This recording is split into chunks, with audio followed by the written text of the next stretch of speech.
Alright, what's up guys on YouTube? The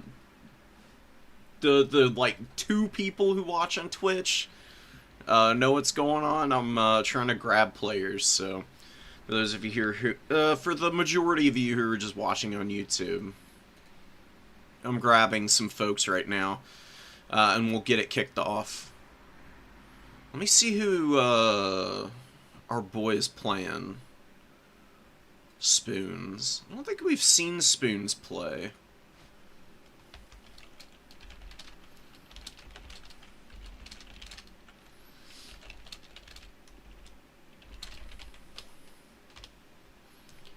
Sweet. Yeah, I don't think Spoon's a very, very new player, so this is going to be interesting, because Roderick is a little bit more experienced. As far as I know, this Spoons guy has never played a round before. I mean, I could be completely off on that. People, like, play in, like, a new player tournament, disappear for a long time, come back, and jump back into it. We'll see what kind of player we're dealing with.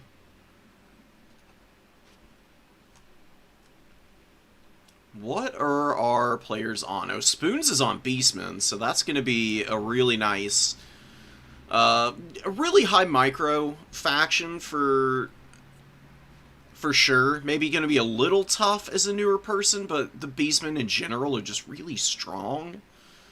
So even though they can be a little bit flimsy, usually people are fairly comfy on them if they're just jumping into them from the get-go, because they probably play them in campaign a bunch, would be my guess.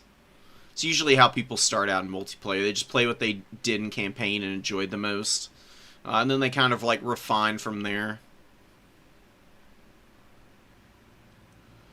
Who is... Where is Roger? Oh, Tomb Kings. Okay. Tomb Kings versus Beastmen. This is actually kind of a tricky matchup for Beastmen.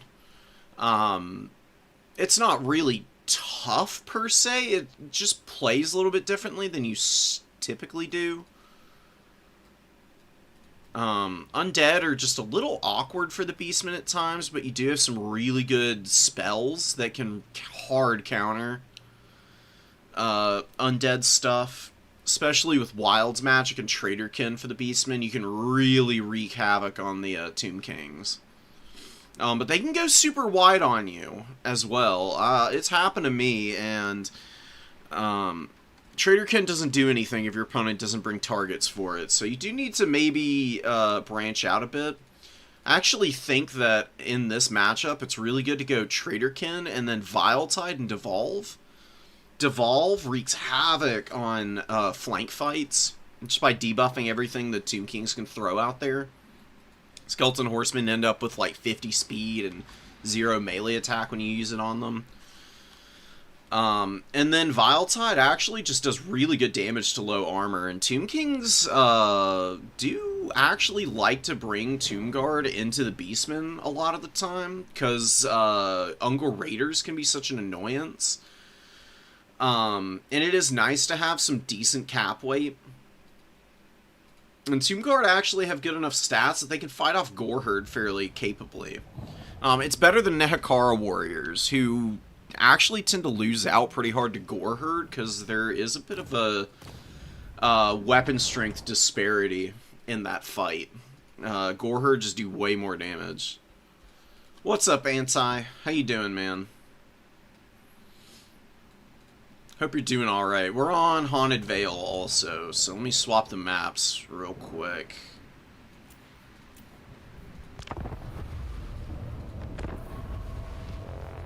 And I'll ready it up in a second. I gotta get all of these... Oh my god, no, it unpinned all of my maps. Oh, dude, that's so frustrating. It took me ages to do this, too.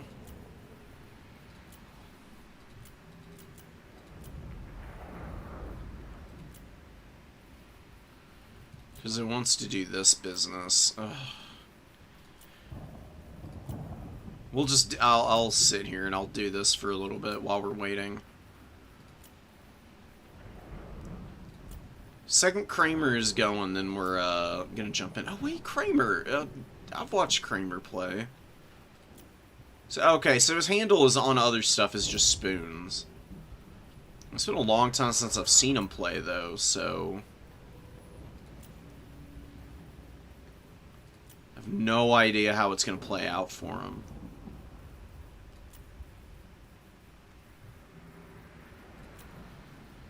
I think there is a, just off topic a little bit from this immediate matchup, but I think there are a few Cathay players.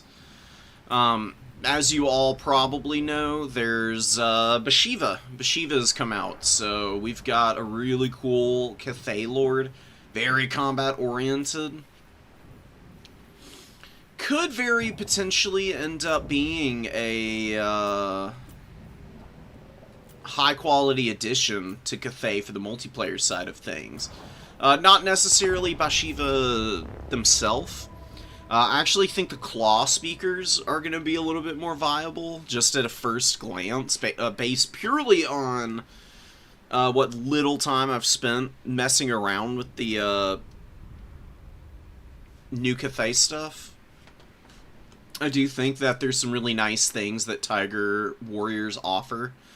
I like the little precursor ammo variant, the Stalkers, because they obviously can sneak around, and their missile is pretty powerful. It's pretty limited ammo, but they do thump,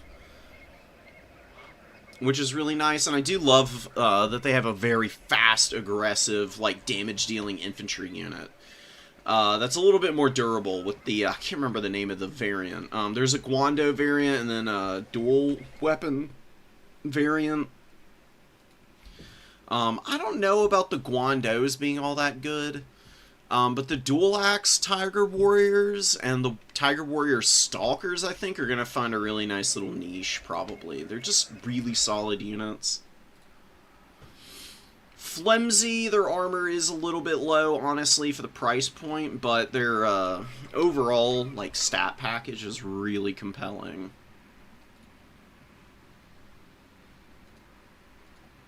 The ones I really want to see, though, are the Claw Speakers. That's super cool anti. I'm super jealous. I'd love to be able to go to Japan sometime.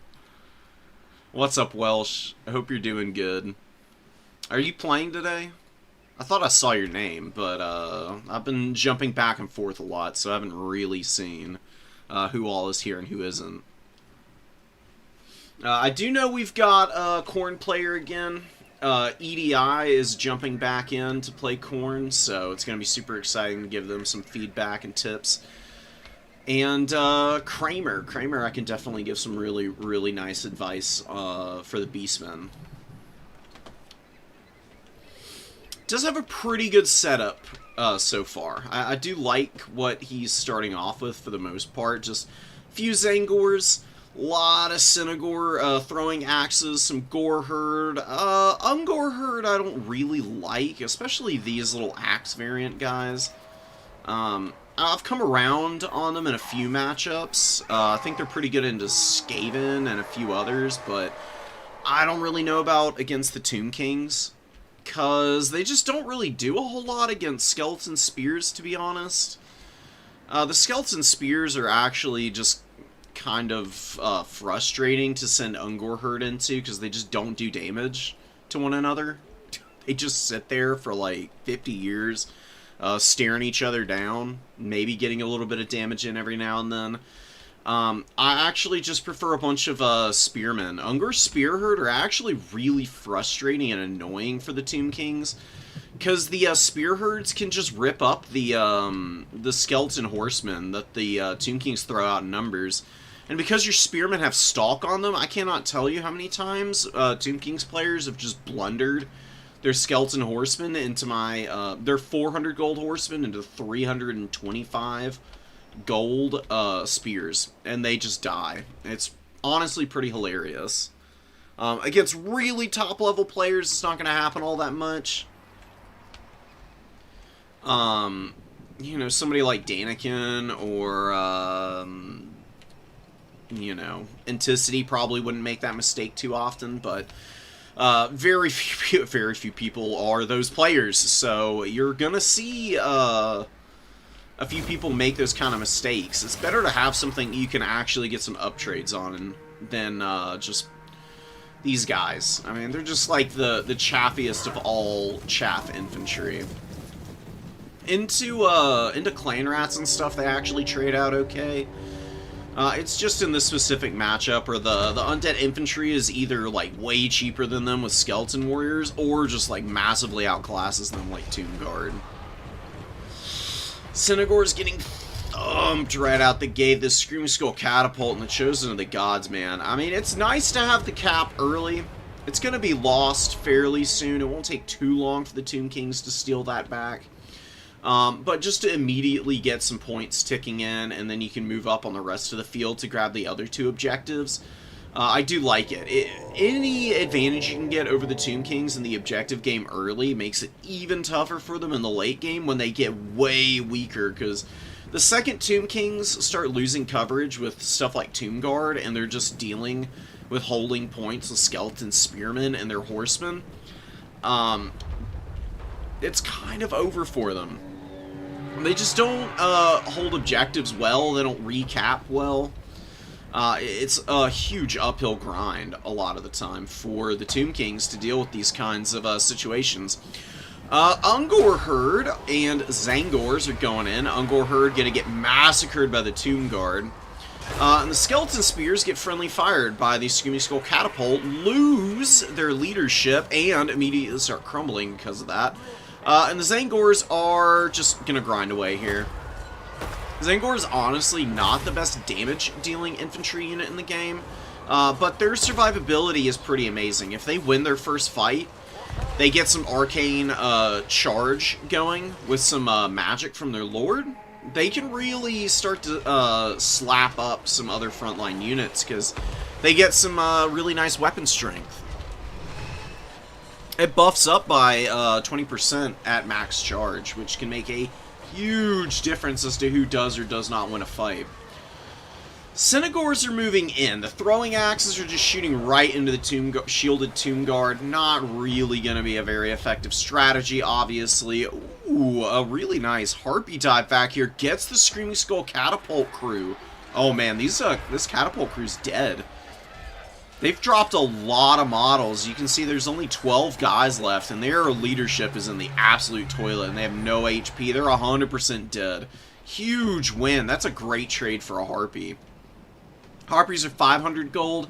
That Catapult's 800 gold, but with about 1,200 in uptrade value, potentially, just based on my anecdotal experience. So, getting rid of it gets the Beastmen into really nice positions. A lot of leadership debuffs that are gone suddenly. And makes it a little bit more doable to just sit on the caps. Instead of having to push super deep, you can kind of just ignore the Chosen of the Gods at this point. Like, this is a crazy good unit. Chosen of the Gods are really freaking annoying. 9 times out of 10 they're on the field, but if all they do is shoot a bunch of Gore Herd and some Ungor Raiders, it's probably not the end of the world for the Beastmen. Those are pretty easy units to replace. There's a lot of Ungor Raiders, in fact. And look, there's still some infantry reserves. There's Zangors over here, a Gore Herd over here.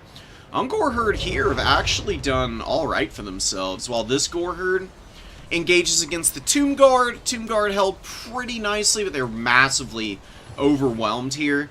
See the Ungor Raiders just stacking bowfire on top of them, and all these Ungor Raiders have done is sit on this Tomb Guard and just shoot it to death. Honestly, pretty amazing. Over here, we've got the Great Bray Shaman, Tokyo drifting through the Skeleton Warriors. He's on the Razor Guard Chariot, I think. No, he's on the Tuskguard Chariot. It's just doing a lot of damage. Alright. Very cool, though. I love the Great Bray Shaman. It's actually got Flock of Doom for the magic here. So, where are we at? Khorne Gors are fighting on the #1 objective. There's a Skeleton Warrior and a Tomb Guard here. Synagor throwing axes are shooting at said Tomb Guard. Meanwhile, Cetra and the Tomb Prince are scrapping in the pit fight here. Cetra's value is only at 292, which is basically nothing. Kefir Guard are moving up. Ooh, but a good Ushabti summon. Right as the Kefir Guards start getting in position, we get an Ushabti summon on top of 2 Ungol Raiders. Massive shutdown. 2 Ungol Raiders could probably kill the Kefir Guard. It'd take a little bit of doing and some ammunition, but it's very possible. That is a fat terror route. Oh my goodness. Tomb Prince doing it by using Tomb Strike, actually. Wow, look at all these Ungor Herd running, Senegors getting hit by Syrian's Incantation of Vengeance. A lot of damage going down on those Beastmen units. Very important Beastmen units, too. Just big, like, blobs of infantry fleeing for their lives for the Beastmen is kind of a nightmare because you really do rely on your infantry a lot as Beastmen to very, very solidly value trade in order to win games. When Beastmen infantry stop value trading upwards, that's typically where they really start to fall apart. Because they can do a lot of work in the mobile game, don't get me wrong. Like, Senegor's great unit, but especially against undead factions with tons of cheap, crappy cavalry, Senegors can get overwhelmed by sheer numbers, and the infantry kind of smooth that out by making it a lot more difficult for skeleton horsemen to surround your senties and whatnot. Yeah, Senegor's over here getting a jump on the skeleton horse archers. Ooh, but the Great Bray Shaman is going down hard. It looks like Cetra and the Tomb Prince got him. Put a lot of damage into him, and he's running away now. I really think that the Flock of Doom is the wrong call, man. It's a good spell, and it's a good spell against lots of light cavalry, but you've got Senegors to control horsemen here. You want to go pretty infantry heavy, in my experience, with some throwing axes, a couple Senegors in reserve, and then Traderkin to get rid of characters or expensive stuff. And Cetra and Tomb Prince is a great Traderkin target. Really missing out by not being able to use it on them. Senti throwing axes with about 700 value, which ain't bad. Fleeing for their lives. Beastmen actually do take the #1 objective, but the Kefir Guard and a lot of other Tomb King's units are holding on to the #3 and 2 here. Yeah, these Kefir Guard, dude, they're going to eat a lot of damage with that regen. As long as there's not a pocket of Ungor Raider archers to poke at them, though, should be fine. There's really not a lot that the Beastmen can do to remove them right now. You can either fight them in melee with, like, Goreherd or Zangors, neither of which are going to be stupidly effective against the Kefir Guard. Whereas Nahakara warriors are outclassed by Goreherd typically just because of weapon strength disparities, Kefir Guard have enough weapon strength and a tremendous amount of melee defense to actually weather any Goreherd engagements. Add on to that the regeneration, you got something real nice there. Kefir Guard getting poked by Ungor Raiders, but a lot of these guys are obstructed. If you just had a nice little pocket with both shooting and overlapping fire, then you would be really whittling these guys down instead. It's just like one volley with half the units from just one of these Ungor Raiders firing at any one time, and it's really causing some serious problems for their damage output. Zangors are still holding. We've got Senegor Great Weapons just bum-rushing the Eyes of the Desert and losing out, unfortunately. Skeleton Horse Archers coming in and helping to poke a little bit. Only got, like, a volley off, so nothing crazy out of them. Eyes of the Desert, just honestly a pretty solid unit, considering the fact that normally their melee damage output is really low because they have bad stats. But Senegors have even worse stats. They're, like, stupidly reliant on charge bonus to do damage. One of the reasons I don't like Senegor Great Weapons is because of their bad stats. Honestly, Razor Goreherd are better if you want to just YOLO something into a fight and use charge damage to try and, like, wear things out. It's usually a little better in my experience. Cetra almost died to this Khorne unit. And these Khorne have 2,400 value, and I think also may have killed the Tomb Prince. Oh man, dude, Kramer is swinging it back, actually, just with this single Khorne getting 2,500 freaking value. Are they going to carry in the late game? I mean, there's a new Ushabti and Skeleton Chariots here. It's a little uphill climb for them. They've still got 4,000 HP, though. How much more damage can these guys get out? If they can end up with, like, 3k, maybe there's a chance for the Beastmen to make it, back into this one. Good Nehekara Warrior summon. Fairly weak unit overall in the matchup, but they are really good at killing Khorne Gores, so that's probably what they're going to be used for there. Just rock in, do as much damage as possible, and then, you know, just fire and forget them, try and summon out something a little bit more durable behind them. Stacking them with the Ushapti, though, will be amazing. This Khorne Gore unit already going to be in a rough fight against Nehekara Warriors.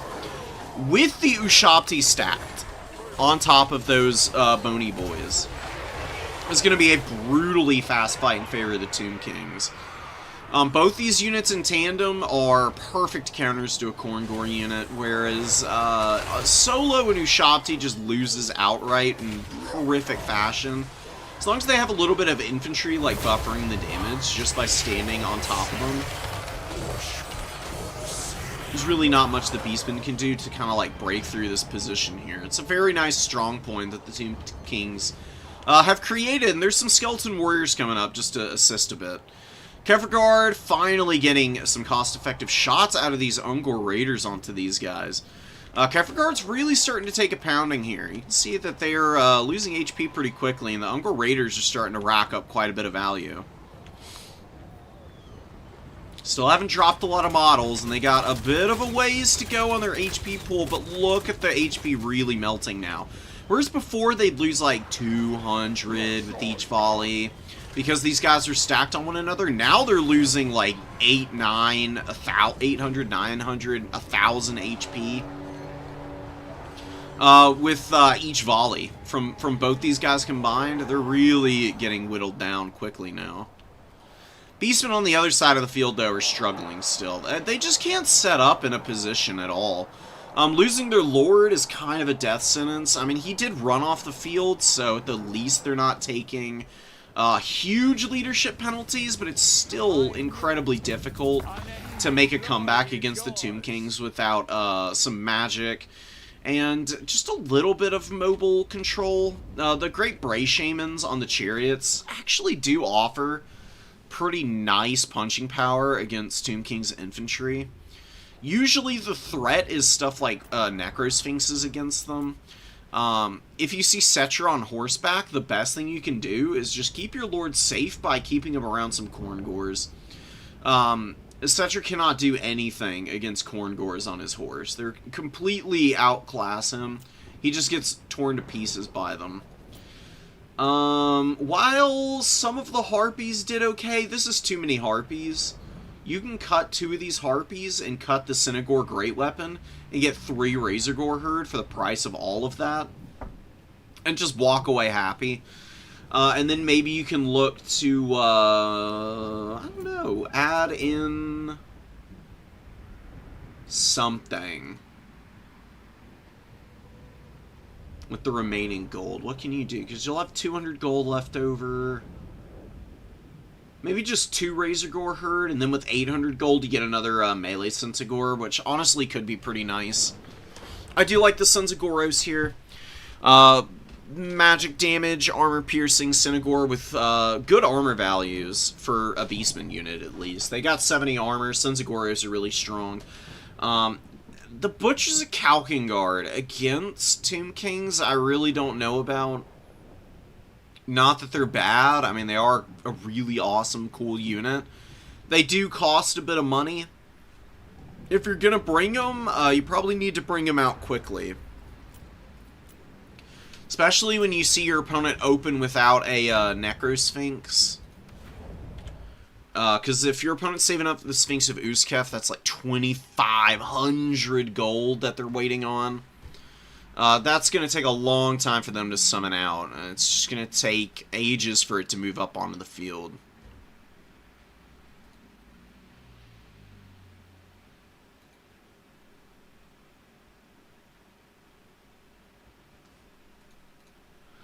Okay, great first round by both these guys. Kramer definitely has a couple things he could clean up. But, I mean, really nothing that he did terribly wrong there. I would say the biggest thing for the Beastmen against the Tomb Kings is seriously refine that magic down. I mean, this is almost auto-include stuff. There are a few matchups where that becomes a necessity, is just making sure that you're playing around your opponent's best options. Devolve really good against Tomb Kings. I mean, getting the already bad Tomb Kings stats down to 0 on melee attack is pretty hilarious. It costs 4 freaking winds of magic. I mean, you can just use this infinitely against the Tomb Kings. It's on a really low cooldown, lasts for a decent amount of time. Lower speed, charge speed, leadership, melee attack. What's not to love about that?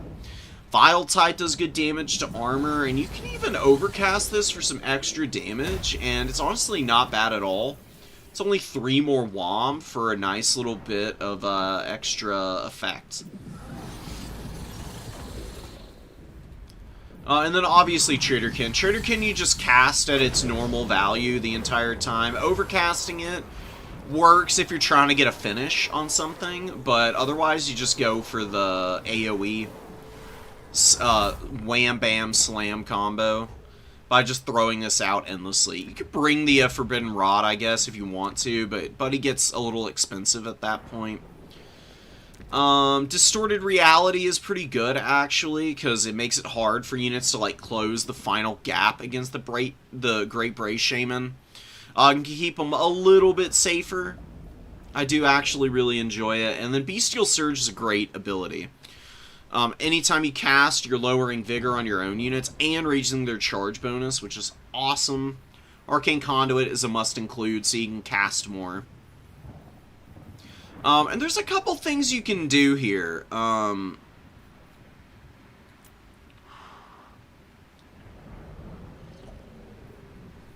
do like the Butchers.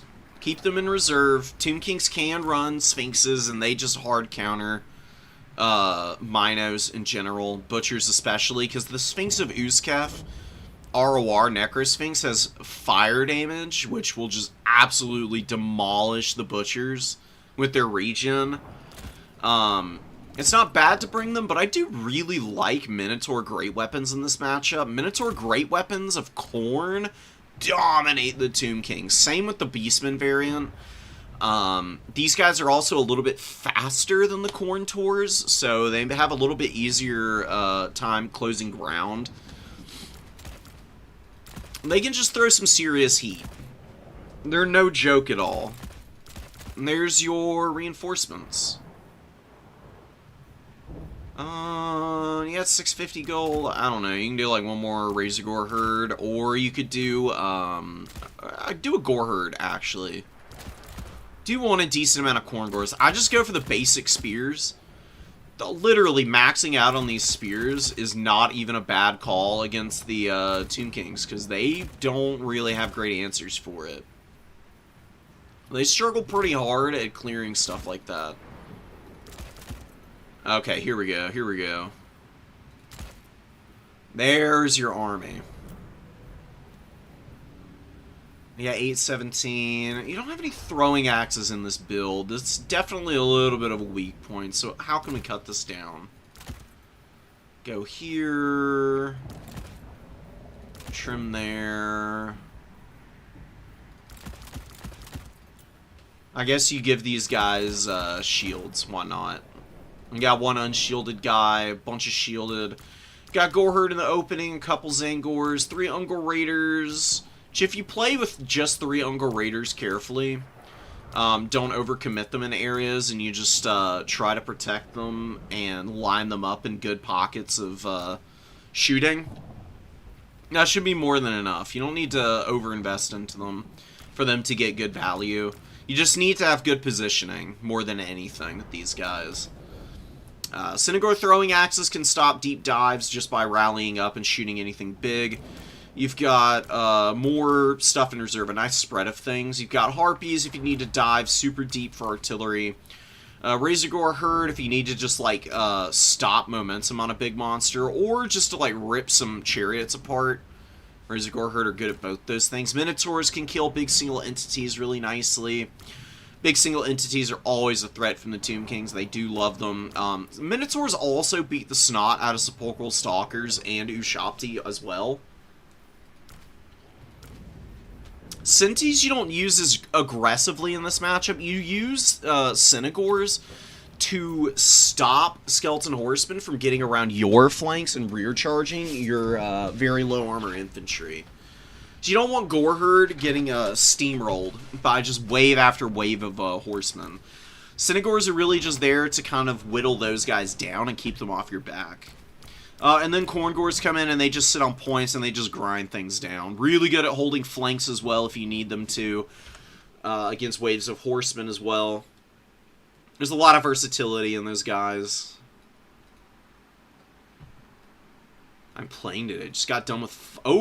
finals? Heck yeah. What are you studying, man? I hope it went well. Did you study? It's probably the biggest adjustment to, like, uni. If you're talking about university, at least, for most people, is learning how to study properly. It took me ages. The first time I went to uni, it was a disaster. I mean... a disaster in the academic sense. In the social sense, not so much. I did a lot better academically the second time I decided to go back. Empire today, and half the bracket is... oh my god. So just tons of Empire players, huh? I haven't even really looked at the brackets, so... I guess this is now the opportunity to.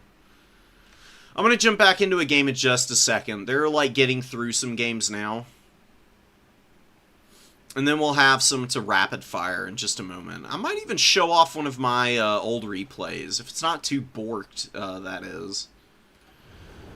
Because I never really found time during the week to show off any of my tournament games from last week. They were all pretty freaking cool as well. They were fun. I had some really close ones.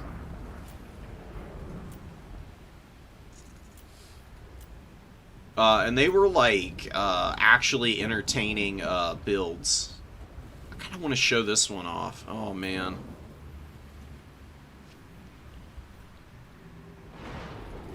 Well, actually, we're going to actually run this. Just for a minute. I want to show this replay off because this is one of the craziest games I've played in a while. I came back for a tournament just to play some matches. Because I haven't had many opportunities with all the work I've been needing to do. This is probably the highlight of the entire tournament. And this is the first freaking game that I played as well. So, there's definitely a few things that I kind of messed up in this one, but I can point it out as we go along. So I'm running Skarbrand here. I love Skarbrand into Lizardmen because Skink Skirmishers and Chameleon Skinks can be really annoying to him, but he's got a decent amount of armor and the Fizz Res is nice, so he's fairly safe. Bastillodon, Solar Engines can be really annoying for him, though. But I find him to be kind of just a, the reason I like Skarbrand so much versus Lizards. He's kind of a gamble unit. Your opponent either brings stuff that can deal with him adequately, or they didn't, and he can really just rampage over the Lizard units. He just beats the snot out of Slan. It's so funny watching him, like, 4 or 5 shot them. With his abilities up. If you get Wrathful Reaper and Rage Embodied off on a Slan and surround him in the opening moments of a game, you just kill them instantly. And run your opponent's entire army off the field. It's kind of what I was hoping would happen here, but my opponent actually went Oxyotl, and Oxy is really good against Skarbrand, because right now, he's got Master Predator active, and I just cannot see this little guy. You have to get within, like, what, 50 meters of him? So I'd have to be, like, right up here on the blue line in order to spot Oxy. Right now, he's just running around. He poked Skarbrand pretty hard. He did some good damage to these Khorne. I'm just going to pull away from him. I finally figured out what was doing all that damage. I was like, oh, Oxyotl, of course. He's hiding up here. He's terrorizing me. I can't afford this. I just rotate to the other side and start focusing some Sword of Spears down with my Marauder Horsemen.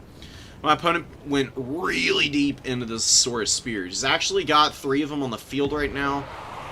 He's got Cohort of Sotek, the Skink Skirmishers, obviously. He's got a Chain Lightning Skink Priest, which is kind of cool. I do like Chain Lightning against Khorne. I still think buffs tend to be a little bit better, like Harmonic Convergence, I think, would be a better option, maybe, with, like, supremely good micro. You can make it work a little bit more effectively.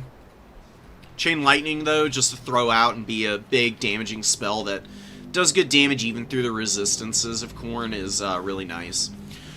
So, you can see my game plan. I took this #1 objective because my opponent has a wider army than me. Not by, like, a huge margin, but it is actually something I don't want to tangle with immediately. Mostly because Skarbrand, for one, doesn't have, like, a big target to go murder. And the Blood Reaper, while really good against infantry, doesn't want to just get shot to death by the Skink Skirmishers and Oxy, and I don't really want to force him to use Bloody Shackle early. I brought the Blood Reaper because I made it a goal to experiment this tournament with these guys. I was just looking through, and I was like, how do you make Blood Shrines good? Oh, you give them a huge burst heal and make it so they just ignore any single target magic that might try to kill them. Because you can kill Blood Shrines fairly easily by bursting them down, so that Gore Feast never comes into play. I figured that if I ran a Blood Reaper, maybe I could actually get this guy to grind effectively and get some great value. It's kind of expensive, but you'll see if he's good or not in this game. I don't wanna spoil anything, so I'm trying to bury the lead as best I can. You can see it's not going too hot for me, but I do at least have the Hellforged Bellowers on the field now. This thing is so good against Lizardmen and a bunch of other factions, really. It just does tremendous, tremendous damage with its volleys. Much shorter range now. It is very well balanced after losing the 120 extra range it had on release. It had 280 when it came out. It was really dumb. But being down to 160 means that there's actual counterplay to this thing. It also doesn't have Fizz Res anymore. That might be an oversight, though. Regular Skull Cannons have physical resistance, while the Bellowers doesn't. If they took it off on purpose, then fine, so be it. Honestly, not the end of the world. I do think maybe they could do to add it back, but, you know, it's like a whole nother little discussion on balancing. Furies are actually really good at doing something very, very unlike what you would expect. They're really good against Feral Cold Ones. Feral Cold Ones have a lot of armor. They have awful, awful melee defense. And Furies can actually rip these guys up. I fly a little too far out because I'm busy microing elsewhere. And I actually make a mistake over here. This is one of my, one of the errors that I was talking about. I bring the Minotaurs out of spawn. I gave them a move order. And then I just kind of forgot how far forward I ordered them to move, so they take a little bit of a pounding as they're pulling back here. But my opponent is trying to send things in to go after them, and just kind of baiting him forward. He does decide that he needs to pull back, and he is going to do so. Hellforged Bellowers is still poking like crazy against the Sword of Spears. My opponent has no answer for it right now. Feral Cold Ones get jumped on by the Furies, and the Furies just absolutely destroy this unit of Feral Cold Ones. I mean, they ripped them down to basically nothing already. Not that Feral Cold Ones are a stupidly expensive unit or anything, but 500 gold, and I can just kind of run them off the field in a moment here if I really feel like it. Well, actually, it looks like the replay might be broken. No, is it? I think it is, because the Feral Cold One's actually routed at this point in the game. Ugh. That's so frustrating. I'll have to revert this one to the patch it was on. I can see it about to break. Replays are just move orders and stuff. It's just like replaying all the moves that you made in the game. When they do updates, sometimes it like causes weird changes in it. It's just going to get worse as time goes on. I'd love to show that one off on stream. I'll see if I can revert it before the end. God damn it. Ugh, that's so frustrating. We'll see if we can get that one at the end. I'm gonna see what we've got available for the new player tournament now, I guess.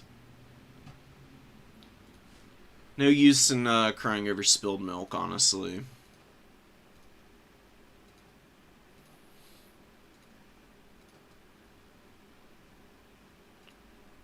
High Elves Empire.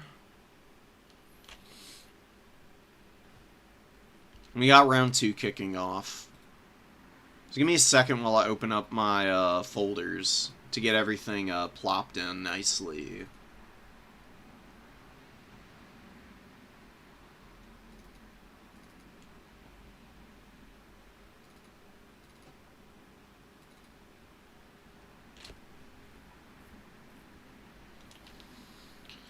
Oh, man.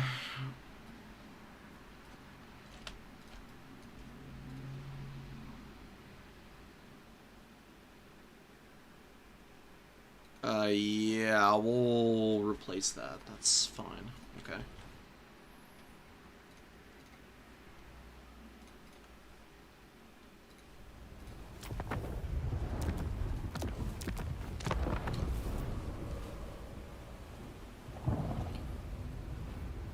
Cool, High Elves build.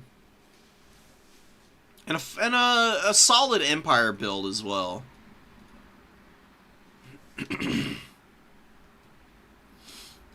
Nice. Yeah, psychology, that's awesome, dude. If you think it went well, Welsh, then it probably did go well. Most of the time, especially with studying for, like, tests and stuff, confidence does not come unearned. So if you feel like you did a good job, the likelihood is way higher than half that you actually got a good grade on it. Oh, Aislinn on the Skycutter chariot? What the hell?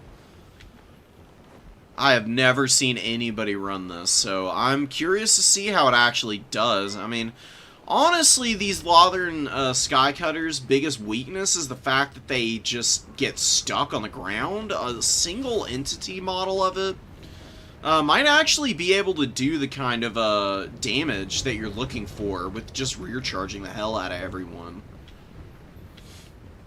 I've actually got Theodore Bruckner backing up Balthazar Gelt here, with an Empire Captain Tobias with his fairly patented Lord combo. Typically he does an Engineer, though. Seeing him run Theodore Bruckner instead of the Engineer is kind of something I was just not ready to see. Oh my god.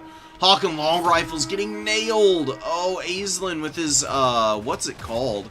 Master of the Mists.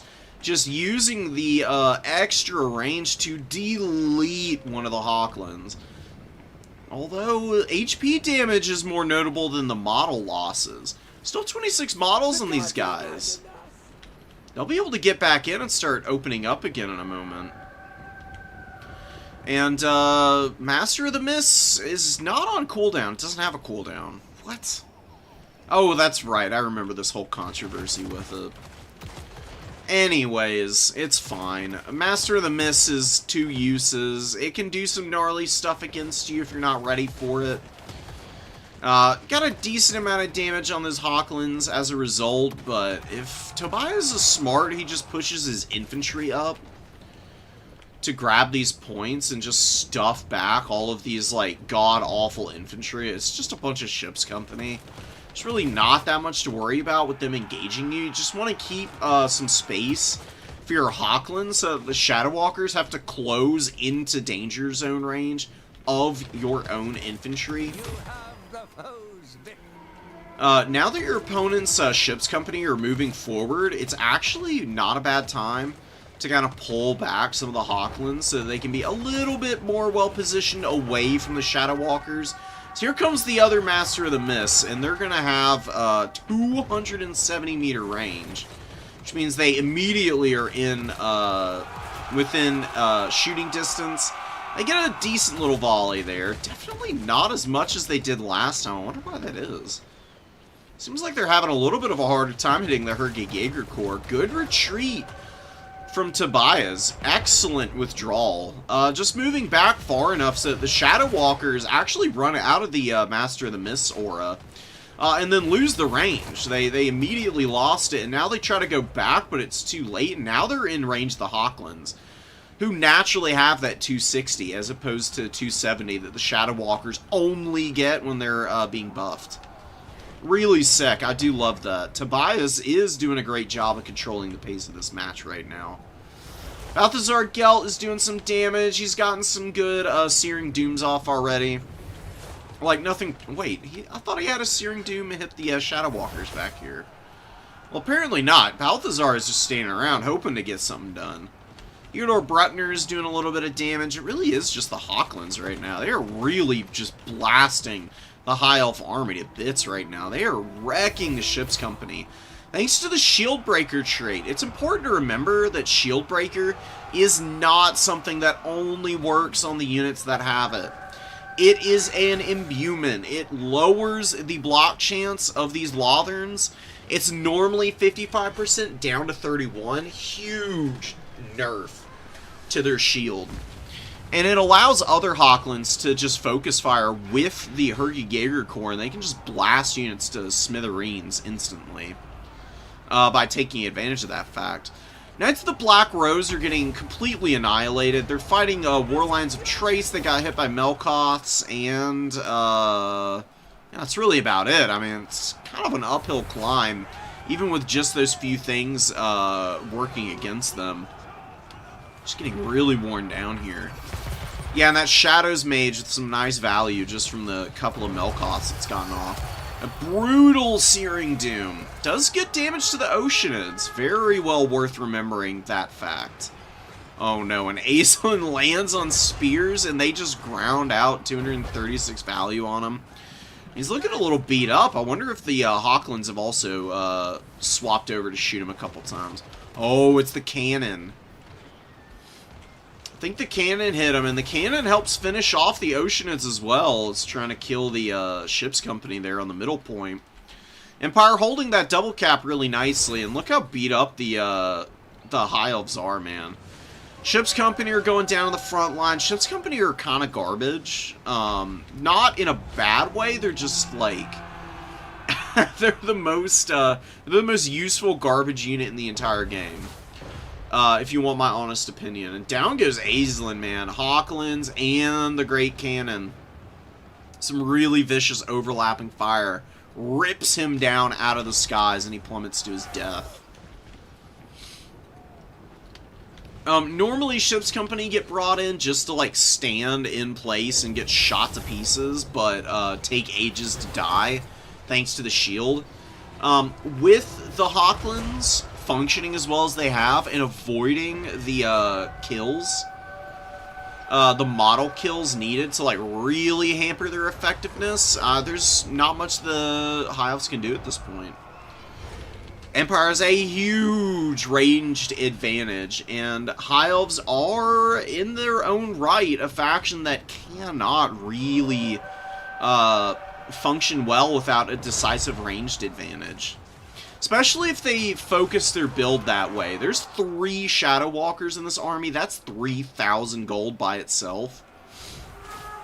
And then you've got Aislinn on his Lothern Skycutter Chariot, which is actually pretty expensive. It's not cheap to throw that thing out. All of it equals up to just being a pretty rotten deal for the High Elves, considering the Empire brought a very man-tidy type of army. Especially for the start, Tobias really loves that style. He just fills out with State Troopers, a really nice shooting line of like war wagons, or he's got Hawklands.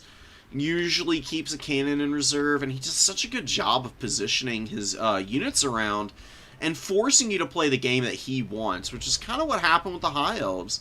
They tried to bring a counter to it, but they ran out of Master of the Mist, and they didn't get enough damage off using it to get them in a position to even dive back there. Like, the second Master of the Mist was used up, that was kind of the GG moment for the High Elves, because they didn't have a game plan centered around trying to deal with them any other way. They brought a Skycutter in reserve. I don't really think you want Skycutters, man. They just are not that useful. Rangers in reserve, not bad against state troopers, I guess. God, man, honestly, I'd just go for an Archmage here, a Shadows Archmage.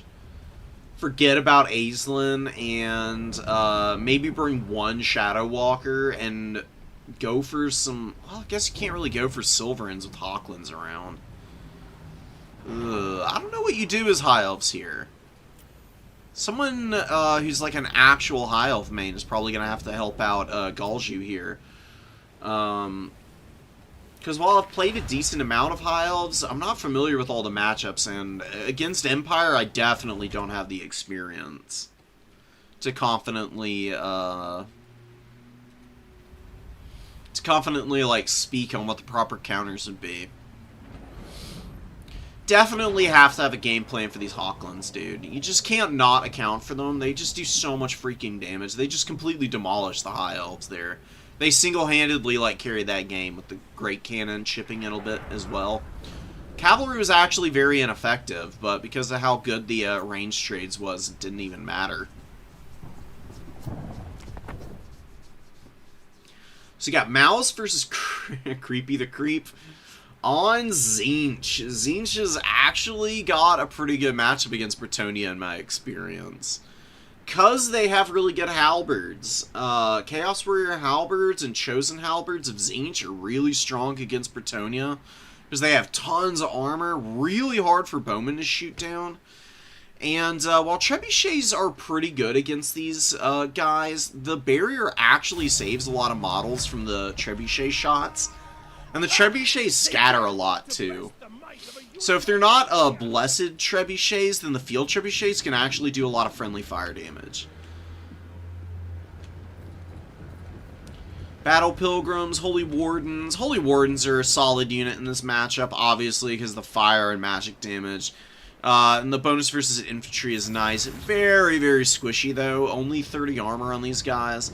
They can get absolutely clowned on. Let me tell you, dude. A few pink horrors shooting these Holy Wardens will basically end their entire career. They get absolutely nuked by pinks. There's only one, though. One pink horror, a couple blues, and then some Chaos Warriors and the Chosen. And then Kairos up in the sky. He's using his life leeching. Scroll of Destiny is not procced yet. Fires a blue, he shoots a blue fire off, hoping to do some good damage to this Lord, just basic Bretonnia Lord. What the hell? On a Pegasus with no magic damage or nothing. No Lewin, no, Alberic. Man, really raw dogging it here. That's a crazy choice. Curious what Mr. Mouse's idea was there. If you're hanging out in chat, why did you choose Lord over, honestly, the stronger options? Alberic and Lewin, I never, ever, ever see Bretonnia players going wrong by picking them. They're just really reliable, and they both do a couple of things really, really well. I just don't know what this guy offers. Especially without, like, any abilities or nothing. No magic damage, like I said, either. Soul Grinder on the way in. I actually do kind of like the choice to bring him out.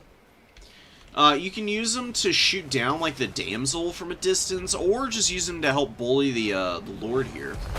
Kairos is an awful, awful combatant. He is trash. 35 melee attack, 20 melee defense.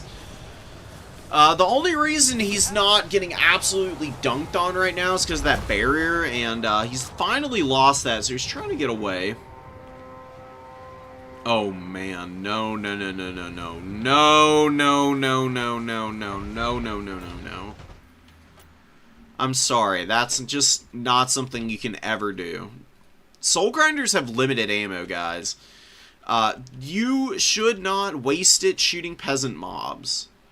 Peasant mobs do not take that much damage from the Soul Grinder of Tzeentch. The Soul Grinder of Tzeentch is here to kill single entities and do good damage to Cav. Like against some Knights of the Realm, or even better, like Grail Knights or Grail Guardians, is where these guys really shine. because the ammo takes out those models very, very efficiently. Because they have a big bonus versus large of 40. And they need to hit all those shots to truly be cost effective. This is just a... Oh, this is painful. 3 volleys. That's a lot of ammo to use on basically nothing. It's a 100 gold peasant mob. You've got to take these kind of units off fire at will when they come out onto the field. And be careful with what orders you're giving them.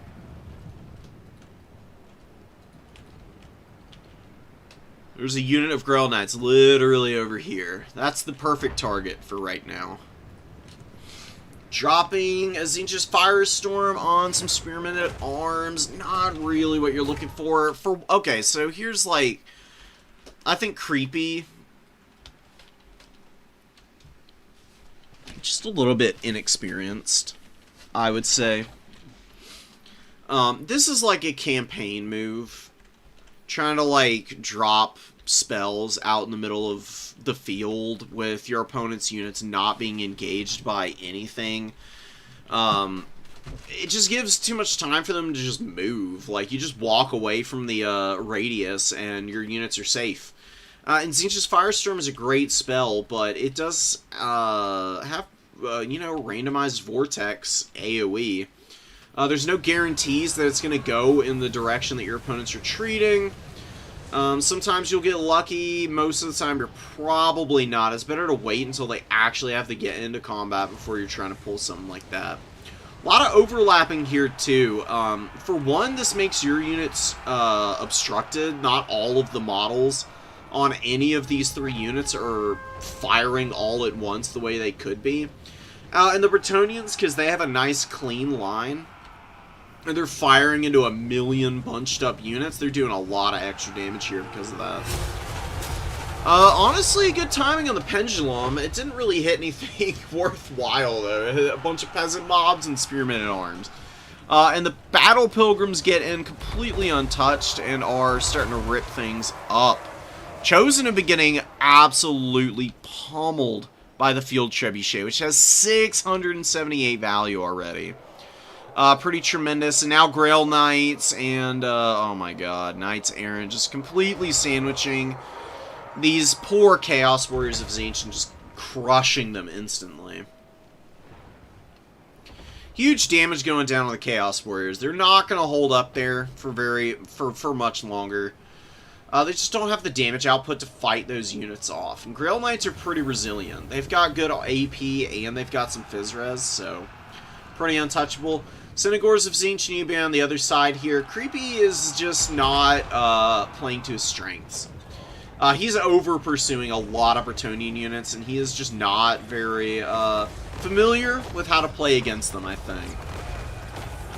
Sends his Chosen in to attract aggro, and then drops the nuke, and deletes his own Chosen faster. That 1,500 gold Chosen unit has a whopping 20 value right now, ladies and gentlemen. Count it, count it. 28. See? Count. 1, 2, 3, 4, 5, 6, 7, 8, 9, 10, 11, 12. All the way up to 28. It's not going well. I don't hate Kairos in this matchup because he does have Gaze of Fate, but we haven't seen a single use out of this. There's just not really been an effective strategy, I would say, for how Tzeentch wants to handle the engagements. Soul Grinder looks like it's swapped over to shoot something worthwhile at the end there, but didn't do too much. Synergies run right into the middle of some Spearmen and Arms and the Holy Wardens who are defending the Grail Relic, and they're just going to die here. Fighting on top of a Grail Relic is not a good idea. It gives huge buffs to peasants, man. Well, that's its own ward save, but Icon of Devotion gives ITP, leadership, and 5 melee attack, and a big radius around it. It also benefits from the Peasant's Duty. Whenever Knights are nearby, this thing gets a little bit more leadership, which is kind of cool. It buffs itself, too? Really? Okay, fair enough. You just want to try and find engagements away from these things, because they're, like, super cheap, and they're a little hard to kill because of how small they are. It's better to, like, find the creases in the Bretonnian formation, where they're not nearly as big of an issue. Grail Knights getting thumped. Honestly, really nice damage from the Burning Chariot of Tzeentch. Never see this freaking thing. Actually kind of paying off right now. I am enjoying the performance from it. Maybe a good unit against Bretonnia specifically. Firing at the back of this unit here, though, and wasting some of the ammo is pretty painful.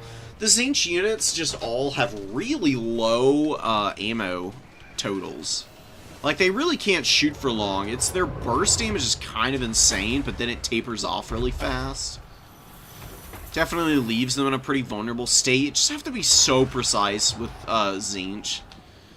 Like, Bretonnia can kind of flood the field with crap and then bring their good stuff in behind that. But the demon factions, and especially Tzeentch, just don't get to do things like that because their units are so expensive. And Tzeentch is the most expensive out of all of the mono-god factions. They really don't have anything that is super affordable. Burning Chariot, the last shot against the Grail Knights. Takes a model out and does some pretty good HP damage to those guys. Now it's out of ammo, though. Only 1100 value. I mean, I guess you do use it to, like, rear charge fights. I've seen it do some good damage that way, but it is a little flimsy. It doesn't have a tremendous amount of HP. It's got fairly low armor as well at 20. I mean, really, that's stupendously low. Looking at it objectively.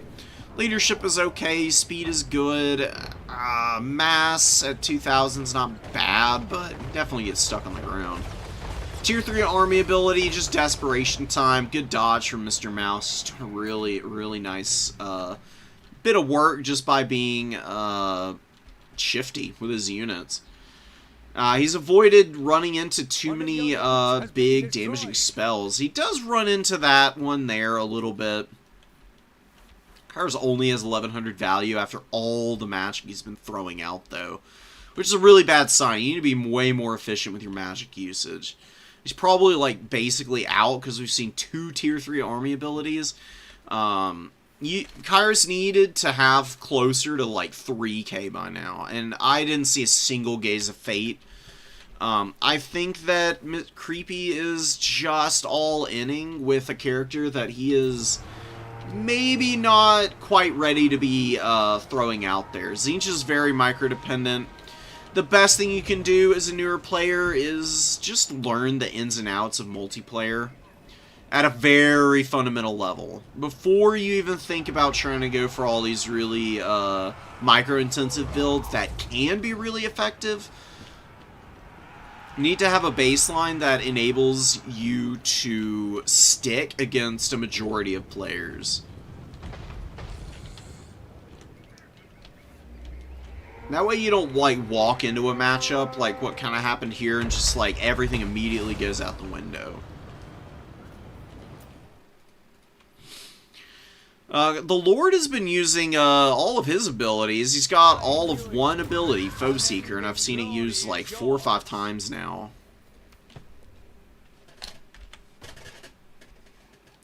Yeah, we're gonna have to go back to the drawing board on that. I don't want to be too too harsh on Creep.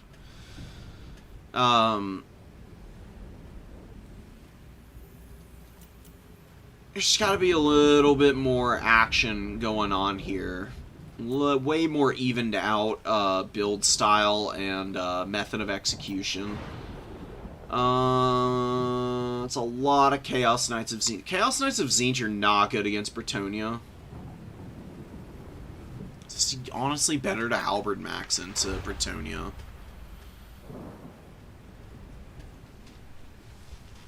So the reason you go with just a ton of Chaos Warrior Halberds against Bretonnia is because the Bowmen and the Trebuchet just can't kill them all.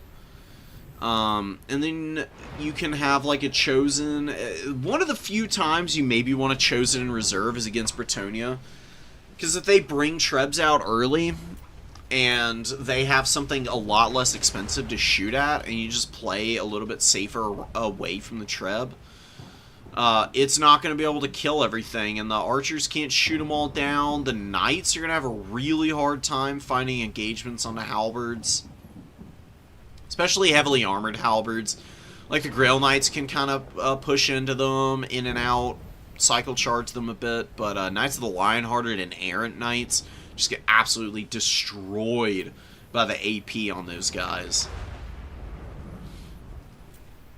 It's a lot easier to execute, too. If you're going to bring a bunch of mobile units, you should get rid of the Chaos Knights and get Senegors instead. I don't think you need a Soul Grinder. I don't think you need a Burning Chariot.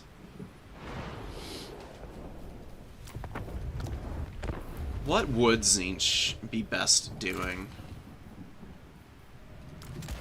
Like I said, Kairos can work, but you gotta use his freaking abilities, dude. I mean, there's no reason to be sitting there just holding on to all 3 Gazes of Fate the entire game. I don't think you really need Void Pendulum. Staff of Tomorrow is kind of cheesy and cool. You can bring it if you want and know how to execute with it. What you do with Staff is you throw down Gaze of Fate, wait for it to wear all the way off, pop Staff of Tomorrow, and then immediately recast Gaze of Fate. And then you just bombard your opponent with Blue Fire. And Tzeentch's Firestorm, depending on what it is. And you'll just destroy everything doing that. This could also be a Barona's Time Warp game. Barona's Time Warp actually gives some huge buffs in a big radius for 50 seconds. It is kind of crazy how sauced you can make your front line using this. This is like an old Warhammer 2 strat. There's a player, Falcon, who ran Temple Guard. Like, triple Temple Guard with a Light Slam with Barona's Time Warp is the only spell, and he would just destroy everybody with the build. And I still think that there's some utility to that in Domination mode, because if you can use it and get an advantage early, and then your opponent has to grind through all of those, like, halberds or whatever it is you decide to bring that have been buffing, it's going to be a nightmare for them to function effectively. They're going to run out of steam that way. Honestly, 4 halberds with some blue horrors. Probably a couple pinks, I think. Dang. Kairos is so freaking expensive. This is another problem with Kairos. Like, good items, good abilities. He just gets a little out of control with the price, honestly. If you want my opinion, this is truly Sartorial's game. He's got Rock of Inevitability, which is a great debuff to speed and melee defense. Really good at rear charging knights. And just absolutely munching on their souls of Searing Doom and Plague of Rust. You use Plague of Rust on knights, overcast it, and they drop down to like 60-ish armor, and then Pink Horrors can do a lot of damage to them that way. And it's pretty sick. It's actually kind of amazing.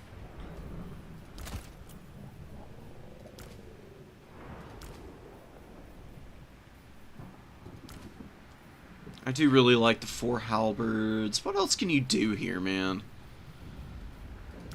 Honestly, a weird spawn wouldn't even be a bad call here. A little bit of mass to just sit on top of the Pink Horrors with armor sundering and magic damage could put in some work against a few units that Bretonnia has. Very vulnerable to archers, though, is the big problem with that.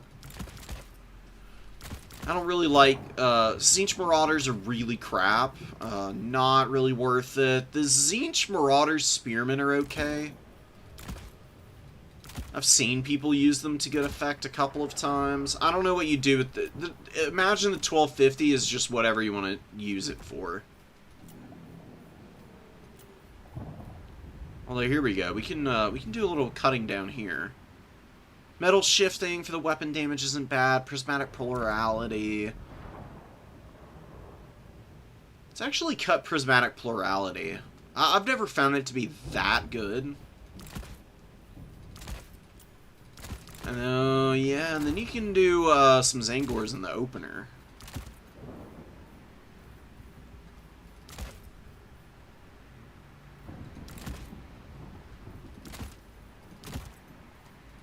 Just trying to see what kind of build we can do that's like really clean. But this is the problem with Tzeentch as well, man. It's hard to get a clean spend on their opener.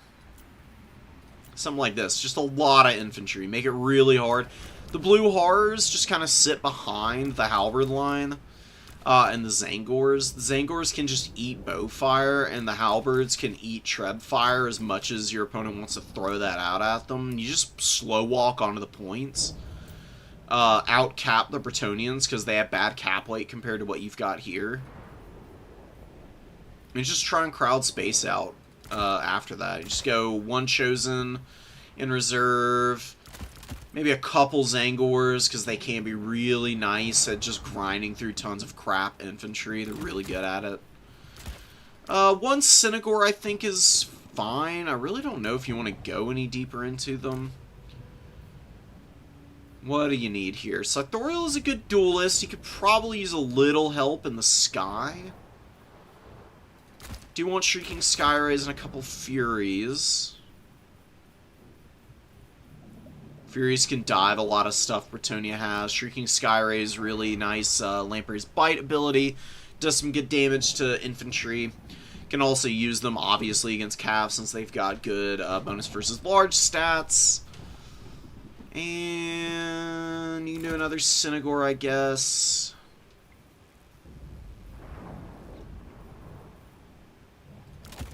And probably Changebringers. Changebringers are just so good, dude. I don't think you can pass them up here. Bretonnia has stuff to shut them down, but with Sartorial, the Shrieking Skyrays, and the Furies here, you should have some good protection.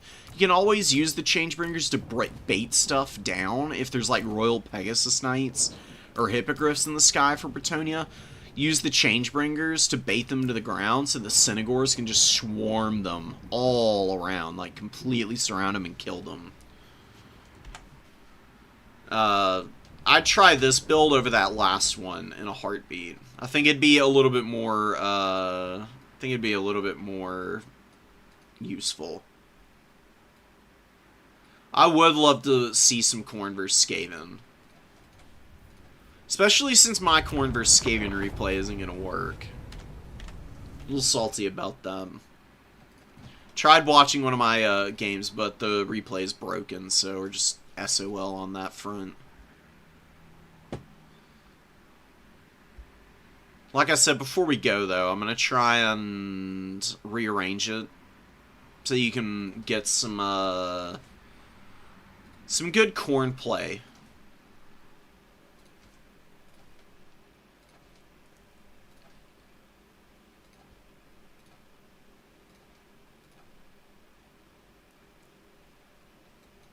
Please tell me you beat the Skaven.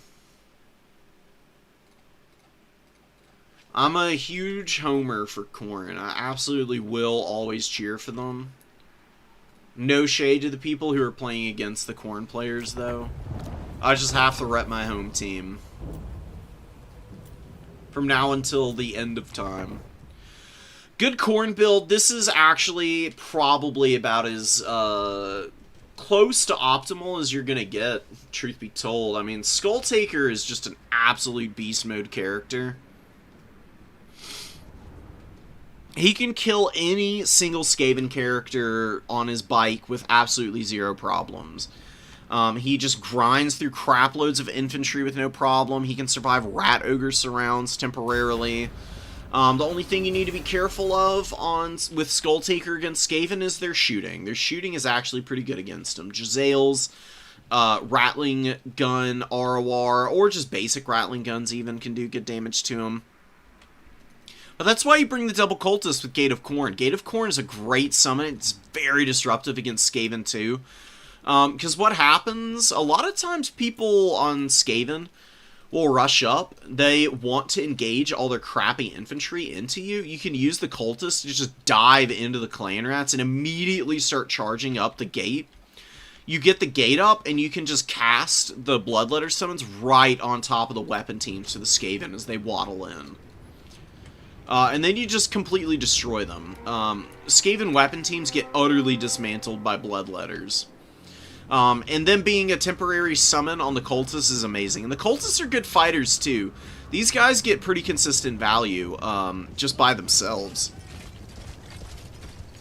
I would definitely say that they are the single most powerful of all the cultist variants. Which is kind of appropriate. I would say, honestly, if you want my personal opinion, Khorne units, pound for pound, the absolute best of all the Monogod factions. The only reason Khorne is not a top-tier faction is because they don't have magic, and they also lack snares outside of Karanax, which can only be used on heroes. Which is really good, don't get me wrong, Karanak's great. It does leave Khorne a little limited, because Khorne is just a pure X's and O's faction. You either get good surrounds on your opponent and you outposition them and thus outtrade them, or they just outlast you slowly but surely, and they just pound you with magic, and they get slightly better engagements, and then you just get overrun eventually. Good pick, though, so far. I mean, really good dive. I mean, honestly, a lot of the time, you can get away with murderous Khorne just by face-checking your opponent early on with some Fleshhounds and Furies and a good Bloodbeast on the field to just rush right in. And the Night Runners are getting steamrolled right now. Oh, and the Doomflayers get caught on the flank by the Bloodbeasts here. Skaven are definitely over-positioning here. They've got way too much just pinned up on their home objective right now. And Khorne actually really loves this. Skaven actually want to spread out more against Khorne, because they want to get battlefield coverage to hold on to objectives with their decent cap weight with just like tons of clan rats, but also so they can get tons of rat ogres out across the field. And just get rat ogres into really annoying positions that Khorne eventually just runs out of steam with dealing with. If you just get tons of rat ogres rampaging around and charging down all the Chaos Warriors and the Marauders and do a really good job of avoiding sitting on top of Skulltaker, that's usually how the Skaven win this matchup. Fleshhounds are pretty much completely surrounded. They're going to go down here. Honestly, they did a pretty good job with the engagements, though. They baited a lot of Skaven in, and while they will die and probably not get their value back, they're only at 253 right now. They've given time for the Bloodbeasts to mop up the Doomflayers out here, while the Skaven infantry are way too busy doing some nonsense back here. Gorge is on the field. Gorge is a really fun character. I do love him, but he's really not that strong without Throt or a Packmaster, because they give him a heal. Otherwise, he just has the HP he has, and you need to micro him very, very carefully so that he can use Evisceration and his Warp Frenzy to full effect.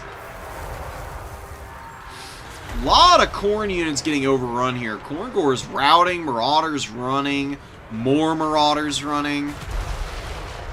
Really rough, but the Cultists stand strong. And Skulltaker's hanging in pretty good. Chaos Warriors not that far away. They could step in to help out. Furies are still running down some Night Runners in the trees. The Doomflayers are dead. And there's a lot of Bloodbeasts on the field now. There's 2. Ooh, and a Wrathmonger on the way in is a good call. Wrathmongers will be great here. So Wrathmongers can struggle if they get dogpiled on by tons of Rat Ogres. But one thing they do really well is just grinding through crap tier infantry like nobody's business. The reason for that is the immune to flanking effect. Immune to flanking basically means I get a freebie to walk into units that don't have as good of stats as me, and I get to bully them. So all the clan rats will die to them, rat ogres as well, probably. You see the Wrathmonger is actually getting engaged on the rat ogres now. doing some good damage to them. Doomflayers getting rolled by the Bloodbeast swarm. 2 Bloodbeasts out here, one with 1,300 value, the other with close to 5. And the Furies are... just need to get over here and help save this point. You can just bum rush all these Skaven slaves. It's mostly Skaven slave spears. There's only a clan rat, 2 clan rats with shields. They're not spears either, so they'd be pretty safe to engage on. Skulltaker gets away from Gorich. Gorich is out of position to help out the Warlock Master. Warlock Master is getting bodied by Skulltaker currently. Not enough weapon teams here. Bloodletter summons going down, but they actually cleared a lot of these Skaven bodies out. You can see a lot of those Skaven slaves and clan rats running for their lives now.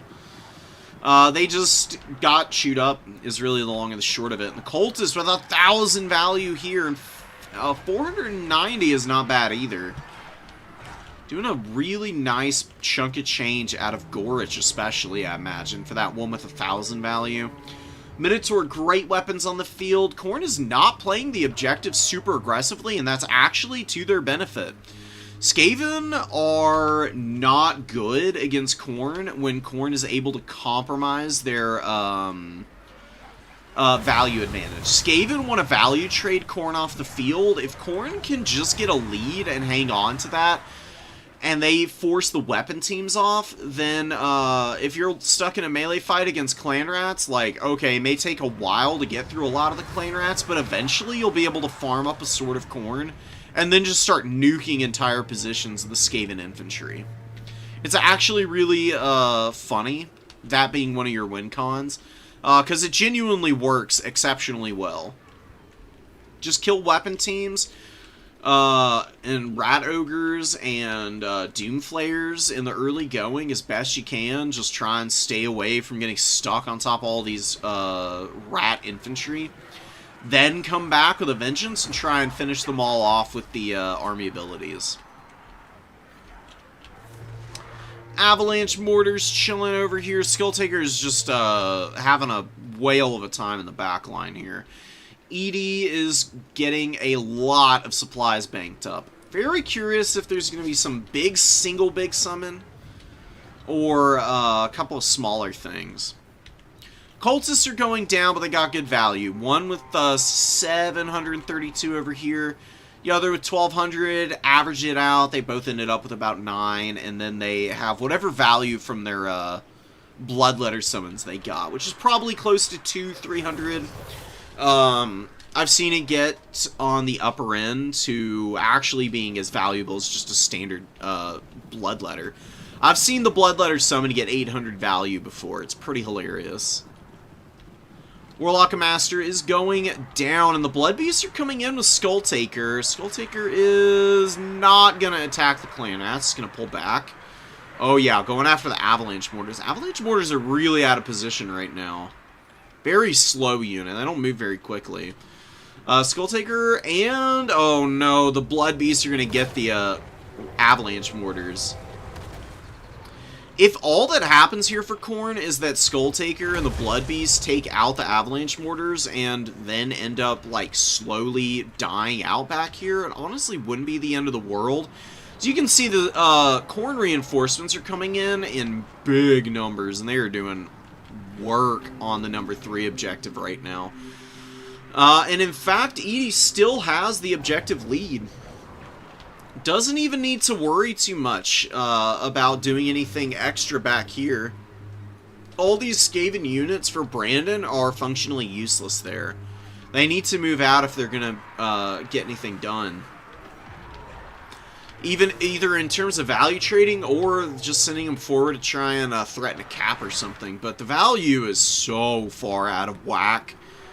And, you know, this can be a big liar, but if you see that you've got a 4,000 gold value lead, and then you look around the field and you're like, I've got equal numbers to this Skaven, and they don't have a single weapon team on the field, you've basically got them dead to rights.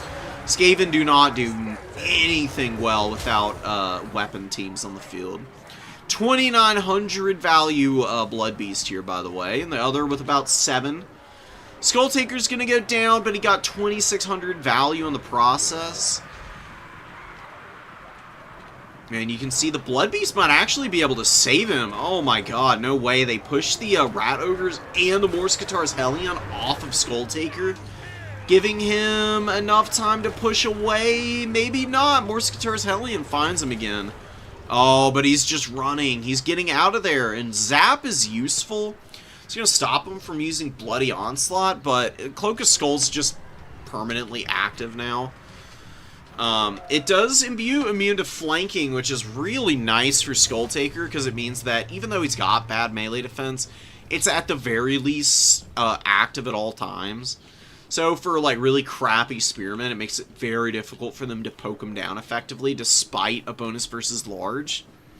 And yeah, Skulltaker's just running, and you can see some of the jank in this game. They gotta do something to fix this. I guarantee you the Morskatar's Hellion has an attack order on Skulltaker, because he's like on the corner of the model, he can't actually hit him. It's very janky, it's very silly.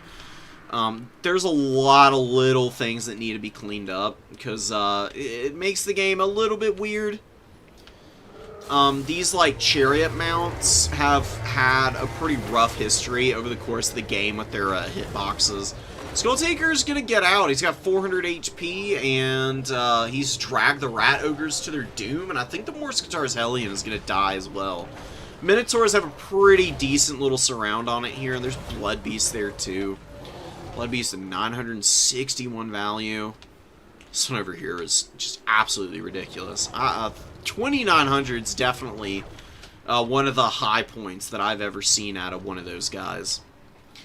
I would just throw the infantry up and just keep the Rat Ogres away. I mean, the Rat Ogres are in a really rough spot. There's not much they can do out here. The Bloodbeasts, honestly, even as beat up as these Bloodbeasts are, probably just beat the Rat Ogres anyways. Just like far and away a superior unit in every metric. I mean, Bloodbeasts are basically roided out Rat Ogres. They cost 400 gold more. And I think the 400 gold is worth every freaking penny to pay. If I had a choice between Rat Ogres and Bloodbeasts on one roster, I'm always choosing Bloodbeasts. Except for, like, maybe a couple of matchups where the Rat Ogres being cheaper could genuinely be a little bit more useful.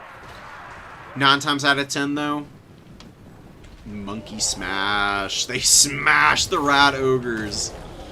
Oh my god. And now they're gonna just be able to kill whatever reinforcements are trying to, like, run up out here if they really want to. Doomflayers are back out. There's, like, a whole bunch of Khorne stuff over here, though.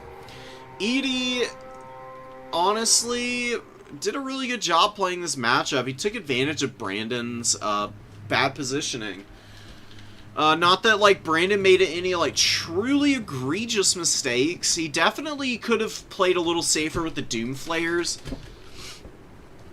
The biggest thing is moving your infantry around with your Doomflayers, Rat Ogres, and weapon teams in general. When weapon teams get spotted by Khorne, Khorne is immediately going to rush them if they're not defended. If they are defended, then it becomes a bit more of a mental calculus that you have to do to determine whether it's worth the dive attempt or not. The longer you force Khorne to spend time making decisions instead of just murderizing your entire army, the better. You want to try and slow the game down against the Blood God. You do not want to just face check them or end up in a position like this where you engage with parts of your army and they get isolated and overwhelmed, and then by the end of the game your opponent is just absolutely steamrolling you. I mean, Khorne can just push in, triple cap, and probably table the Skaven if they really wanted to. That's a BM sort of Khorne if I've ever seen one. And it instantly charged back up to full just about. Killed 140 guys roughly, 120 guys here roughly, so like 50 more kills and you'd have another Sword of Khorne. Because the Khorne army ability, the tier 3, when it kills models, it actually puts that into the army ability pool. Which is hilarious because you don't actually get the damage from this Sword of Khorne represented in the gold damage value bar. So I don't know how CA programs some of this stuff.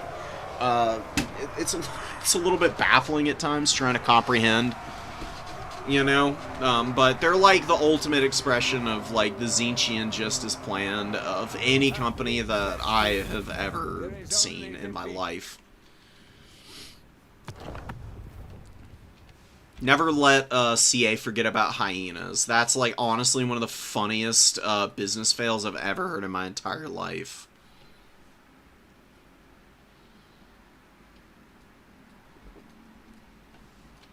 Dude, don't worry about it. Played a really good game against the Skaven. Good job punishing.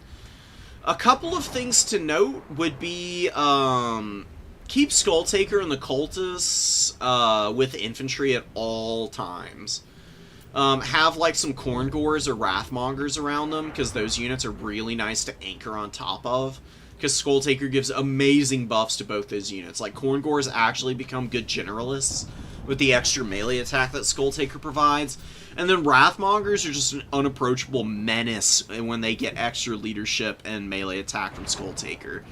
A basic Wrathmonger goes up to something like 80 melee attack around him. And they get close to 100 leadership. And the ROR Wrathmonger gets even more stupid because they literally become unbreakable next to Skulltaker.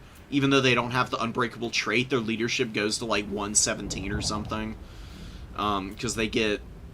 What is... It's not 117. What is it? Let's do the quick maths. Yeah, whatever. Those are my builds. Nobody look at them. You get the 16, you get leadership, but then you also get encourage, which is another 4 leadership. So it's 8 plus 4 plus 4 in terms of leadership, which is 16 in total. Scroll down here. These guys have 95 leadership, so they're at, what, 111 freaking leadership. They just aren't going to run away from anything. And then you can see their melee attack. They get 16 more melee attack. They go up to 89 frickin' melee attack. Like, what are you going to sit on top of that and expect to work? Pretty much nothing. I mean, the only way to kill Bloodwake Berserkers is to shoot them to death or get some, like, big anti-infantry monster to kind of, like, trample them, which Gorge kind of was, but they came out late, and Gorge is already pretty beat up by then. Anyways, it's just a very long way of saying always have something next to Skulltaker so he's not alone. He's good alone, but he can get caught out on occasion and killed that way. If you just have a Khorne and a Bloodwake Berserker and then some, like, Bloodbeasts or Furies nearby that can kind of, like, peel over there to help out, like, the more static position, you're going to be able to really frustrate your opponent doing that.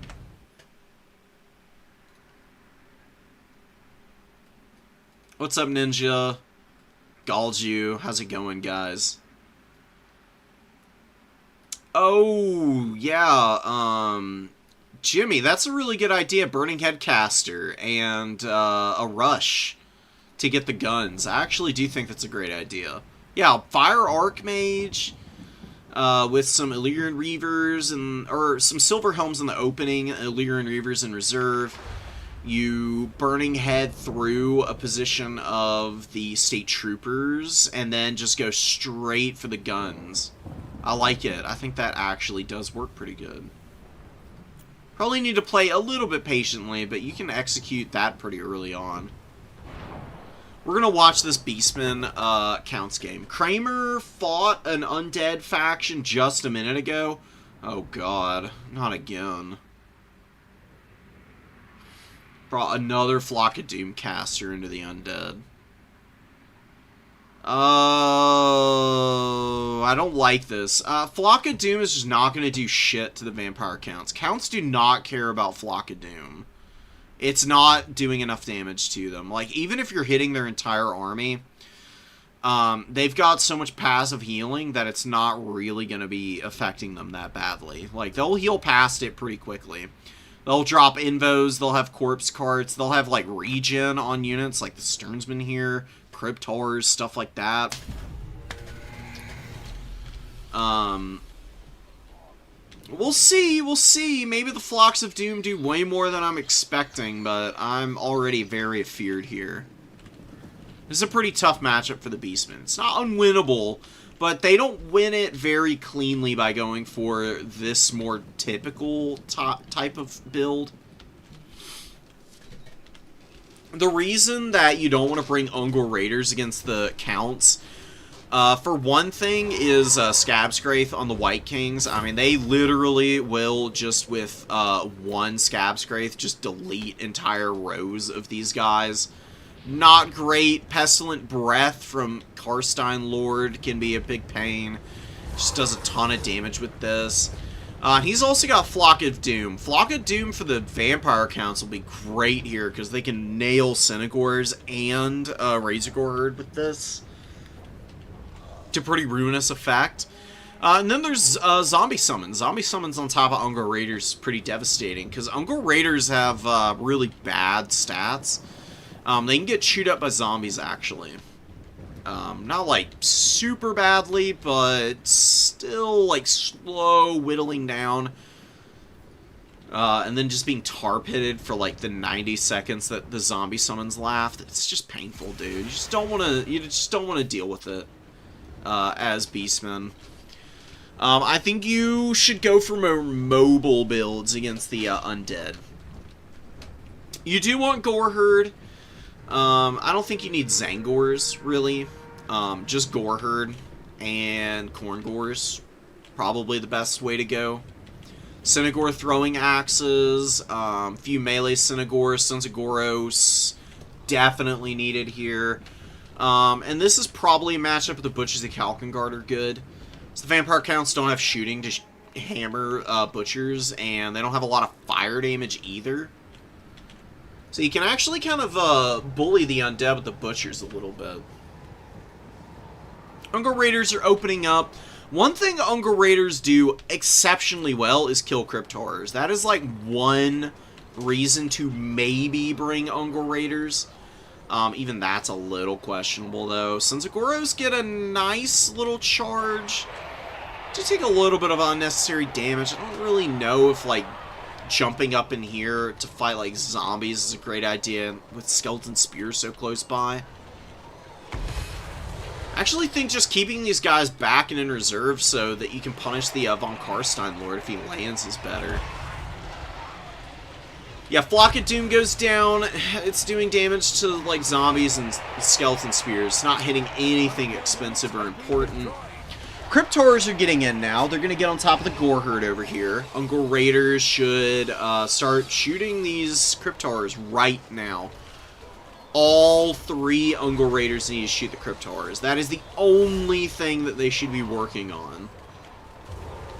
Because they can blast these things down. I mean, 30 armor is nothing.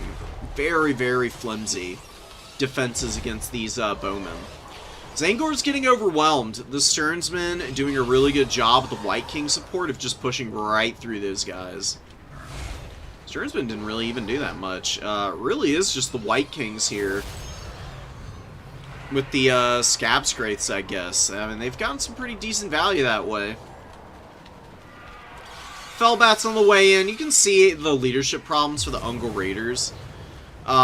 They get Primal Fury, but they have really bad base leadership, so they get frightened very quickly, and they just completely fall apart once they start getting scared. It's murderously painful to have Fellbats just, like, constantly diving Ungor Raiders, and they never really get to shoot or do anything useful. Just kind of what's going on right now. Sons of Goros get run off pretty easily. Kramer is keeping the game even, though. He's doing a good job so far. Ooh, but the Dire Pack into Synagor is going to be brutal. Oh, man, the Dire Pack is such a good unit.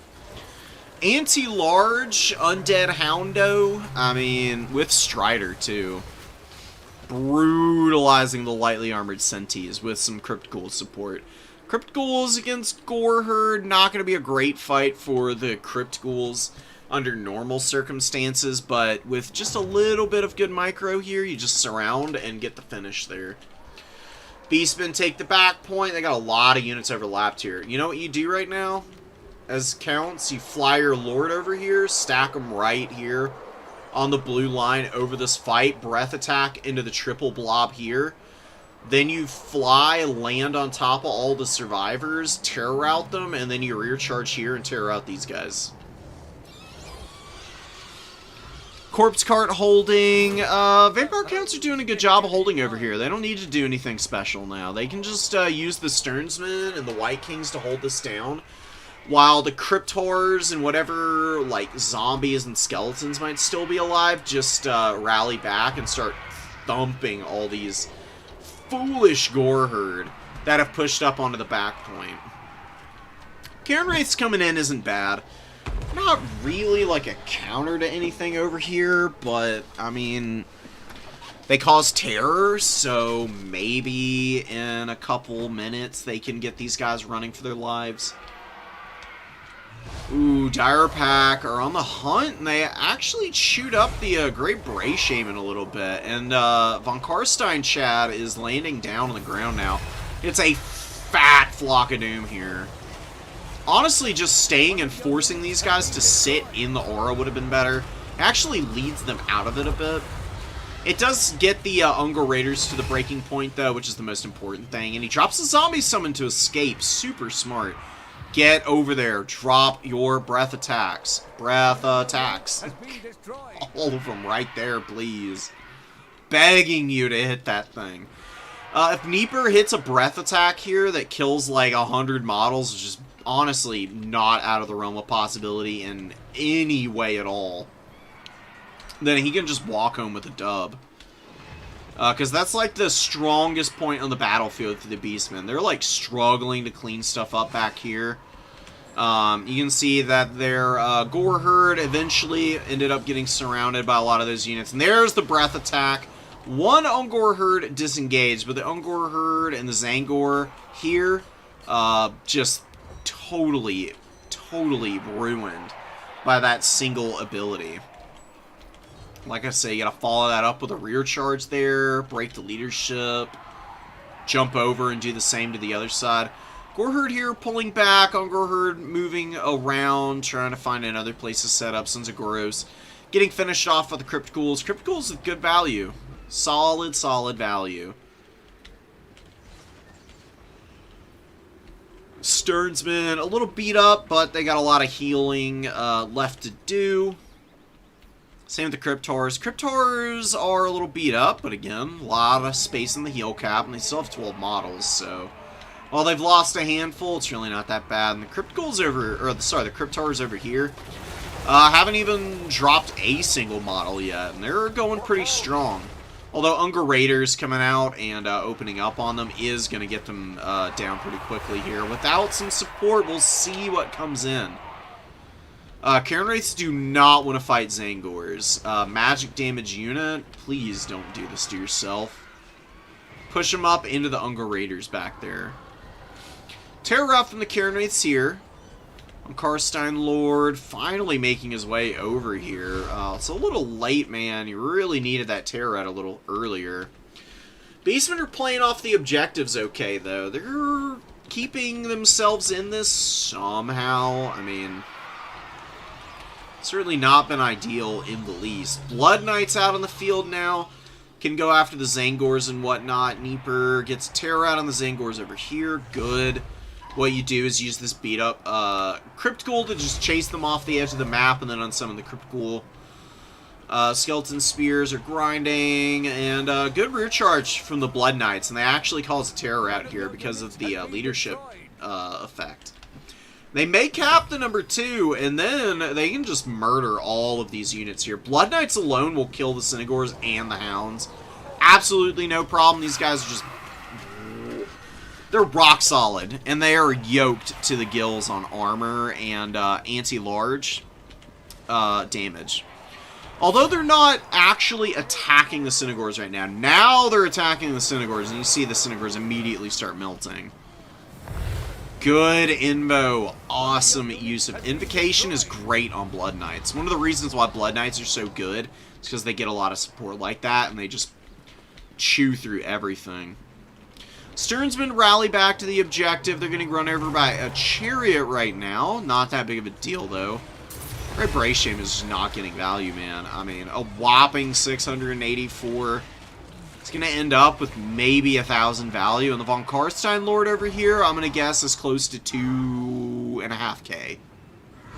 Not quite. 2k right now. If he can clean these Harpies up and bully the Ungol Raiders in the back line, then he'll probably have about that much. Nice Storm of the Night. And we've got the Blood Knights going after the Gorbel. So they're going to surround him, and they're going to rip him up. He's exhausted, so he's down to 75 armor, putting him in the danger zone for a non-AP unit like Blood Knights. They do have some AP, but a majority is not, so gotta make it work somehow. Really good counts play. Slow, patient, initial engagement on one side of the field, delaying on the other with just hordes and hordes of garbage, and then baiting your opponent in when they start getting panicky about points, and then overwhelming them on both edges of the battlefield. Here first, and then letting this fight just wear on and on and on. Your opponent continues to commit, and then you just punish the big breath attack. Send your big dragon character into your opponent's home objective line. Just start wreaking havoc over there while you continue to build up behind. And then you can just slow roll all the way up the field at that point. One White King did die. I don't really know to what, though.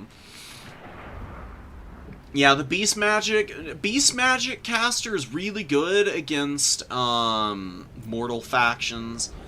High Elves, Dark Elves, Empire, all of them hate Beast Magic. The Undead just don't care about it. I mean, they just ignored all that damage.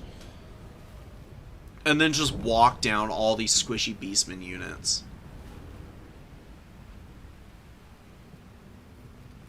The problem is the light armor of the Beastmen just does them no favors. Absolutely no favors. And there's no reason to bring a Minotaur with shields. There's no range. Butcher's fine. Minnow shield, no. Great weapon, or you get some throwing axes. He brought throwing axes the first game and then didn't bring them here. Throwing axes are obviously amazing against Undead because they do a lot of damage to the dragon characters, for one. Two, they can just wreck corpse carts and get away from zombie summons. And then they can kite around Blood Knights. Like, there's really not much to stop Synagor throwing axes in this matchup. And this is that's actually one with the ROR Synagor throwing axe is really good. The, what are they called? Grog Hooves of Wolf's Run. They have poison on their melee and on their missile. It makes every pursuit against Synagor throwing axes impossible if you have those guys together. And they just hit the Blood Knights with a couple shots, and then the Blood Knights are too slow to catch you. Empire versus Counts. Okay, sweet.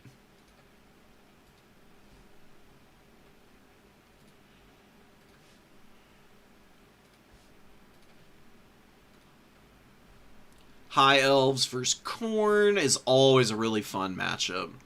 I think we might watch that before we do Empire versus who again? Vampire Counts, okay. That's a mirror. What round is that in? I don't even have that replay right now. Maybe it's the ones I just did. No. Let's delete all the ones that we have done, though. Just to keep it easy and clear. That's a cool one. Welsh versus Chimo. Light Slam with Shems.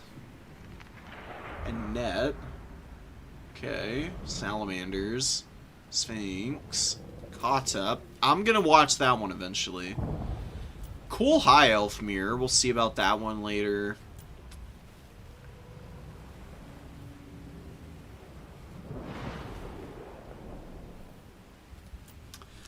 I actually really want to see this Empire Mirror. These are very different builds. Very, very different. And I'm surprised that Tobias is actually the one who isn't running the Engineer. Again, second game we've seen with Tobias today where he's not running his favorite Engineer. I love him branching out. He's just so good with Balthazar and Empire Captain and the Engineer Corps that come to expect it. What? What kind of speech is that, Boris? It's gonna be kind of weird seeing him with like ginger hair and whatnot, because they got like a new VA and everything for him. Curious to see what that ends up really looking like. Light Wizard with Shems and Net, as I mentioned. Shems is going to be really good against the Sunmaker, and there's honestly really nothing to be done to stop this guy. There is a Boris on the other side, but fake Boris is just on horseback.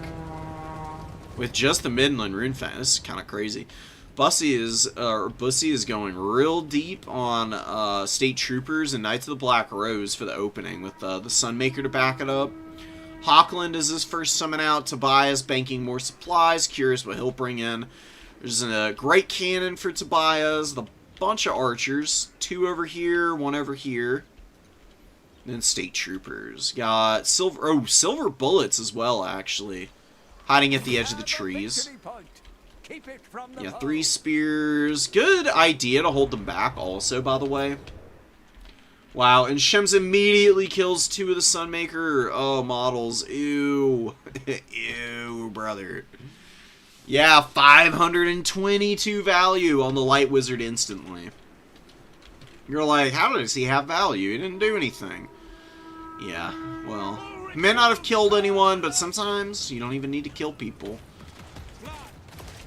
Like, if you destroy all of your opponent's supplies, what are they going to fight with, right? And great cannon opening up on that Sunmaker battery now. It's completely decrewed, and Tobias immediately starts moving forward. Dude, his execution. That's awesome. This is a man who wants the dub. He's been looking for it for a minute now. He's got Boris landing all over these Hawken long rifles currently. Engineer has not shot a single time yet. Engineer needs to start shooting. Okay, finally opens up, gets a little bit of damage in. Boris just jumps back up in the sky after killing a few Hawkland models. Light Wizard definitely needs to just fly out of here. Great Cannon needs to shoot the Sunmaker because it's being recrewed. Great Cannon, come on. Oh, it's shooting at the Hawklands. It gets a really good initial hit. Follow-up shots missed, though. Boris is running. Looks like archers poked him back a bit. Yeah, nothing crazy. Just a little bit of value. Ooh, Knights of the Black Rose netted real deep in the back line. Demogryphs now. No, no, go, go, go, go, go, go, go.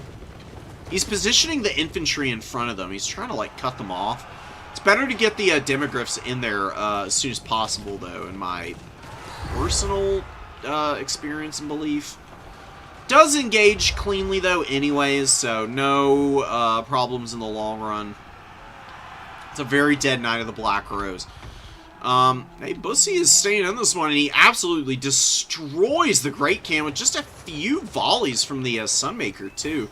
Shems coming down, kills one more Sunmaker model. It's down to 1 artillery crew. Or one crewed piece, I guess I really should say. Man, I mean, it does good damage even with just the 1. Imagine if all 4 were firing right now. There would be very dead archer boxes over here. Outrider grenade launchers kill the silver bullets, I believe. Yeah, 647 value. I think the silver bullets just got a little too far forward and they got absolutely clowned on. Just one good volley, that's all you need from them. Tobias with a slight lead. He is dominating the mobility fights, though, now. Another Knight of the Black Rose routing away from the Royal Altar of Griffites, and Boris on his big old Griffin has not taken much damage, and he is going to cause a lot of problems with Crush the Weak and White Cloak of Ulrich. Oh, it doesn't have... Oh, there it is. Crush the Weak. He's got Blood Roar for minus leadership. Crush the Weak lowers leadership, melee offense, and melee attack. And the White Cloak of Ulrich lowers melee attack as well. So units just go from, like, you know, having something to having nothing when they run into this guy. He's just super good at steamrolling.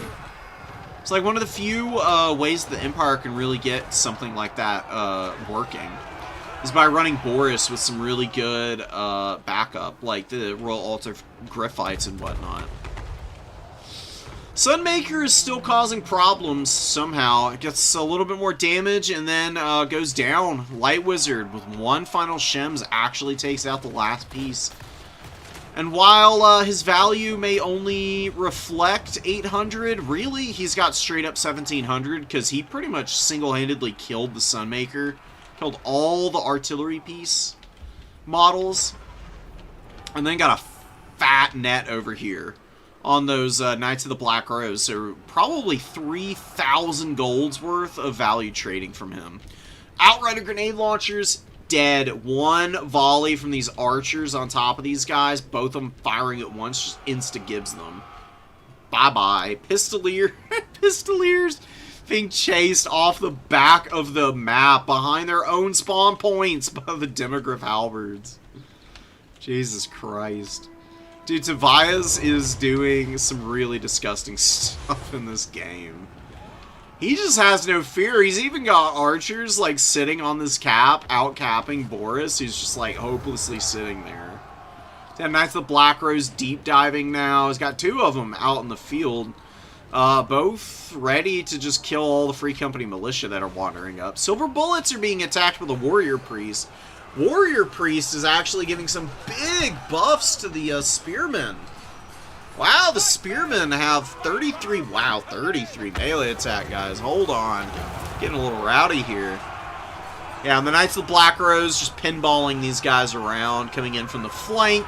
Doing a really good job of circling back and immediately surrounding, and that's going to be a big old GG in favor of Tobias. What a game, dude.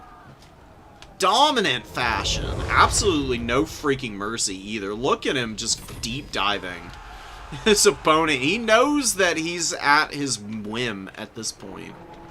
There's absolutely nothing that he really needs to do right now except kill the characters. He could just have his Boris fly back here and resummon his caster, net Horse Boris, and then Griffin Boris can just bonk him on the head until he's gone. Oh wait, he's got his caster over here. Yeah, just net Boris whenever yours is done cleaning stuff up over here. Yeah, some Knights of the Black Rose getting shattered, and it's just continuing to, like, swirl around them. It's really not much that you need to do. Oh, Bright Wizard comes out and does a little damage with Burning Head, but not in a good position at all to really get cost-effective ones off. I think really over-counting on the Sunmaker. The second you see a Light Wizard with Shems, and you've got artillery on the field that costs as much as the Sunmaker does, you unsummon that immediately. Just eat the cost that you're not getting back as best you can.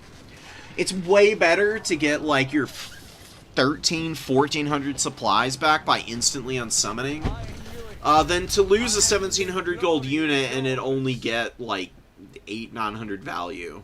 It's not worth it at that point. You just need to show a level of adaptability that Bussy just didn't have here. So Tobias just slowed his roll the second he saw what his opponent had. He was like, okay, what are my counters? These are my counters. My counters are working, and now my opponent is on the back foot, and now I dive, and now I just absolutely fucking brutalize him. Grenade launcher's the only thing that got any kind of value there. What about Tobias's units? The Great Cannon didn't do too hot. It got hit by a very nice volley from the Sunmaker and died pretty much immediately. Silver Bullet's got some good value. And rolls off Griffites. And then it was just Boris just terror-ratting everything. I mean, everywhere he went. The entire front just collapses wherever he flies down. Honestly, pretty goated game. Mirror matches can be a little steamrolly like that sometimes, but I do find that a lot of times mirror matches are really compelling, because it's usually people who are like super experienced on the faction, and they've got some like wild counters to throw out. I will say, I think Tobias won this one a little bit more cleanly, because he pretty much exclusively plays Empire, and Bussy has been swapping up factions pretty regularly. We already saw this one. We're going to delete all the ones that we've already seen. Oh, we've watched this game already.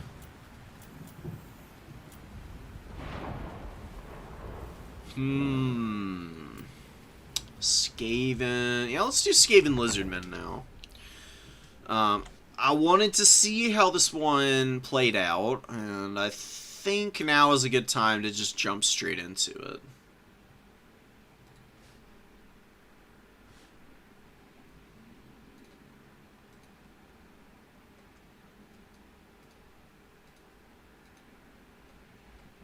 If Neeper or Bussy can send me the replay, I would love to cast it. The only reason I haven't is because I don't see it anywhere.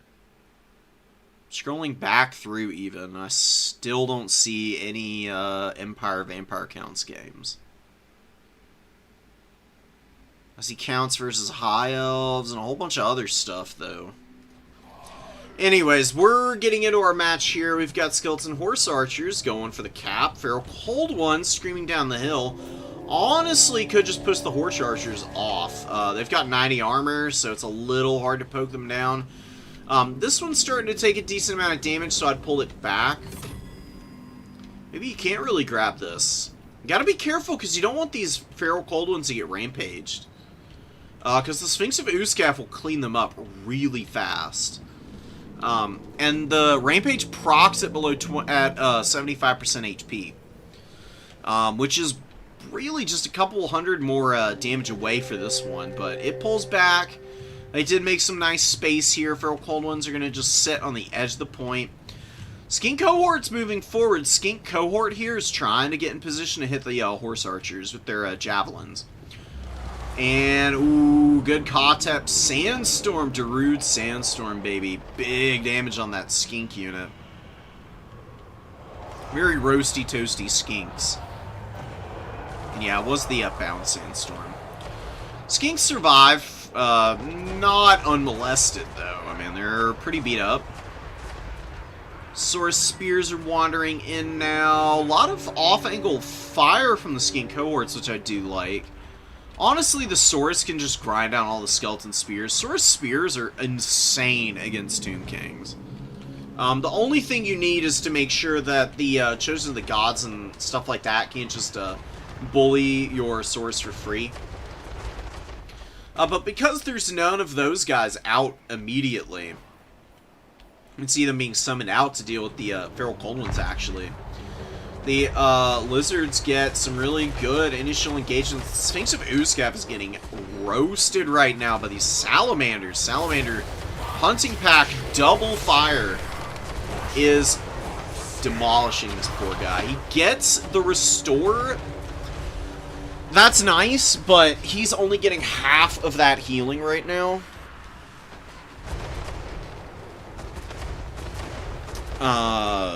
And he's just still taking some murderous damage. And Sacred Croxagores are on the way in. Now, one of the Salamander hunting packs is getting rallied. The Slan Mage Priest is getting beat up. Chimo, run through your monstrous units. Run through the monstrous infantry with the Slan to get away from the Sphinx. Because that guy can get tied up in the Sacred Croxagores and really just get absolutely annihilated at that point. Yeah, Slan is just face-checking him now. Honestly, in this position, not the worst thing you can do. Because the Sacred Croxagores are in close enough combat to buffer damage for you. You got Skink Cohorts here. And you have the Salamanders. Salamanders are firing on a pretty high arc, though, and their fire is very inaccurate right now. Missing a lot of shots, but they're still debuffing, still lowering that heal rate. For any follow-up restores, there should be one more in the back pocket. There is. Don't know when it's going down. Coldwind Rider's in the way in. Could just surround the Necrotect. If you kill the Necrotect here, it really wouldn't be bad at all for the Lizards. They'd love to get rid of that Chariot and the debuffs.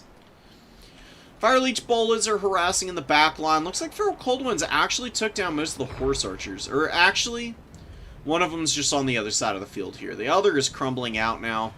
Chosen of the Gods finally moving up to support the front line. But the problem is that the Saurus units... They've basically already killed all of the Tomb King's infantry. You can see the last of their skeleton spears are going down here. They do have one Tomb Guard halberd, which is cute, but I don't know how far that's going to go. Although, the Necrotect and the Sphinx are on top of these units, and you see those blinded effect debuffs on the Sacred Croxagores really doing numbers to them. That was just a wildly misfired Shim's Burning Gaze there. Syrians is not good on monstrous infantry. I mean, it's doing a little bit of damage here, but that's mostly the halberds and the big monster chewing on these guys. Saurus Spears moving in on the back of that fight. Skinks are holding the point here. Oh no, the Umbral Tide moved up and then got the Ushabti summon dropped on it and Skeleton Horseman running it off. Suddenly, Chimo is running out of answers for the big monster. Thankfully, it's basically on death's door. And there's no more restores, so maybe it just crumbles out here. Actually, looks like that might end up being the case. Yeah, that would be awesome. Still has a few problems that really need to be addressed, though. Screaming Skull Catapult's doing some work now. Very strong against Skinks, obviously. The Saurus, man, look at these Saurus terror routing. Terror routing because their leadership is getting debuffed by the damage by artillery trait and the big scary around them. Oh no! Oh no! This is a disaster.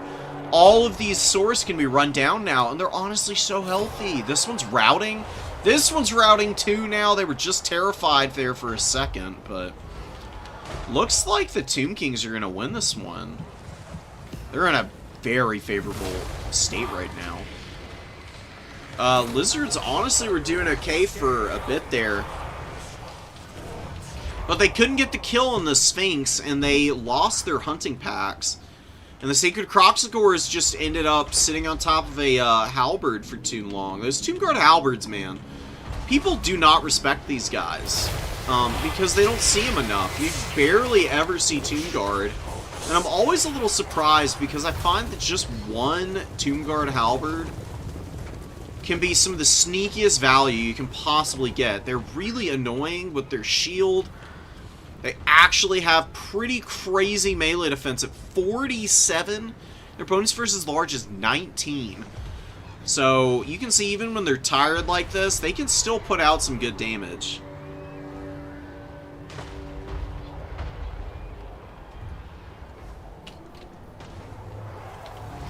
Slam Mage Priest getting run over. He traps another Shems, and Shems is just not doing it right now.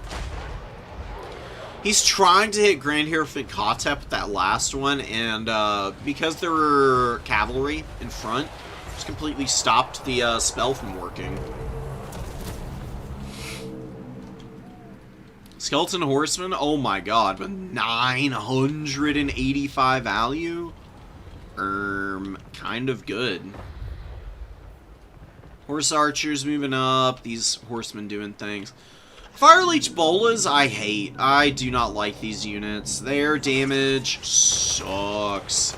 It's not like they're atrocious. It's not like they don't value trade. I just never find Pterodons to be a difference maker. I think people win in spite of them more than they win because of them. So you can see they're just being chased by Carrion here. They're never ever going to be able to do anything useful again. They're going to be running the entire game. Sword Spears, another one back out on the field. I mean, it'll get rid of all these crappy units that are over here for the Tomb Kings, but this situation is just completely out of hand now. Colden Riders are like pinned up in the trees. The Skeleton Horsemen are getting lots of support. There's tons of heals. Cathay with his Lich Staff has proven to be one of the more annoying Lord options as of late. People kind of figured out how to deal with Setcher on the Cimmerian War Sphinx, and now I've noticed that Tomb Kings players are varying their builds as much as they can. Tomb Kings have never gotten a DLC, so they just have the same shit that they came out with. Please, Lord of the End Times, give us some freaking Tomb Kings DLC. So sick of them only being able to bring the same few units. One of your units has been... It's just a little tired. I mean, they've got like a decent little roster and some flexibility in it, but most of the time you're going to see a bunch of Skeleton Spears, a bunch of Skeleton Horse Archers, a bunch of Skeleton Horsemen, a Screaming Skull Catapult, Chosen of the Gods, maybe a Sepulchral Stalker to Nushapti or some Chariots. Depending on your flavor of anti-infantry preference. You know, that gets a little samey after a while. I will say, though, Tomb Kings still stay one of the cooler factions from the Warhammer 2 days. Their aesthetics are just hard to beat. I mean, it's very simple stuff, but there's something about them that's just so appealing because of that. You know, they're like the Empire, but undead guys. You know, they're just noble, bright, heroic types who just want to do everything they can to stop Nagash from ever rising again, really, is the end goal. And then you got, like, Arkan, who's, like, the evil Tomb Kings. Kind of like how Empire has a handful of, like, ne'er-do-wells among the Elector counts at all times. For plot purposes, you know. Coldwind Riders are looking to chase down some Ushapti. The Ushapti are looking to chase down some Skink cohorts. Carrion find those guys first. I would swap here. I'd get the Carrion out and have the Ushapti continue the pursuit. So the Carrion will lose either fight on their own, but you might as well have them lose to the Coldwind Riders while the Ushapti like followed through on the unit they're actually good against. Here they kind of over-pursue, and they both end up getting a little bit caught here, but the Sphinx of Uskaf is back out, and it's going to clutch the end of this game, dude. There's not much that's going to be able to touch it. Some Skink Cohort Javelins are coming in. Slam Mage Priest, the Light Magic, is still alive. He's got 1,000 value, which is really not that much. Not that Slain really value trade all that well anyways. Like to see a little bit better stuff out of the Shems here. I think Barona's Time Warp would have been better. He does get a good one on Kotep there. So you can bring all these Sword Spears and then supercharge their melee attack with Baronas. You know, for 50 freaking seconds, you get the 24 melee attack, and you really do some damage to the Skeleton Spears in that time. Get rid of all the Skeleton Spears, and the Constructs and the Cavalry don't have anything to anchor on or play Hammer and Anvil off of. They are pretty trash. Then the Spears can maybe grind through those guys without any buffs, and then you can use your nets to just catch any other big stuff. Necrotect has been a nightmare, by the way. He's still alive out here on the flank with 1,300 value on his freaking chariot. Oh, and he had Elixir of Might, too, which is that's really cheesy. It's actually kind of cool. It's a fun little item. I don't think it's all that good, but, I mean, you can maybe do some silly shenanigans with it every now and then. tidings. The enemy has captured one of your victory points. And... but... oh, the slaying... oh, God. It looks so agonizing. Honestly, it might have been better when they just phased out of existence after dying, because that just looks gruesome. Horrifying. Nobody wants to see their little pet frog die like that. I mean, come on. Please. Have some consideration for the children. Skeleton Horsemen are... I mean, there's just a million Skeleton Horsemen fighting this one Sword Spear. It's just desperately trying to hang on. I mean, they haven't done bad damage. I mean, the problem is they're spreading it around on 3 units, so they just can't win. Feral Cold One jiving in is whatever. Game's over. Tomb King's holding way too much of the field.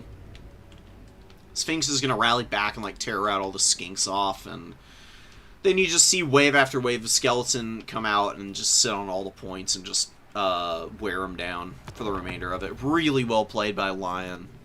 Great game, dude. It was double Ushopti, 1 Sepulchral Stalker, Chose of the Gods, who did get 2,000 value, and then just really good mobile play. Catapult was fine. Tomb Guard were great. 1,000 value on them. Awesome. Sphinx is a little bit inefficient, but it attracted tons of support fire from the Lizardmen units, who just couldn't get rid of it quickly enough. It took them way too long. By the time they got rid of the Necrosphinx, they were getting surrounded by everything else.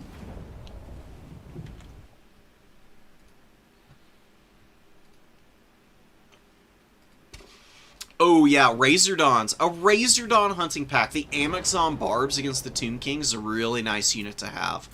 Because the AP and the poison on those things is brutal. Super fun. Short range unit though, so you gotta be a little bit careful with them. But, in my experience, I have seen them put in some decent damage in the past. It's a Greases game, guys. I know this is probably the worst, one of the worst matchups. Not the worst. It's one of the worst matchups in the game for a faction. Tomb Kings just dominate Ogre Kingdoms. Ogre Kingdoms get completely shit rolled by Tomb Kings 9 times out of 10. It's just one of those matchups. There's always going to be a matchup, no matter what faction you're playing, that's just bad for your faction specifically. In these single faction tournaments, your likelihood of running into one, and you just hope you don't. You do your best if you do. We'll see if Chimp Shrimp is able to do something here with his big old Greases blob. He's got 1 Lead Belcher. Don't want to go deeper on that, because Ushopti Great Bows just destroy Lead Belchers. There's really no point in trying to bring too many of them. They'll just get farmed. Sphinx of Uskaf is way in the back. It's going to be moving up pretty quickly and immediately, though. We've got Boglars. Boglars and the Mad Marshes coming in with their funky little water birth ability. It's actually kind of a good map to use them on, obviously, because there is a water terrain feature, and they can use their aquatic trait here.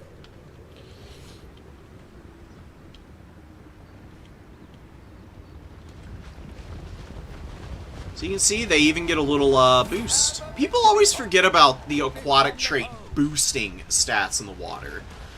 Not just the fact that you don't suffer the terrain malice, but you actively improve, which is pretty hilarious. Skeleton Horse Archers, hey, if there's one thing that's true about Lead Belchers, they do pretty ridiculous damage. So they get some great shots off on the Skeleton Horse Archers here. Nobblar Trappers need to move forward and get their little shurikens out to hopefully try and drive it home. The Skeleton Horse Archers don't want to sit here. Good volley there. Lead Belchers, though, losing a model, getting shot up pretty bad right now. Although they drop a really nice volley and start really taking out some models here. One volley, and the Skeleton Horse Archers down are down about a third of their HP. Noblars continuing to shoot, and Lead Belchers continuing to trade. Honestly, really nice trading for the Tomb Kings. Screaming Skull Catapult going down. Of course, you're going to see one of those in early, because why wouldn't you want to apply more leadership malices to a low leadership faction? Trappers getting hammered. Maneater Great Weapons are going to get a really good fight here. You need to make sure that you surround these big models right freaking now, because if you do fully surround them with the Maneaters, there's nowhere for them to go, and you probably outright kill them here. Oh, come on. Come on, give me the rare Ogre Kingdoms victory in this matchup. Yeah, the Maneaters are putting down some serious damage on the big Sphinx. And that monstrous impact, man, lowering the speed by a country mile on the Sphinx right now. Down to 10 speed, there's no escaping here. Marked by Eaton from the Eshin Maneater, too. I did not see this guy. Sneaky, sneaky Eshin Maneater. Getting in there with his debuffs and making things miserable for the big monster. The Restore goes down. It's not being debuffed by anything right now, the healing, so good chunky amount of HP incoming for it, but it's just fighting way too much. Greases keeps debuffing its speed into the pits of hell. Actually had a little bit of an opportunity to run here at the end, but its leadership is absolute garbage right now. Negative 49. Gonna crumble out. Huge dub, but despite all that, Chimp Shrimp is still struggling.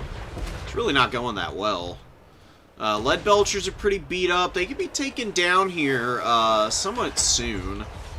You got Chosen of the Gods really laying into a lot of the units out here. The Bogglers of the Mad Marsh are just getting absolutely destroyed by these Skeleton Horsemen in the water.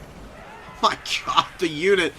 I think what happened is they got charged down and then they broke early, and then because of the way the water birth works, they kept regenerating as they were getting run down, so the Skeleton Horsemen farmed like a ton of free value just by murderizing them as they were running away. No, don't lose focus! Chimp, dude, you gotta get in here! Can't let these sepulchral stalkers shoot for too much longer. They're gonna wear down those Maneaters pretty fast. Oh my god, please get in here. Come on, he's moving up. He's got both Maneater Great Weapons just bomb rushing the sepulchral stalkers. One of these Maneaters might struggle a little bit against the sepulchral stalkers, but both of them getting in right now, gonna be a nightmare for the Tomb Kings. Sepulchral stalkers, I've said it before, not that great at doing damage in melee. They usually just hold their own, but they're fighting another monstrous infantry anti-large specialist, so you can see the disparity in the damage overall. Sepulchral Stalkers have about 506, and it's not moving an inch right now. Look at one of these Maneaters, and you can see 1525, get a few swings in. They're getting about 20 with each of their swings. A little bit of a hard time making contact with the last few models, but a lot of these guys are crumbling down. They do pummel them into the dirt, and they have definitely paid off pretty nicely. Greasus, though, is on the verge of death. The Chosen of the Gods have been sitting on him. Arkin's been dropping Spirit Leech on him all game. I don't know how Arkin is basically on death's bed. Maybe the Eshin Maneater was trying to eat him. Eshin Maneater is still going around slapping people up. I do love this guy. He's a fun little character. Got some Fizz Res. He's got Strider, Stalk. Good buff and debuff. Marked for Eaton is really strong. Man. What's going to happen? This is a game that's... I have no idea how to read this right now. Look at all of these units routing for the Ogre Kingdoms. But look how little the Tomb Kings actually have on the field. I've got 9 units out, and one of them is a unit that's about to literally be gone in like half a second. Another is like a very depleted Skeleton Spear. They've really got 1, 2, 3, 4 healthy units on the field right now. And that's it. That's all they got to work with. They keep feeding bodies to the Maneater Great Weapons. Although they do finally break them. They get them off the field, which is nice. Oh man, Ogre pulled dual weapons, getting macerated by the Chosen of the Gods there. 2200 on these guys. Tomb Kings swing it back a little bit. I don't think Lead Belchers are a good summon in. Although, well, Chosen of the Gods have enough ammo to do some wicked damage to them. Eshin Maneater needs to get off the spears and just go for the artillery crew. It's probably your best bet for value here. A couple Gorgers on the field. Gorgers are kind of abysmal dog shit. I would never ever bring them against Undead. I guess you're kind of desperate for options that don't just run away immediately against skeletons, though, so maybe that's why they're here. Because they are. I mean, they're unbreakable, so... It's better than trying to use Ogre Bulls. Ogre Bulls cannot do anything in this matchup. They get run down so bad by Sphinx of Uskef, and then just fighting on top of spears and the like. It's so rough. As I expected, Chosen of the Gods, with a couple of really good shots onto the Lead Belchers, honestly takes a massive bite out of them. They only lose 1 model, but they did lose 1,500 of their 4,900 HP. Tomb King's resecuring a big portion of the map, and Welsh Lion sitting pretty right now. I mean, that opening engagement really couldn't have gone any worse for the Tomb Kings, and they are still here in a winning position, and they just broke the Lead Belchers by breathing near them. That leadership debuff, because of Grease's dying, is going to ruin the chances for the Ogre Kingdoms here, I fear. Lead Belchers fighting Skeleton Horsemen. Skeleton Horsemen are not going to get the kill on the Lead Belcher, but they do, again, take a decent chunk of HP out of these guys. Which means that with that leadership debuff, they're going to have some trouble sitting in and firing all the shots that they need to. Nobbler Trappers getting run down, Ogre Bull dual weapons shattered and running for their freaking lives. Fleeing in abject terror. Lead Belcher's trying to shoot the Carrion here, honestly not making very good contact. There's a Skeleton Horseman on the way into... Oh god, this is going to be painful. Nice land, Carrion all over the Lead Belchers here. Dual Weapon Bulls, though, going to peel these guys off, but I don't know if there's enough to save the Lead Belchers here with the Skeleton Horseman running them down. Another Lead Belcher! Just triple Lead Belcher at the end here. I see the philosophy, I just don't think you should ever bring this many Lead Belchers. I'm sorry. I mean, if you can make 1 Lead Belcher work, that's really all you need. Trying to go triple Lead Belcher and another really good shooting faction and one that has proper counters to Lead Belcher is a bad freaking idea. I think Powder Guts here would be way better. If you're going to bring some shooting, bring like a hybrid gun unit, one that can fire while moving and also just do brutal damage with each volley. To single entities specifically. I mean, Lead Belchers can shoot single entities. You can see them trying to hit Arkin here. Having a little bit of a hard time. They're a little inaccurate is the problem. Powder Guts just, like, never miss shots. And they'd be a really good counter to the Necrosphinx, actually.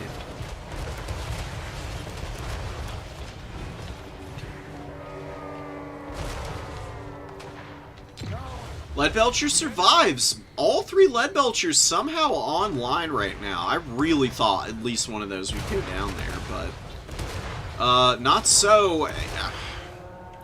Chimp's got such an uphill climb, though. I mean, there's no Nobblar coverage at all right now. Huge wave of Garbo Nobblars come in.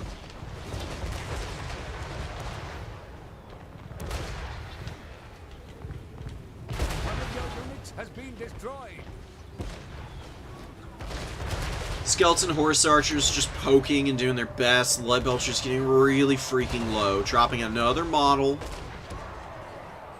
Dual Weapon Bulls get into the Horse Archers. Oh my god, Chosen of the Gods back out. Chosen of the Gods about to ice this game out by shooting all the Lead Belchers down. Chimp has stayed scrappy in this game. I gotta respect it, man. But there's just nothing you can do sometimes. When the matchup is this bad, what are you supposed to do to stop this? I mean, the Noblars just, like, spend the entire game running for the most part. They just do not hold against a damn thing here. And without the Noblars being able to hold for even a little bit, you're just screwed, man. I mean, look at this. The Leadbelchers routing. They took, like, a few shots from the Chosen of the Gods and immediately got rolled. Now the other Leadbelchers are about to be focused down. Looks like the Ogre Bolt dual weapons are going to be the target first. Then we'll probably see them swap over and clean up both these very depleted Leadbelchers. Ogre's going to take their home objective back, but they're in a really deep dark one with the objectives currently. Woeful tidings. The enemy has captured one of your victory points. Take it back.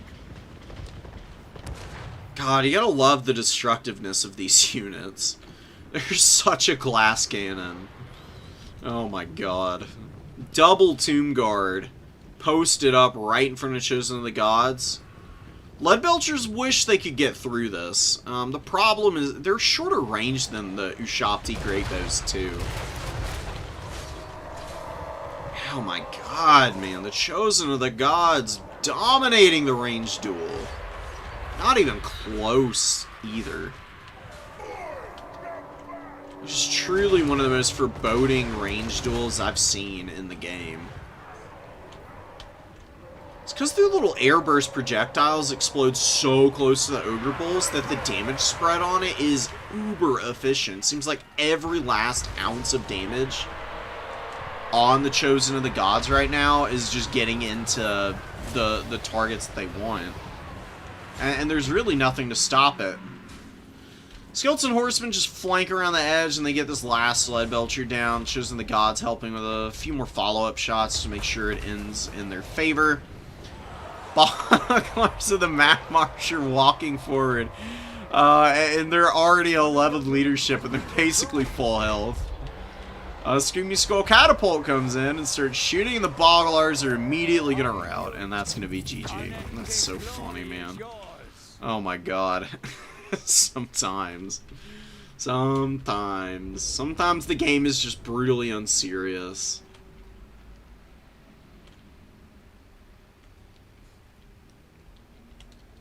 Ogres may have lost, but they look damn good doing it, don't they?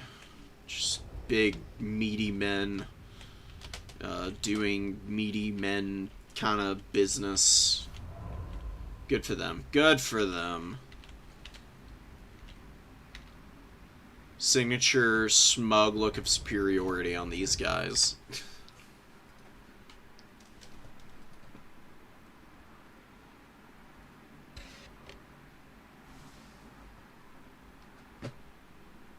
Ooh, we do have a Cathay player.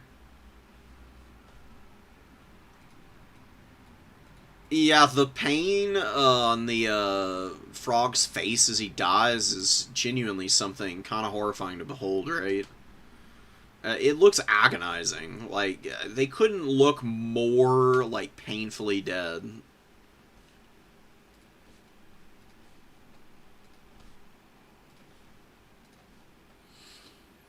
Alright, we got Orky Boys versus some Beastmen.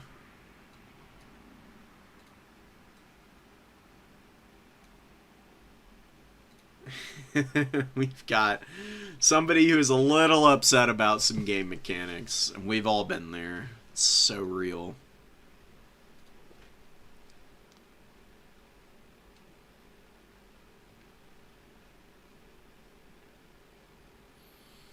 God, great games today. A lot of them have been a little one-sided, but that's not the end of the world. You know, it'd be really nice to get some real barn burners. That just doesn't happen every single tournament. Last tournament, we had a bunch of really close games. A lot of times in brackets, even in like higher level tournaments, you know, ones that aren't just new players, even there you get lots of games where it's like fairly even early, and then pretty quickly it becomes clear who's dominant. Usually in the semis and the finals, though, is where you get like truly the best of the best games. You get some really close ones there. I'm gonna go to the restroom and I'll be right back.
Alright, we're back. We're back.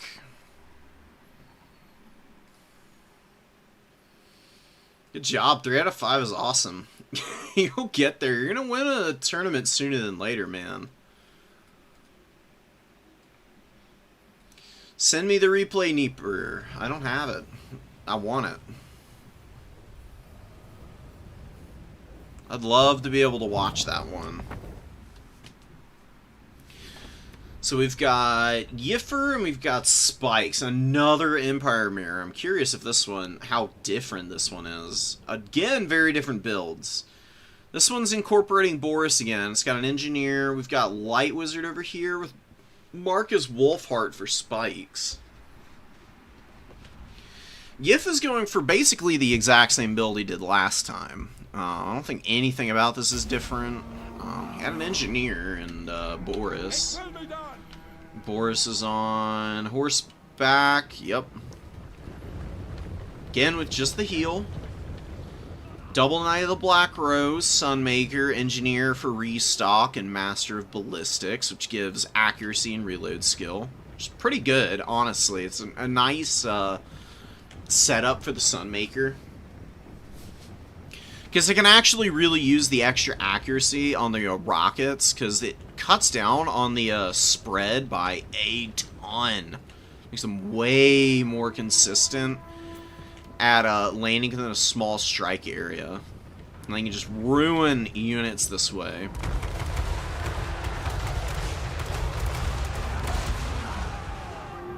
Ow. Halves their HP. Maybe want to swap and take a pot shot at the Pistoliers here. Wouldn't be bad. Spearmen and the Knights of Black Rose are just chilling in the forest. We get some more shots going in on Spearmen over here. Luminarch shooting swordsman. Hello. Really should just hold for the Bright Wizard. Just try and shoot the horseback characters to bits. Hammer of the Witches moves up to try and shoot the Sunmaker. Sunmaker should swap over to shoot the Hammer of the Witches down. Totally could. Would absolutely ruin them if they focused it. So they do. They swap over immediately. First volley takes a third of the health off. Hammer of the Witches opens up finally. Keep it from the foe. Wait, did it shoot? I could have sworn I heard the cannon shot. Oh, God. Oh, no. Apparently not. And the Sunmaker, couple more shots coming in, is probably going to finish this unit. Ooh, they are real low. That might be the last one that's needed. Okay, they kill one of the artillery models. But the Hammer of the Witch's crew is just completely dead now. Yikes. And 3 Sunmaker models is more than enough to put serious pressure down on the remainder of the state troopers for Spikes. Does get a snipe on Yifer's caster, though. The Bright Wizard is routing, and Luminarch of Hysh. Temple of Luminarch could get a killing shot here if he just actually focuses on him. Just turn and shoot him. Come on, come on, come on. Oh, misses the opportunity, I fear. Yep. Ooh, but the Bright Wizard stops in the open field. Now we see him turning. We got the Hawkland shooting at the Bright Wizard and actually doing a ton of damage to him. Oh, he's so freaking lucky. I was about to say he's so dead. But luckily, the Templehof Luminarch shot actually just pile drives directly into the ground. The Bright Wizard's going to get away again. And yeah, the Sunmaker swapping over to shoot the Hawkland long rifles now. Gets a little collateral damage on some spearmen there. Hawklands are a little tough for the Sunmaker to hit consistently for whatever reason. I have definitely seen it, though. Make some pretty good contact before and just one-shot the unit. Just need to see if it gets lucky here. That's usually what it comes down to, is a question of luck. Might not even need to, though. Actually, there's a huge breakthrough coming in now. With Yifer's Knights of the Black Rose going deep for the Hawken long rifles, but they get netted by Marcus Wolfheart. Temple of Luminarch stuck in here, though. Is there anything for Spikes in here? Yeah, Spikes has the Royal Altar of Griphites in here.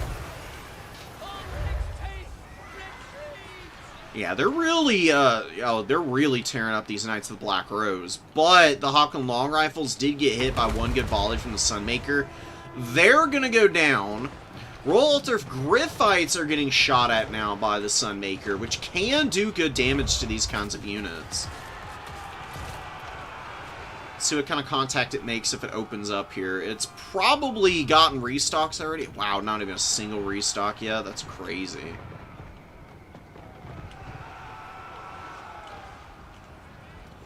Where are these rockets going, brother?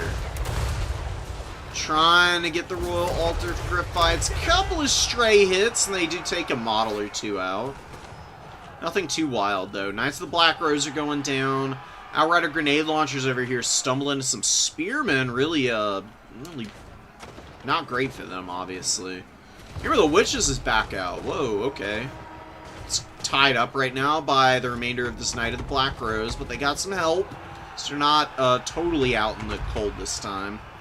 Empire Knight helping them. Another Hawkland in. This Hawkland's hiding in the trees. You can bring it back forward. See if it can get some value. Spikes is starting to take a little bit of a lead.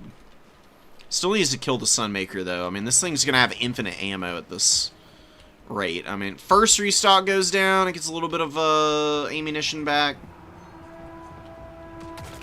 Honestly, if I were Yiffer right here, I'd just hold the Sunmaker ammo. There's nothing to really shoot at. I mean, you don't need to shoot these spearmen on this point. Just keep bringing your own Hawkland long rifles out and creep the Sunmaker forward so it can shoot anything coming out of the trees. Keep it right at this exact distance, actually. Because everything coming out of the trees right now could get hit by one set of rockets from the Sunmaker and just get completely dunked on. It's trying to hit the Hammer of the Witches, maybe. Or no, it's going to swap over. It's going to shoot the Hawkland long rifles. Good choice of target. Yeah, a little bit off, but if any of these volleys hit square, it's going to be a dead Hawkland unit. And since you've got the restocks, you might as well take the chance, right? Hammer of the Witches takes a pretty serious blow there. A bunch of guys getting tossed around by the rockets landing in there. Oh god, a lot of collateral damage incoming. Really not as much as I thought. Honestly, kind of lucky there. Sunmaker is just continuing to ramp up in value, though. Is it gonna find... Oh, there we go. There's some good hits. Boom! Hawklands take some serious damage. More follow-up shots. Hammer of the Witch is getting lower and lower, and the Hawklands slowly getting poked down. Hawklands for Yiffer doing a pretty good job of just hanging on, just doing their thing.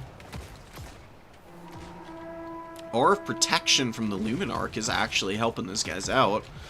Luminarch is dead and gone. I'm guessing the Hawklands finished it off. Hammer of the Witches is wanting to kill the Sunmaker. Do its best to try, at the very least. Engineers moving up and continuing to give restocks.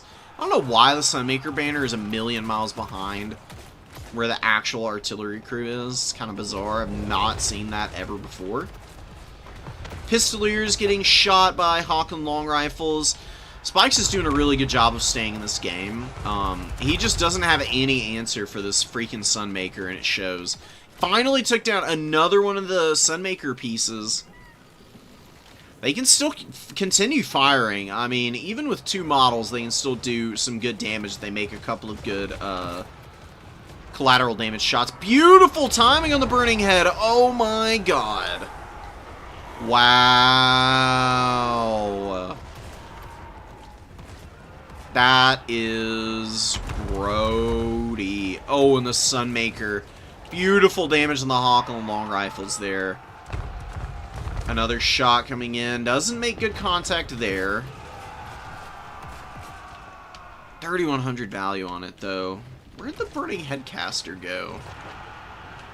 Did he, like, run in and get one more Burning Head off and then die? I guess he did. Okay, fair enough. Sunmaker shots ruining those halberds. Spearmen getting caught on the Spearmen of Yiffer. Good charge of the Empire Knights here, just to push the swordsman back. Get a bit of a net for Marcus Wolfhard. Now, you really need one there. I would probably have just kept it in the back pocket, just in case. Sunmaker, another shot. And misses. Misses horribly. Figure it would hit a little bit more consistently, but it is a bit of a blessing that it doesn't. I think the reason it's been a lot less effective is because the accuracy buff is not hitting it anymore, even though the flag is back here, which I have no idea why. The actual crew is outside the radius of this ability, as you can see, so they're firing a little bit less accurately than they were earlier, and I think it's making all the difference for this late game value trading. If the engineer were actually giving it the buffs, it probably would have been able to finish off these Hawklands by now.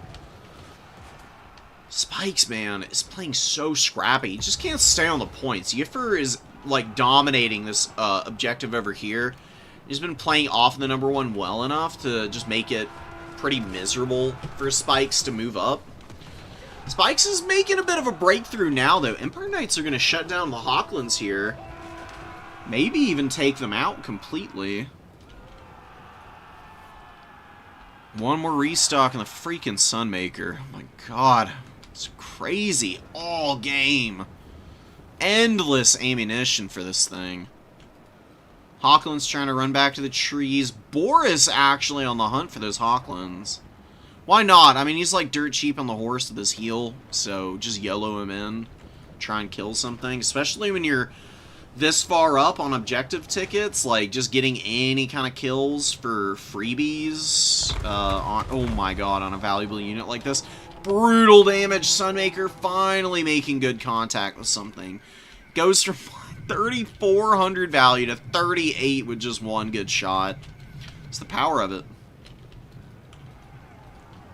Praise the sun. A lot of routing units over here. Some of them being terror-routed by the Royal Altar of Gryphite. Spikes did a really good job with these guys, but they are very trapped in spears and Free Company Militia now. And they're really low HP, so they're definitely going down. I'm going to get one last little hero charge from Pistoliers, trying to break up the Spearman unit. Not really going to work out great. Just nets, I don't know about. I really love Shem's Burning Gaze for artillery duels. It would have made all the difference. I think bringing Shems is really all that Spikes needed to do here to make this a winning match. Just use Shems to, like, run up and just pop down the Sunmaker models that are still alive. Instead of having to re-summon the Hammer of the Witches to get killed again. Just have your caster do the work, man. Save yourself the headache.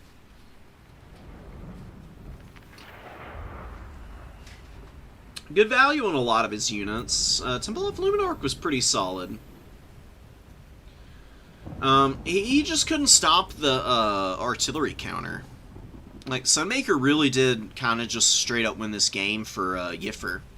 If he didn't have the Sunmaker getting close to 4,000 value, he didn't have anything else doing all that well. You know, he was forced to do some aggressive dives to get rid of the rest of the shooting. Because the Sunmaker couldn't do everything by itself, so... Hey.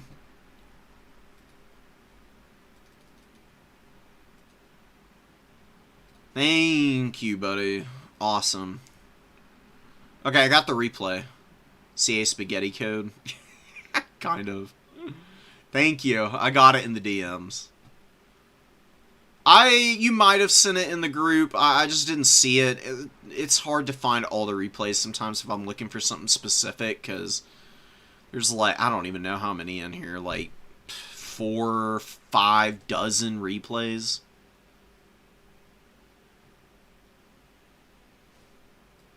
DMing me is always the easiest way to ensure that I've got, like, one of your really good replays you want me to cover. Alright. Let's drop it all in. Okay, stop. Stop, Windows, please. Okay.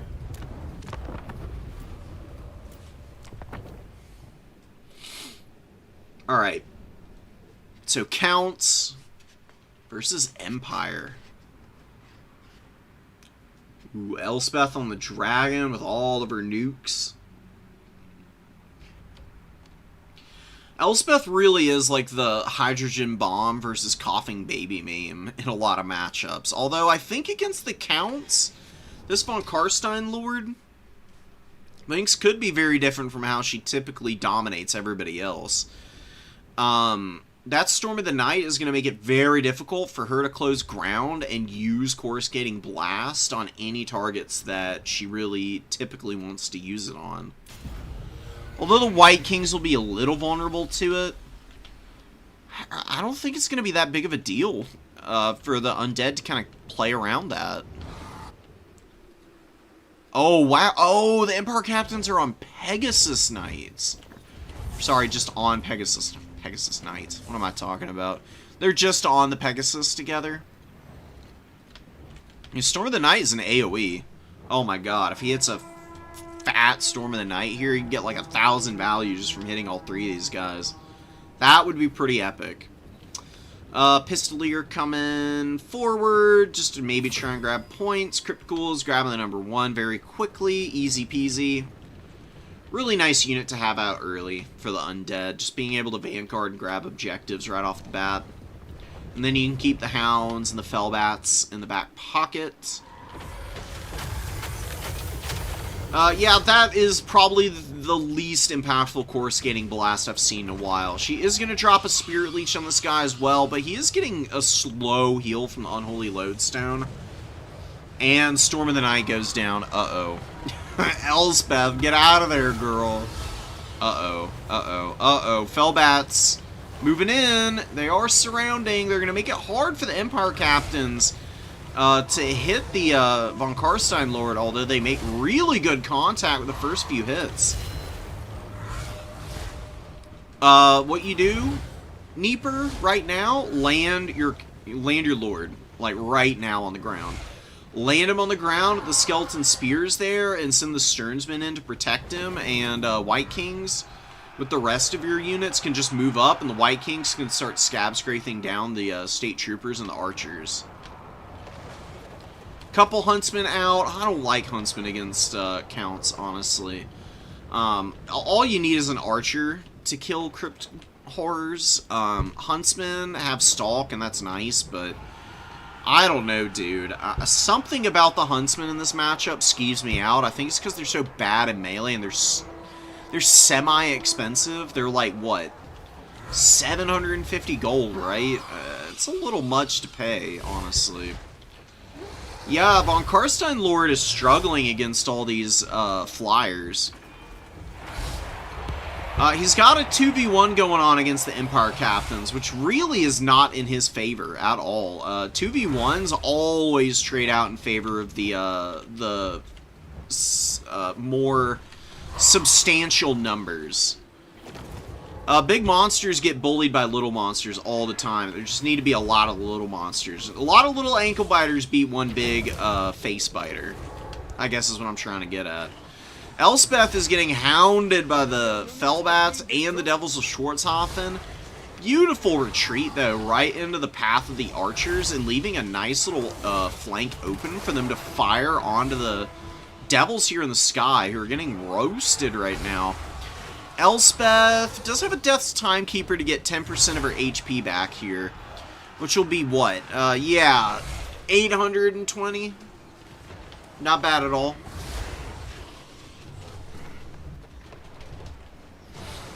That'll get her up to, yeah, 4,200. Not bad. She can definitely get into some fights, even after all the heavy lifting she's done so far. Neeper's caster is heel capped, and he finally landed him on the ground into a bunch of zombies, and just tar pitting these guys, just the right call. Really smart by Neeper. Really needed to do that a little bit earlier, but doing it now is something still.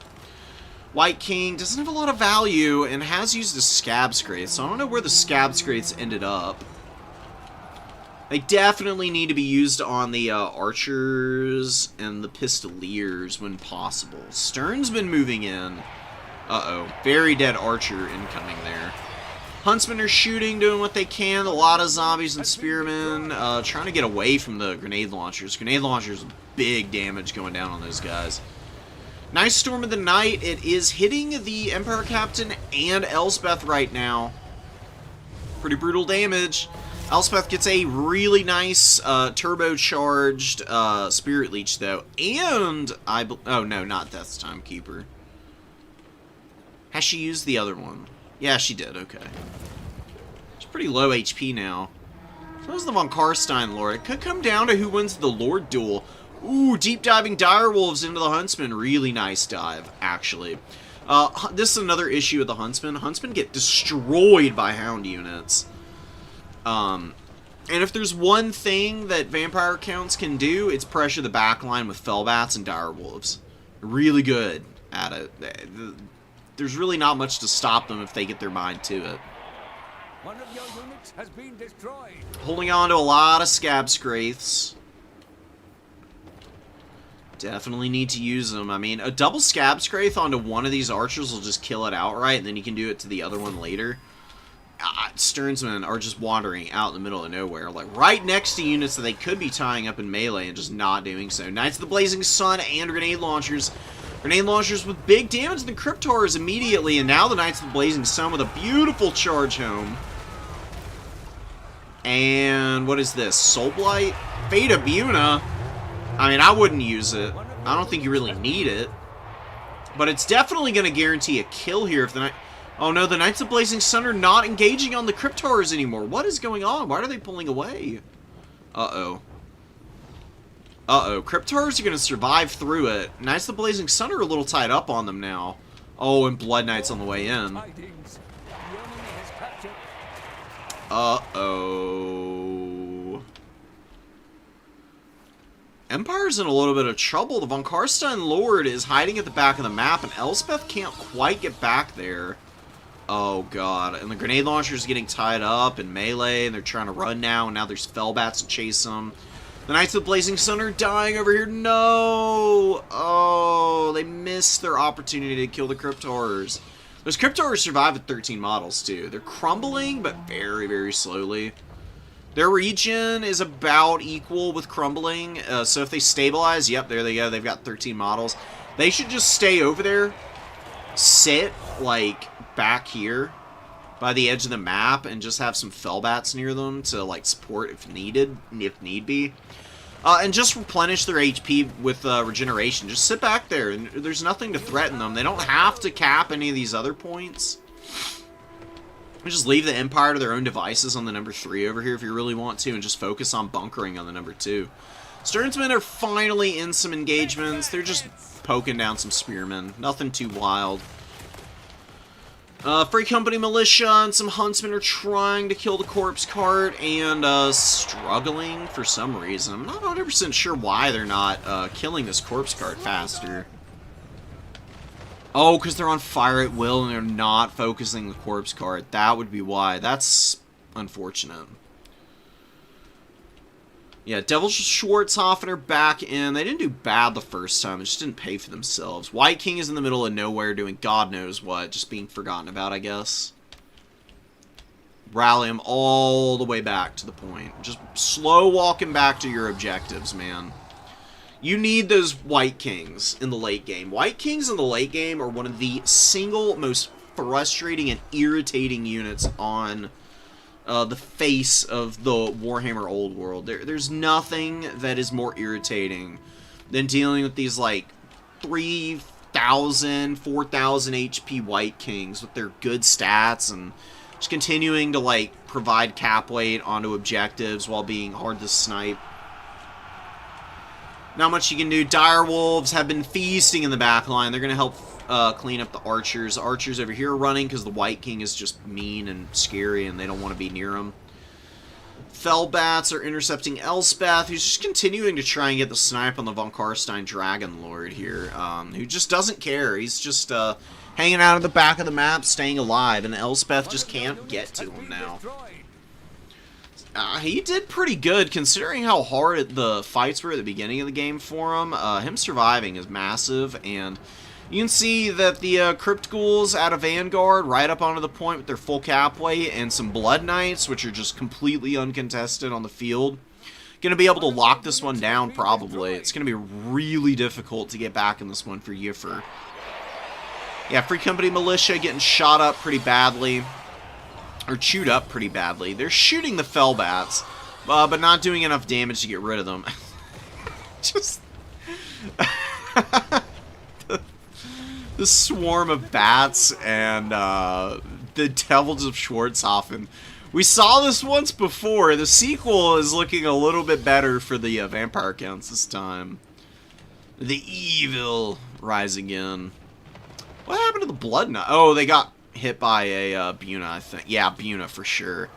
Supercharged Buna from the Pale Scythe too, but it didn't one-shot the unit. They've got 56 models. Honestly, if you really wanted to, you could go sit them on top of the Unholy Lodestone and have them, like, drag down the Free Company that are left. Get their hunger to stack with the Unholy Lodestone healing. Wouldn't be bad at all for them. Probably wouldn't lose that many models either. Spearmen are just, like, chewing at them. Sternsmen are enough to hold this point down. Just get them out of here, man. Just get them somewhere that they can heal. Save as many models as possible on these guys. Looks like the Von Karstein Lord might have a heal for him. Beautiful invo. Absolutely clutch. Big save. I don't think Elspeth has any more magic either. Oh, and she's landing on the Dire Pack.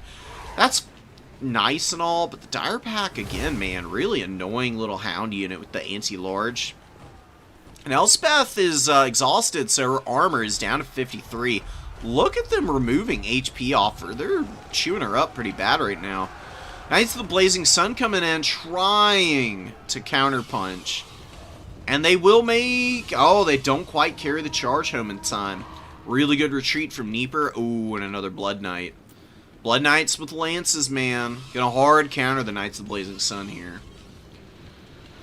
I guess the Devils and the Fellbats got pulled to the ground by Elspeth is what happened there. Kind of missed them, kind of missed her landing, but the Demogryph Knights came and hammered home a good charge.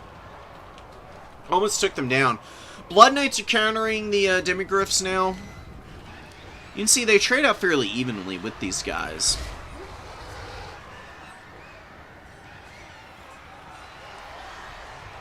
1628 value that basically paid for themselves. You can see the Blood Knights just dominating Knights of the Blazing Sun over here. It's not a fair fight at all. Both are heavy armor shot cavalry. That anti-large bonus on the Blood Knights and the generally better stats, especially the better melee defense, is just overwhelming, man. I mean, there is nothing that Knights of the Blazing Sun can do to Blood Knights. In a head-to-head fight, it is one of the more one-sided affairs for units that are both in the fairly elite category, I would say. Knights of the Blazing Sun, I would consider elite. Blood Knights are just more elite. It's elites versus super elites. There we go. Normally, elite units can kind of give super elites a bit of a run for their money at times. These guys... No. They're just a little much for any non-AP cav to try and handle on their own. One Blood Knight goes down, but they carry a good charge home against the Huntsmen. Ooh, one more Fate of Buna, actually. Massive. This might just straight up one-shot the unit. Look at the damage. 200 to 400 damage per tick. Almost double damage. Thanks to the Pale Scythe, and she doesn't have Great Arcane Conduit, does she? How is it doing that much extra damage? Oh my god, they just melt, and there's nothing left of them. One of your units has been destroyed. Ooh, Empire maybe has a chance here. It's not much of one. They've kind of gotten back into this, though. They've just got a tough path to win. I mean, you know, zombies and skeleton spears may not have a lot of cap weight, but you know, if Empire has to send, like, waves of state troopers to go guard side points because they can't afford it to get captured by garbage, then it's going to be kind of rough. Dire Pack got a great engagement here. Oh, and they route the Outrider grenade launchers immediately. Huge lapse in micro for Yiffer there. Kind of hard to focus on so many areas of the battlefield so much. The split pushing from the vampire counts has won them this game. They have done such a good job of bouncing from one side of the field to the other and back and forth this entire time. And Elspeth is finally routing here. 5,900 value on her. Von Karstein Lord feeling a little gutsy now. Thinking about coming out, but I think he's dissuaded by all the Free Company militia. Just a few shots from Free Company will probably kill him. Wouldn't be the end of the world for the Counts. They can survive their Lord dying better than most factions, but it still hurts. Got a bunch of archers getting up here. No Scabscraiths, right? This guy finally came back. He does have a Scabscraith. Just drop it right down here. I mean, you could hit this entire blob. Literally every single one of these units could get hit by a Scabscraith. Kind of missing the opportunity now, though. They're going to split. Just hit the Spearmen. The Spearmen are super blobbed. Oh my god, and a breath attack. Ew. Ew. Yikes, buddy. Oh my god. Drops his Charmed Shield, which is cute. And he does get a nice Flock of Doom off. I'd die, though, for the effort. No, we got almost 600 value out of the engagement, so worth, I guess. Drops an Invo just for the last, like, 200 HP that he can get. I'd have probably tried healing up the White Kings, but it doesn't really matter. Nieper played this so cleanly by split pushing and dividing Yiffer's attention. And he got a couple of really good catches that just swung this pendulum all the way back around. After a rough early engagement, the Vampire Counts were looking a little haggard early on, with the Von Karstein Lord getting beat up so early. His Empire Captains did pretty nice. Sunmaker never came out.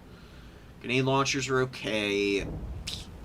Just couldn't quite make it happen. The Huntsmen were honestly pretty valuable. They got good volleys off and had plenty of time to shoot there. Just the survivability on the Vampire Counts, dude. Oh my god. Crazy business. They just swarm. They just swarm you, and they just never give you any time to breathe. Honestly, that won them this match. And not killing the corpse cart was a big mistake. There were plenty of units around to do it, but there was never a good focus on it. Hellforge, yeah, you know what? That is actually one of the better uses for bloodletters, exalted bloodletters and the like, is killing foot characters. They're really good at it. Yeah, more Demogryphs would have been better. Knights of the Blazing Sun, I mean, they can do work against Crypt Horrors and Direwolves and Fellbats. The second they run into a Blood Knight, though, it's game over for them. I just don't know about a Sunmaker against Counts, because how are you going to defend that from a zombie summon? Like, okay, you got Elspeth to try and defend it, but you're asking her to put a lot on her shoulders. The Empire Captains can't really stop a Von Karstein Lord from just flying past them. Yeah, they're a little bit faster, but flying combat is janky. If your unit is chasing in the air, it's not hitting anything. I promise you. Do the tests. As long as your opponent's unit is moving in the sky, you are not hitting them. The Von Karstein Lord can just fly past the Empire Captains if he really wants and just drop a zombie summon on the crew. And then it's basically over. Not to mention all the Direwolves and Fellbats you have to avoid. I would just cut the Sunmaker here and just get Demogryphs for the price. I think that would be way better, because you would have something to punch back against these Blood Knights that isn't Elspeth being forced to use all her Bunas on them. If Elspeth can just spend the game flying around and spirit leeching down the Von Karstein Lord and the White Kings, she can get rid of these three guys, and then everything else is much easier pickings for the Empire. And please kill corpse carts, guys. Do not disrespect the corpse cart, or you will get disrespected by the Vampire Counts. It gives perfect vigor and a huge heal. People do not respect how much healing this provides.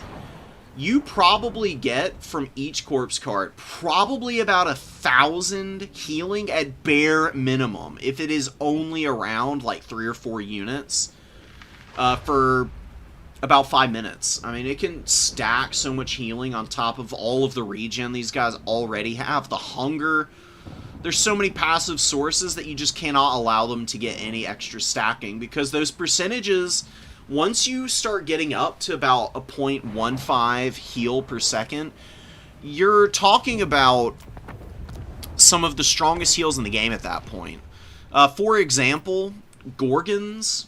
Gorgons, you can kill Gorgons, yeah, but if you don't have shooting to do it through their 50 armor, if you're trying to fight them in melee, they've got this 0.5 heal per second. They can be an absolute freaking nightmare to drag down.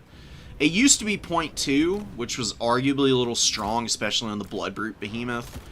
Honestly, though, I do wonder if they maybe should revert it, because Gorgons are not really that useful right now. There's a couple matchups where they're okay, but, yeah, a 0.15 heal is pretty juicy. Especially as just a perpetual active heal total. And it's a lot better for the vampire counts, because they're not all conditional on being in melee. Especially for Cryptors. Cryptors just have regeneration, so that's always active. Stick them next to a corpse card and they have 0.15 healing at all times. It's really hard to drag models off those guys for the heal cap at that point. You really can't afford to let that happen, so you need to kill these freaking things when they're on the field. And don't forget about the Perfect Vigor, because Perfect Vigor is way better than the heal. Like, just by itself, Vigor Mortis is pretty stupendous. I just think that the Unholy Lodestone as an entire package is one of the best things that the counts have. And another thing that people don't really clock is that Mortis engines also have a passive heal. You can stack the Reliquary Binding heal on top of the Unholy Lodestone heal. And that's a 0.1 heal. And then we're talking about the old school 0.2 flesh to strength type of heal on a Cryptor, which is a 900 gold unit. And then they're just an absolute nightmare to contend with. Like, they go from being good to great to exceptionally overpowered, even. It's a little bit of an all-in at that point, though. Ooh, the Huntsman General Flask could work. Had to... I had to feel it firsthand. Corpse and Mortis, RIP. It happens.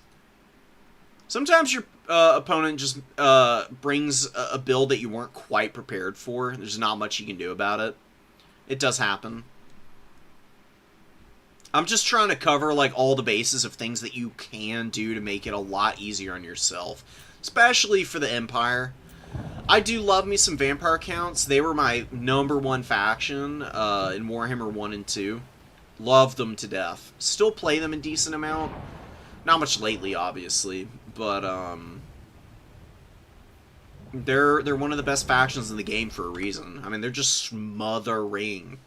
Cannot let them smother you. You have to have options on the field that are resilient and can punch back against the vampire counts through their healing, or punish them for having the healing, which is where like fire damage is so useful. Which is why I think we saw the Knights of the Blazing Sun, but honestly, if you want my opinion, you should invest not in Empire captains against counts. Let's go to the Empire here. Instead of going for Empire captains, bring Warrior Priests. Guess what they have? They have Banner of Eternal Fire. Bring Benediction, and bring Soulfire. Soulfire does a lot of damage, actually. It's pretty powerful little bombardment. It's on a fairly long cooldown of 90 seconds, but really not that bad. These guys are dirt cheap at 750 with these couple of abilities. This is like a really good foot build for them. You can put them on the Warhorses, though, and give them the Hammer of Sigmar, and then you can run them around with Demogryph Knight blobs and just smack things up. Because the flaming damage takes everything around them to another level of power against counts. Because not only do you get through all the regen that they have, you know, I mean, even Stearnsmen have regen and are weak to fire. Mortis engines, also weak to fire. Corpse carts, hey, crazy, guess what? Weak to fire damage. Get that fire onto everything. And don't worry about bringing it on just basic units. Knights of the Blazing Sun are cool and all, but you can just run Empire Knights and give them fire damage if they really need it. Why can I not drag them down? What the hell? Like a couple of them in reserve with a couple of Demogryph Halberds. All those guys running together will be really strong. I think Banner of Eternal Flame, does it work on ranged weapons? Let's just do a really quick test on land battles. I'm fairly certain that it does apply to range damage too. They've changed it a couple of times though, which is why I'm not 100% certain. So just for argument's sake, as long as these guys are standing next to those archers, it'll show it. I should have done this in reverse. I should be the Empire. That way I can stack it a little bit better.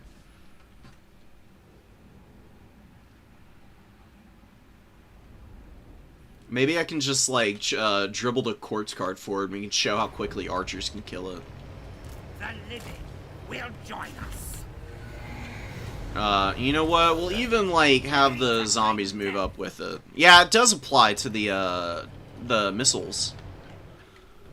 So, yeah, I mean, double buddy warrior priest, man. I mean, these guys are pretty good friends. And then you can still bring Elspeth, and they're cheaper than those Empire captains on the Pegasus. Yeah, you don't get the support in the air, but you can just have Elspeth just kite around the on Karstein Lord. She doesn't have to try and kill him. At least not in melee. She can just use her spirit leeches to wear him out. Ready to bring death. Alright. Just want it with the zombies, and now we're going to move in. Because they have the same speed.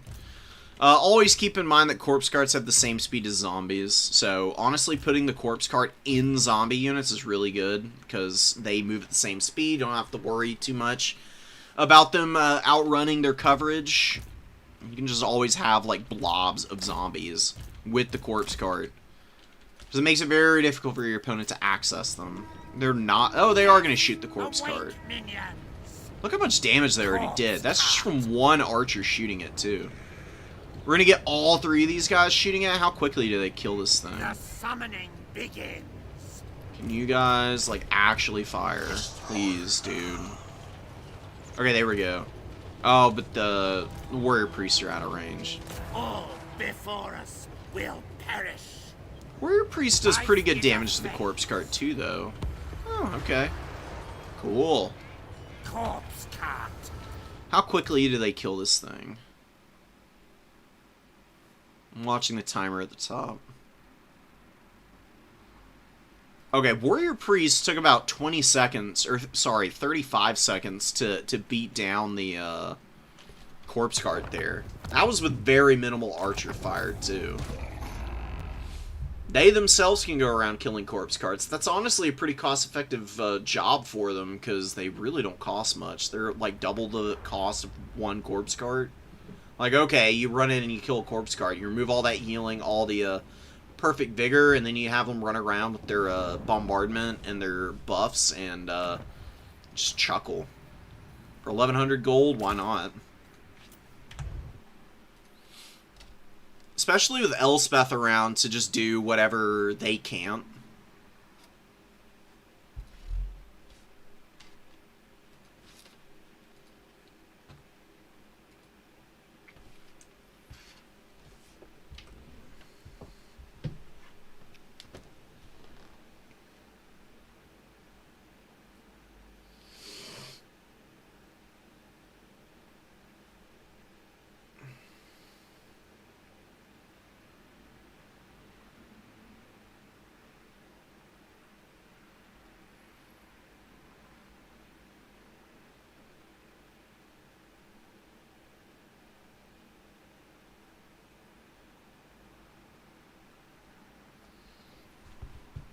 Alright, we got semis games, so we're going to jump into those now.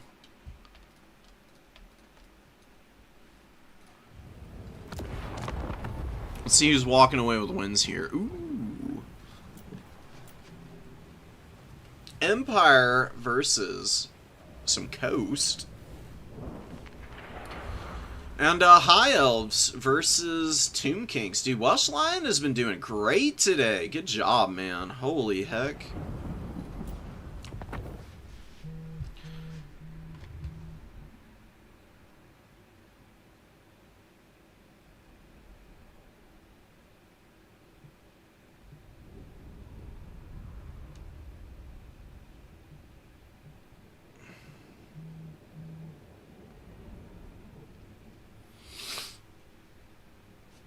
So we got Galju versus Welsh Lion. Really solid matchup for either side, depending on how they account for the potential units on the other side. I mean, High Elves have a lot of really effective stuff against the Tomb Kings, but Tomb Kings, man, they certainly have some really good options against the High Elves in their own right. I mean, just their magic kit from the lore of Nehekara pretty ably counters some of the best things that the High Elves have, which is their cavalry. I mean, Usirians just ruin Silverhelms, Dragon Princes, and Illyrian Reavers all. I mean, don't want to get hit by this spell a lick as a cavalry unit.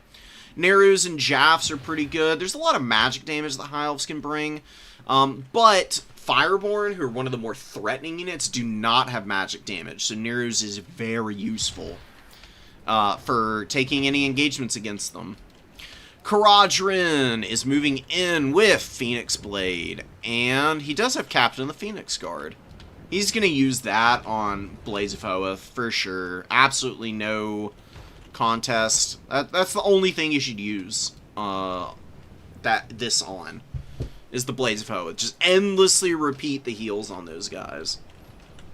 It's a 20% heal. It's so big. I don't know why people don't bring this.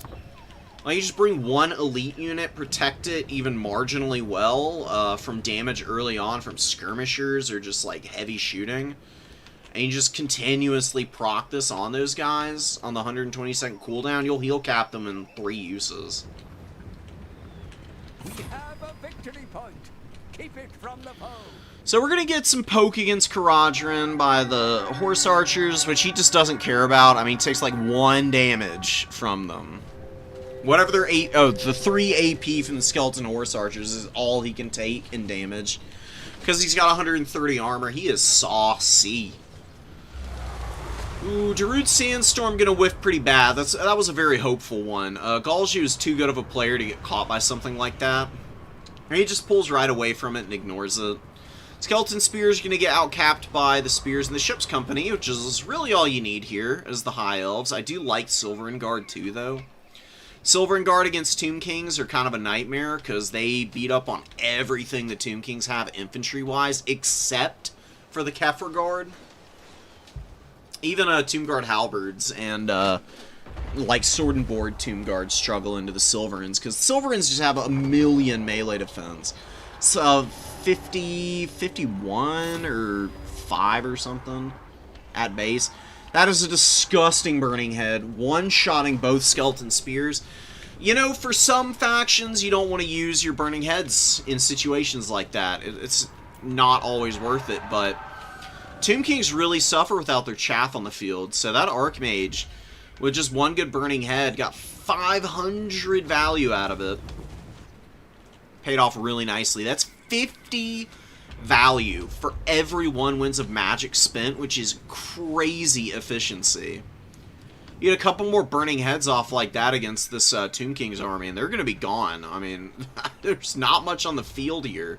They've got a few Skeleton Spearmen over here, and they've got some Skirmishers who are not doing any damage right now. They're just shooting into Silver Shields and bouncing right off. Chosen the Gods are getting in and trying to remove the Archers, which is a bit of a fruitless effort. Like, sure, Archers are irritating. They're getting a little low. Just try and kill a few more models on these guys. Get them down to like 60 models or so. And then just hard focus the Blades of Hoeth from there. Because if all you do is shoot archers of the Chosen of the Gods, they are not getting their value back. They have to hit something more expensive than that. Oh, Welsh, come on, man. Don't continue it. Don't continue to waste all that ammo. He does get a Screaming Skull Catapult up. Oh, what the hell is happening with Kharadron back here? This is a huge fumble. What the hell is going on? The Sphinx of Uzkep and the Necrotect are going to kill Kharadron back here. He is just fully caught out. Oh my god, Galju. Galju has been doing a good job so far. He's even killed some of the Skeleton Horse Archers. Burning Head's going to whiff. Rough. No biggie, though. There's actually something really cheeky you can do with fire magic just to, like, cancel your Burning Heads, is bring Cascading Fire Cloak. And if your Burning Head is about to whiff because you, like, misclicked, or there's just, like, a million Horse Archers, like, running out of the radius of it, you just use Cascading Fire Cloak on yourself and it'll cancel the Burning Head cast. And yeah, you'll use a little bit of WOM, but whatever. I mean, it's better to waste, what? How much is Cascading Fire Cloak? 4 Winds of Magic? Yeah, it's better to waste 4 WOM than 10 WOM. And if you're overcasting it, you're potentially wasting even more, so... You know, I just have it on standby just in case. Being able to save a poorly casted spell can actually end up coming in clutch, because all you need is one good Burning Head to flip an entire game sometimes. Welsh Lion's really starting to take a value lead. Partially because he just threw Kharadron away. There's no excuse for that. That was a fumble for the ages. I mean, I really don't know what the plan was. There was no reason he needed to be back here. Should have just been camped on his home point. Because everything else was going great. I mean, he shot down a Skeleton Horse Archer with their archers who are losing to the Chosen of the Gods. But the Chosen of the Gods have done nothing this game. They're almost out of ammo. I mean, even with that, it's honestly not a bad spot. I mean, the Illyrian Reavers are going to go down, but they got rid of the Screaming Skull Catapult, at least. You got one out. Gonna get a Burning Head here. Oh my god. Oh my goodness. Bye-bye. Bye-bye, guys. Yikes. Burning Head's here in the last little bit. Haven't been as good as that first one, obviously, but still something. And, Tomb Kings, man, are looking very unequal to the task of taking any of these objectives. They just are not having any success right now. Storm Riders are in, too. Storm Riders are a really, really strong unit. Being able to fire while moving as a Lothern Seaguard is kind of insane because these guys are impossible to dive on top of, and if you try to retreat away from them, they just follow you. And they just blast you as you try to pull back. Summoning the Ushabti here, honestly, not even going to work out. Like, the Storm Riders have a ton of melee defense. They probably go down to about 60% HP here, if I had to guess. Before the Ushabti die. So the Ushabti will either not outlast this, or... Maybe it'll go a little bit better than I'm expecting for the Tomb Kings there, actually. Depends if they get any support into that engagement. If they get a few horsemen back there to help out that Ushabti, maybe the Ushabti does a little bit more. I was surprised the Illyrian Reavers didn't go to try and bail the Storm Riders out, but they're going down to less than half HP. Maybe the Ushabti get rid of them completely. Be a little bit surprised. Does look likely to happen, though. Dang, man, those Ushabti doing way better than I thought with no support. Hanging on. 500 value on the Ushabti summon. Good counter dive here. Illyrian Reaver Cav, pretty beat up, not doing too hot against the Skeleton Horsemen, honestly, but they are providing enough buffering to save the Eagle Claw Bolt Thrower, and the Sisters of Avalorn are getting a little bit of revenge here. They're actually bringing a lot of these guys down. Storm Riders do, in fact, go down. Ushabti summon, Necrotect, and the Sphinx, and some Horsemen getting on top of those guys, finishing them off. Big kill. Blades of Hoeth, though, are full health. And High Elves have a stranglehold on the #1 objective. And the #2, while there's not a ton protecting it, there's enough cap weight here to definitely have the Tomb Kings feeling a little frustrated right now. And the Sisters of Avalorn are now opening up on the Necrosphinx. Necrosphinx will go down pretty quick to that bowfire. It's AP, and yeah, it's got a little bit of flame resistance, but 20% is not nearly enough to stop the AP damage that Sisters have. They have 18 armor-piercing damage. And there's 80 models, so they thump pretty hard when they make good contact. Having a little bit of a hard time getting all their shots on target, but now the Silverhelms have Big Boy pinned in. There we go. Now we're getting some much more accurate bow fire. You can see him really starting to drop HP. Gets a heal. Again, though, that heal is going to be stopped from getting full efficiency here, thanks to the fire damage. And there's Kindle Flame. I forget about Kindle Flame. No Talons of Torquilita with all the fire damage that's on the field is kind of a mistake. I do really love Talons of Torquilita for any build that incorporates Sisters of Avalorn and an Archmage of the fire magic, because they do imbue a flammable effect of their own, and that stacks with Kindle Flame too. It's not like they're mutually exclusive. It can be really high impact. Look at the Blaze of Hoeth just killing Cathay. Cathay ran in, disrespected this elite infantry unit, and paid the iron price here. Oh, and a beautiful charge of the Silverhelms. Bye-bye, Horsemen. And Cathay didn't get to do a damn thing this game. And look, somebody finally focusing the Necrotect a little bit. Necrotect going down pretty hard now. Without the Lord, oh, the Lord death penalty is causing all this crumbling on him. He is not going to rally before he dies, I don't think. Ooh, I eat my words. He actually did rally. Barely, though, and the Sphinx is still getting poked by that Bolt Thrower, which has 1,800 value just about. Probably going to end up with 1,800 if it just gets these last couple of hits in here. 1837. Last shot coming. 1887. Sick. Actually, it has more value than the Sphinx right now. Another Burning Head just to wear out some crap tier infantry. That's all it's been used for. Hey, look how much success it's given the High Elves. Look at them just camping out here with a bunch of low health units. Good for them. Gotta love some good High Elf play, man. Blades of Hoeth on this Purple Stalkers. Honestly, looking at the Blades of Hoeth, just in a straight-up engagement against Tomb Kings, what do you even do against Blades of Hoeth if you're... unless you have to kill these guys with your Chosen of the Gods and Screaming Skull Catapult. And Welsh just completely missed his opportunity.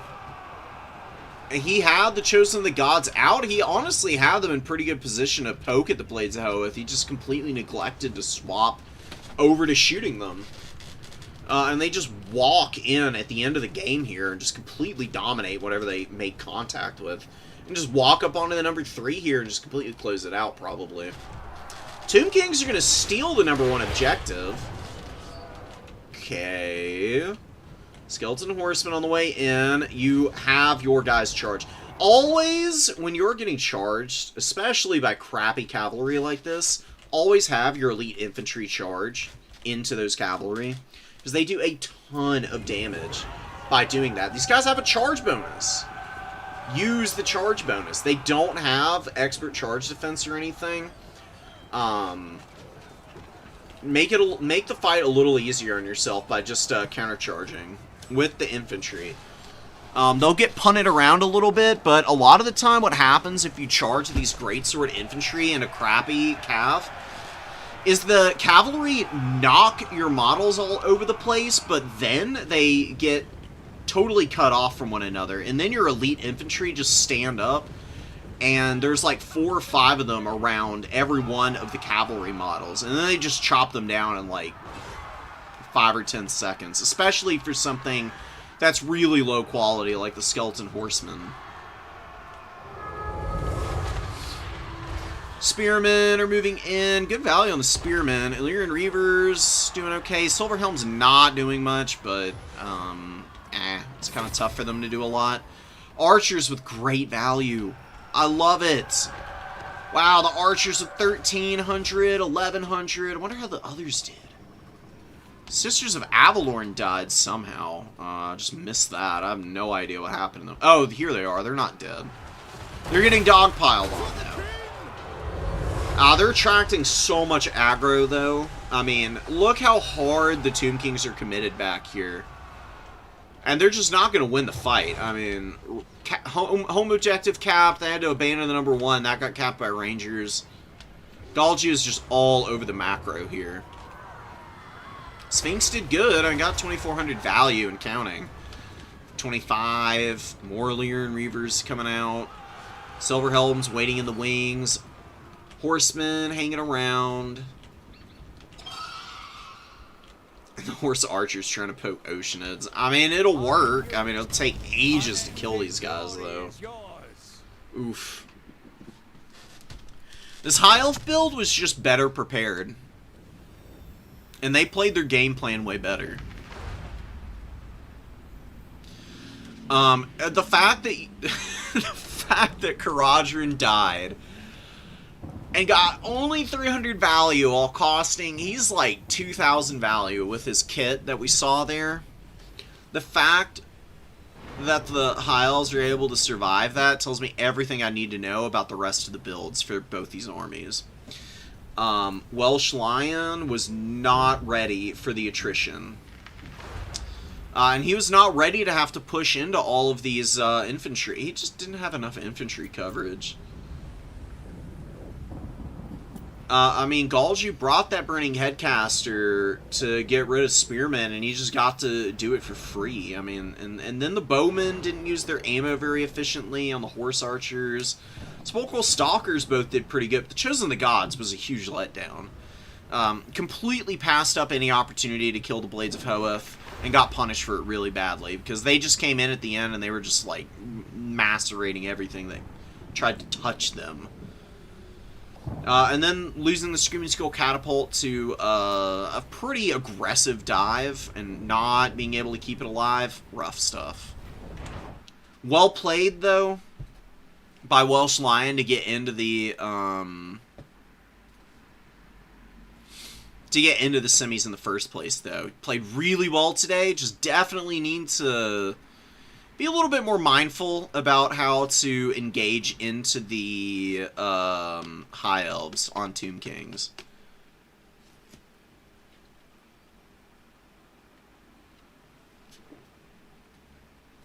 Dude, the Sphinx of Uzkef is actually probably one of the best dueling monsters in the entire game. I actually don't think it really loses to much of anything, because you look at this thing in a vacuum, you see it. I don't think people appreciate just how crazy these stats are. I mean, especially the weapon strength. 640 is the same as somebody like Skarbrand. Now, Skarbrand goes a little higher because of his Frenzy, and he's got some abilities surrounding it that he can proc, but the thing about the Sphinx is that it can be supported with heals really cheaply with that Necrotect. And that Necrotect has one of the best debuffs in the entire game with Van Braces. Van Braces is really stupid, man. I hate this item. I think it's kind of bullshit.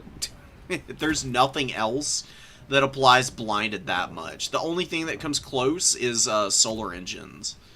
And Solar Engines have counterplay. There's, like, not really great counterplay to the Necrotect, except for just kill the Necrotect, which does get a little tricky at times, especially when he's on the Chariot. For 1150, this guy, kind of dominant. Really fun dude. But yeah, I mean, he's got, like, similar stats to freaking Skarbrand. You know? That's just the straight-up head-to-head comparison. It does look like Skarbrand would just massively outclass the Sphinx, but it's once you start factoring in all the other strengths of the Tomb Kings with, like, cheap bodies, lots of mobile support, so this thing is never really alone in any engagement. It's always going to have a slight edge just because the support that's available to it, supremely high quality. So easy to 1-2 off the back of it. Skarbrand is a great lord, and he works really well in some matchups. But the problem with Skarbrand is he doesn't have a heal. He's got like some severe vulnerabilities to like missiles, and he's a little more ungainly.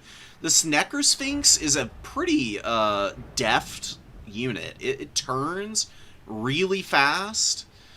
68 speed is chunky. I mean, Skarbrand's faster, sure. But in my anecdotal experience, it's a little bit more capable of wheeling and dealing.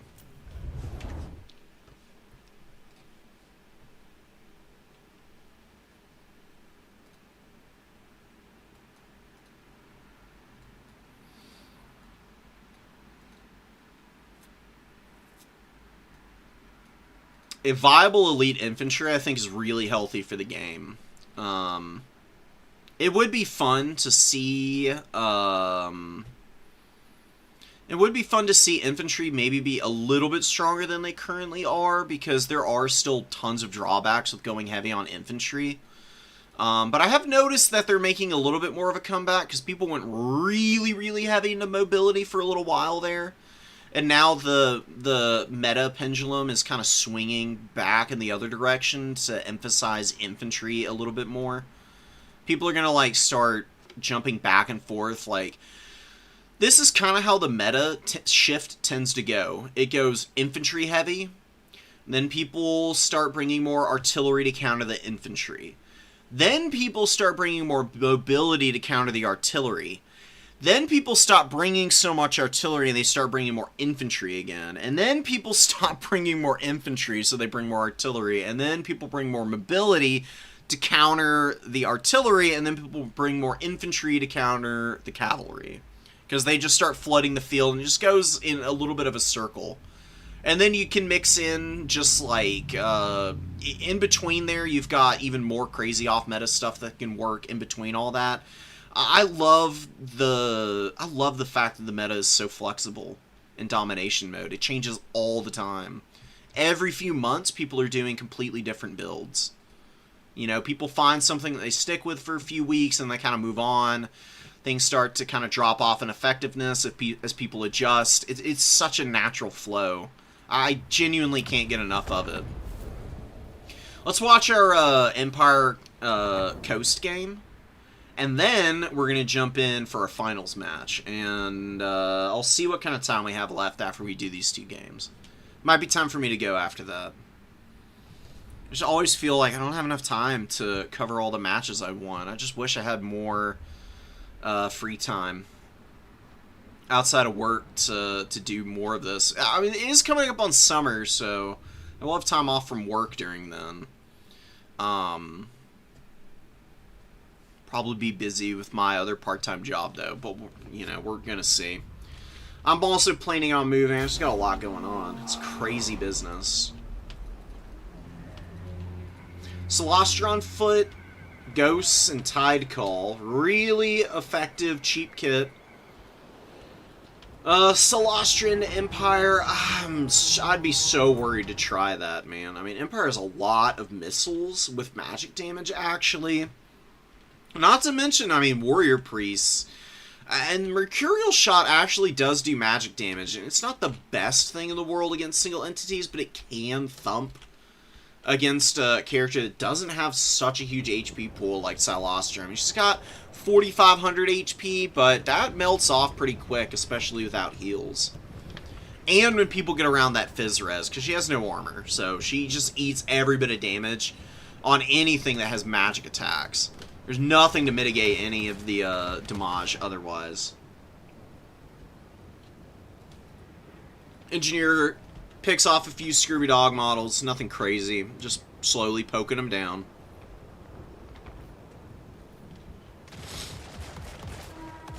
Just waiting off the point, continues with a few more volleys. This guy's crazy cost effective. Engineers are really gross. One of the best units in the whole game in the skirmish phase. Restock some Mercurial shot plus the piercing missiles on the Outrider gun. It makes for a pretty ferocious combo.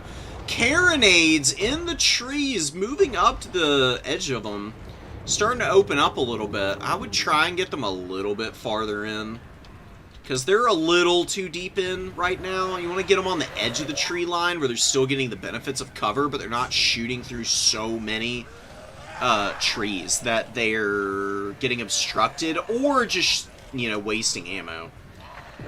Sunmaker in. Dunking on bomber mobs. Definitely the right unit to bully right now. You want to bully the bomber mobs because you want your state troopers to get in and just 1v1 the deckhand mobs. Even though they don't win against the deckhand mobs, they'll wear them out. You can always bring in your Empire Knights behind that. You just don't want the bombers to just delete your front line in the opening moments of the game.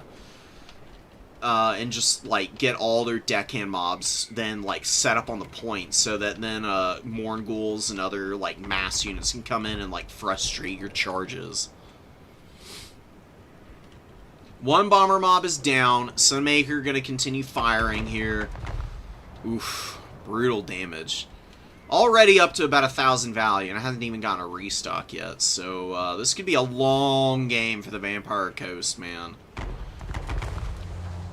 Tobias with some brilliant builds today. He has played so clean, too. I don't think I've seen him make more than just a couple of really minor mistakes, either. He has been so freaking close the last like, month. I think he's been in the semis or on the cusp of it every single tournament. In the last 2 tournaments, he lost in the final moments. So he's trying to get that dub. Really nice kill from this Carronade onto one of the Sunmaker models, but a beautiful Searing Doom and volley from the Sunmaker brings that thing low. Sunmaker! Oh, Sunmaker loses all of its models. Oh, it's got one left. Uh-oh. That's rough for the Empire. Oh, man. Although oh no, the Carronades are waddling in. They didn't get put on guard mode. The archers are gonna kill the crews.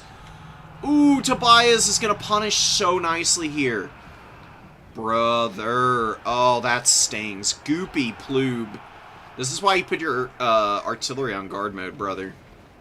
It's the last thing you want to see. This is a beginner's error in full effect right here. Never forget to put your artillery in guard mode. Otherwise, they waddle forward into the front line, and then they get deleted by your opponent's bowmen. And yeah, you can see the Empire State Troopers losing some of these fights, obviously, but they're distracting a lot. And look at this flank overload coming in. Knights of the Blazing Sun, Knight of the Black Rose, Empire Knight. Deep diving all the way around, and the Rotting Prometheans cannot find a way to stop them from getting around this flank, and they're gonna scream up into the back line and kill whatever Carronades are not killed by the archers here. It's probably only gonna be like one is able to get out of here. They're almost at the edge of the archers' range, though. Maybe they do fully escape. Night Terrors are running down some state troopers. Not that big of a deal. Archers getting killed by Scurvy Dogs. Good dive from the Scurvy Dogs. Damn Knights Errant Summon finally comes out. Swordsmen just need to, like, interdict and stop them from running down all the archers. Some Spearmen coming up.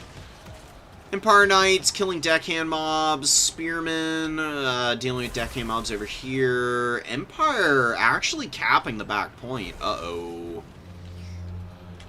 Coast is really bad at recontesting objectives if they don't have enough gun units on the field.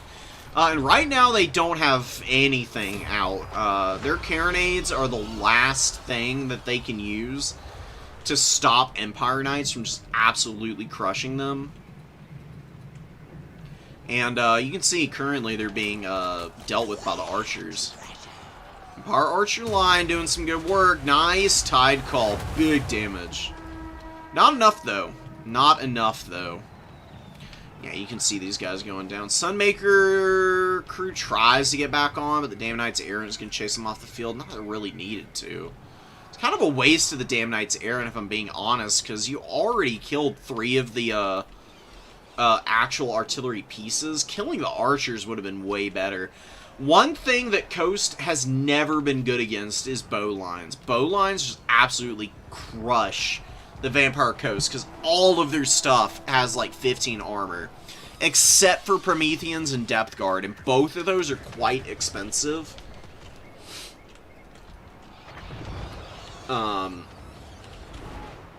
If you don't have Scurvy Dogs that can get in the back line with Fellbats to, like, kill archers or something, or you just, like, rush them down, you're pretty much donezo. And they're continuing to get good value.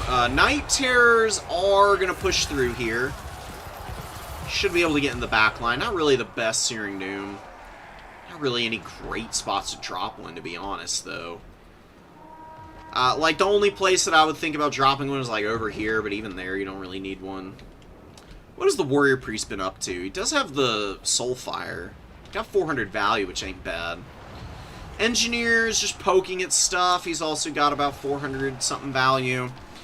Empire is getting cleaned up on the number 2, finally. I think the Coast will regain their back objective. Have been holding on to the number 1 a little while now. Ooh, Demogryphs. Walter Griffites coming in to intercept the Night Terrors who tried to get on top of the archers. Did some good damage to one of them, but then just get absolutely walloped. Amazing stuff. This Carronade needs to swap targets. It's trying to shoot grenade launchers right now, which is all well and good, but those guys are at the max limit of the Carronade's range. The Halberds way closer in. Also, a lot of potential collateral damage in this little area. It's hard to focus the Halberds. The reason you want to shoot the Demogryph Halberds is because each one of those Carronade shots will kill multiple models off this unit. There's only 32 guys in the unit. It's way more cost-effective removing models from these guys than the grenade launchers. And the grenade launchers are staying alive. They're dodging back and forth just enough so that Tobias has preserved them. He's recapping the number 1 very slowly. He's got a bunch of spears coming up. Some deckhand mobs remain on the field, but a lack of missile presence is going to doom our Coast player. So the Royal Alt of Griffites just shut down that Carronade, and Shade Wraith Gunners are having to run back into the forest. They can't even, like, get into the fight to begin with. Some Empire Knights had to get sacked in the process, but really, is that bad of a deal? I mean, no. You got a fat Final Transmutation off that does pretty good damage to the Sirens. Shade Wraith Gunners, unfortunately for the Empire, are able to get out of that. Still got Searing Doom, though. And Searing Doom is really effective against stuff like Shade Wraith Gunners. Might not even need it, because the Knights of the Blazing Sun... Oh my god, they get on top of the Shade Wraith Gunners, and Shade Wraith Gunners could just crumble out completely. The second they start crumbling, they have, like, no HP. It's impossible to stabilize them, usually. Fortunately, though, the Knights do get terror routed, thanks to the ghostly, ethereal shamblers here. Shade Wraith Gunners do cause terror, believe it or not. It's pretty hilarious. Nice Searing Doom. The archers get, you know, collateraled, but I think that's worthwhile. They use most of their ammo, already value treated nicely. Just punish the Sirens a little bit, best you can. Demogryph Halberds are going to crush the Scurvy Dogs in this combat. Look at them just deleting that health bar. They are nibbling on those guys. Demogryphs are getting fed this game. I would just bomb rush the Shade Wraith Gunners. I mean, they've already caused massive casualties for your opponent in the back line. If they, like, bring something up to try and stop you, then so be it. Whatever, who cares? You've got 2,800 supplies in the bank. It's time to start spamming out state troopers or just bringing something out onto the field. 3,000 is a little much to float. I know you don't really need to bring anything up, per se. But you definitely use... Yeah, there we go. Use some nice of the Black Rose. Definitely use some, like, mobile control at the very least. to protect your pretty thinly held 1 and 3. I mean, there's not a lot on either of these points. I mean, there's a good number of state troopers, but state trooper numbers don't account for much because they really are quite low quality overall. They can't even beat like a basic deckhand mob in melee in this matchup, really. So much more HP for the deckhand mobs, kind of a pain in the ass for them. Really, state troopers just represent like a little bit of like a frustrating roadblock so that your other units can get the value. Which the archers have done a pretty good job of. Archers, Gelt's got an okay value. Nothing stupendous. Engineer with okay value. Warrior priest is okay. These the damn halberds, man. Demograph halberds have been the answer to all of the previous frustration for the Empire. They kill the Shade Wraith Gunners in the forest here. God, they're even killing the Night Terrors again, and the Night Terrors actually have support from a deckhand mob. Nice final transmutation. Probably doesn't finish the Night Terrors only because these guys have spell resistance. And it is Khorne level spell resistance, so they do ignore and shake off spells like final transmutation pretty well. Still crazy low, and halberds with 3,000 value is wild. Desperation time for the undead back here. They just don't have any way to stop the Empire from taking their back point. The Empire wants this, they can take it.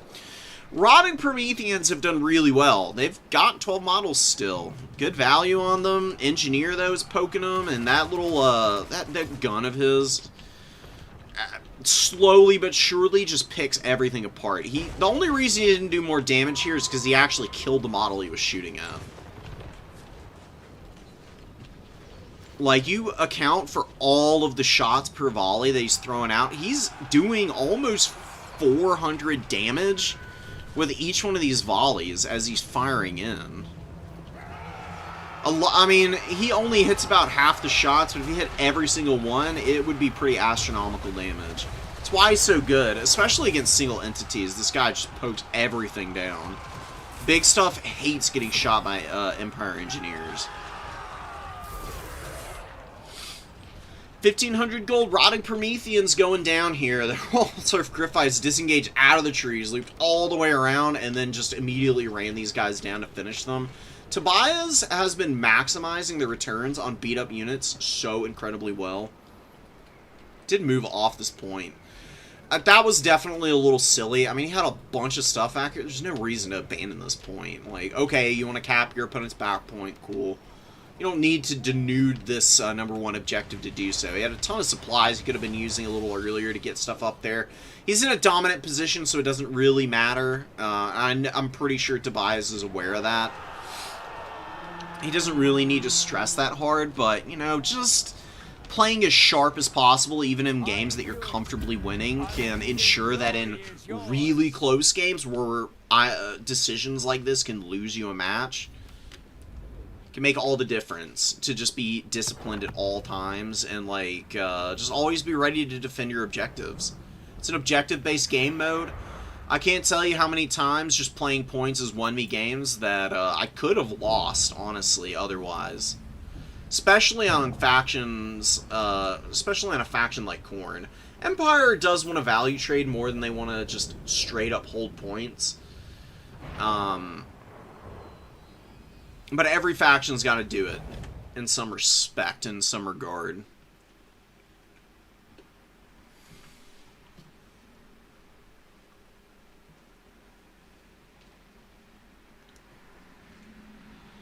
Oh, I got you. Okay, that's a good reason to not bring Lewin or Alberic. If you're just trying to get used to not blundering your lords, honestly, hey, that's smart. That's a good way to train yourself. It's like, okay, if I can learn how to not fumble this really basic character, then I get to play with the goodies that I actually really want to play with later.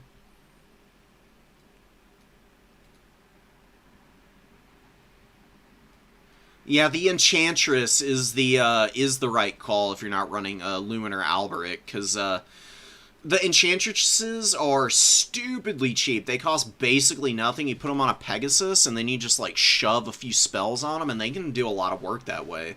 The only reason you don't see that is because Lewin and Alberic are kind of cracked as characters.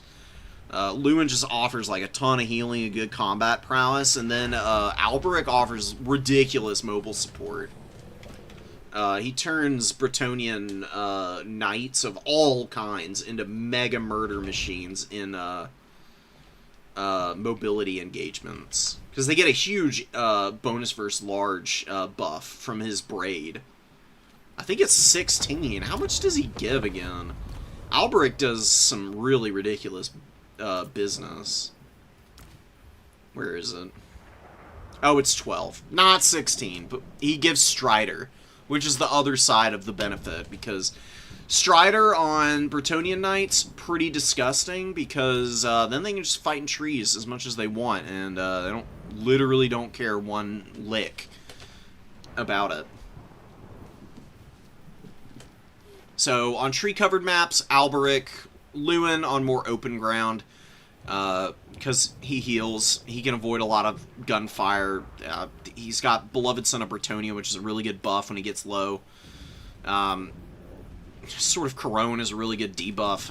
This dude is just so crazy. Just a lot to love about him. But yeah, Prophetess, that's their name. You got 3 really good lores. Probably just go Lore of Life. With Earthblood and Awakening of the Wood. I'd probably just run these 2 spells, honestly. You just Earthblood everything you can. As many targets as possible. Awakening of the Wood so that your knights can catch stuff, because this does debuff speed by 45%. For 6 WOM, it's a 12-second slow, so that's a long time. You can close ground real quick doing that. I don't really need Aura of the Lady. Assault of Stone is like a really cheesy bombardment. It's not that good, but it can do some funny stuff. If you want to meme around with that, then go ahead. Look how cheap this caster is, though. $12.95. That is nothing. There are a lot of casters with a similar kit as her. That'll be like $1,400-$1,500. You can cram a lot of extra stuff in here for for 250 gold less. That's 2 peasant mobs that you can throw in suddenly, and that's 8,600 HP your opponent has to get through.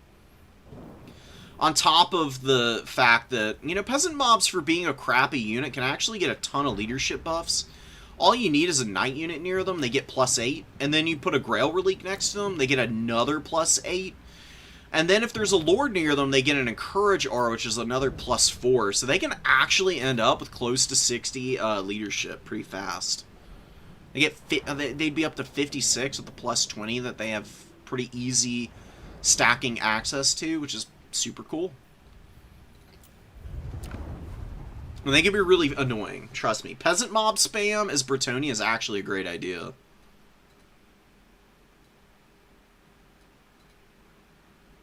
Yeah, so the way that you want to use big lords like that is in the early moments of the game, you want to try and use them to kind of bait out ammo and just, like, dodge around and avoid stuff in the skirmish phase. You wait until there is a full frontline engagement before you start diving with your lords. If you wait and dive after the front lines meet, that's where you start seeing value out of Lewin from the dives. Because otherwise, all your opponent has to do is just focus on one unit. If they're focusing on, like, all 30 freaking units Bretonnia has out, there is no way they're going to get enough units on Lewin to deal with them adequately. And the better you are at engaging with all your stuff at once, the better you're going to do as Bretonnia. Because you can bring so many more units than everybody else.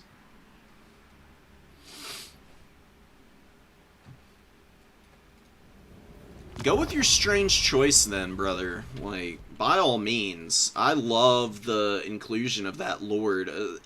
Especially for what you're trying to, like, discipline yourself with. Which is playing carefully with those characters.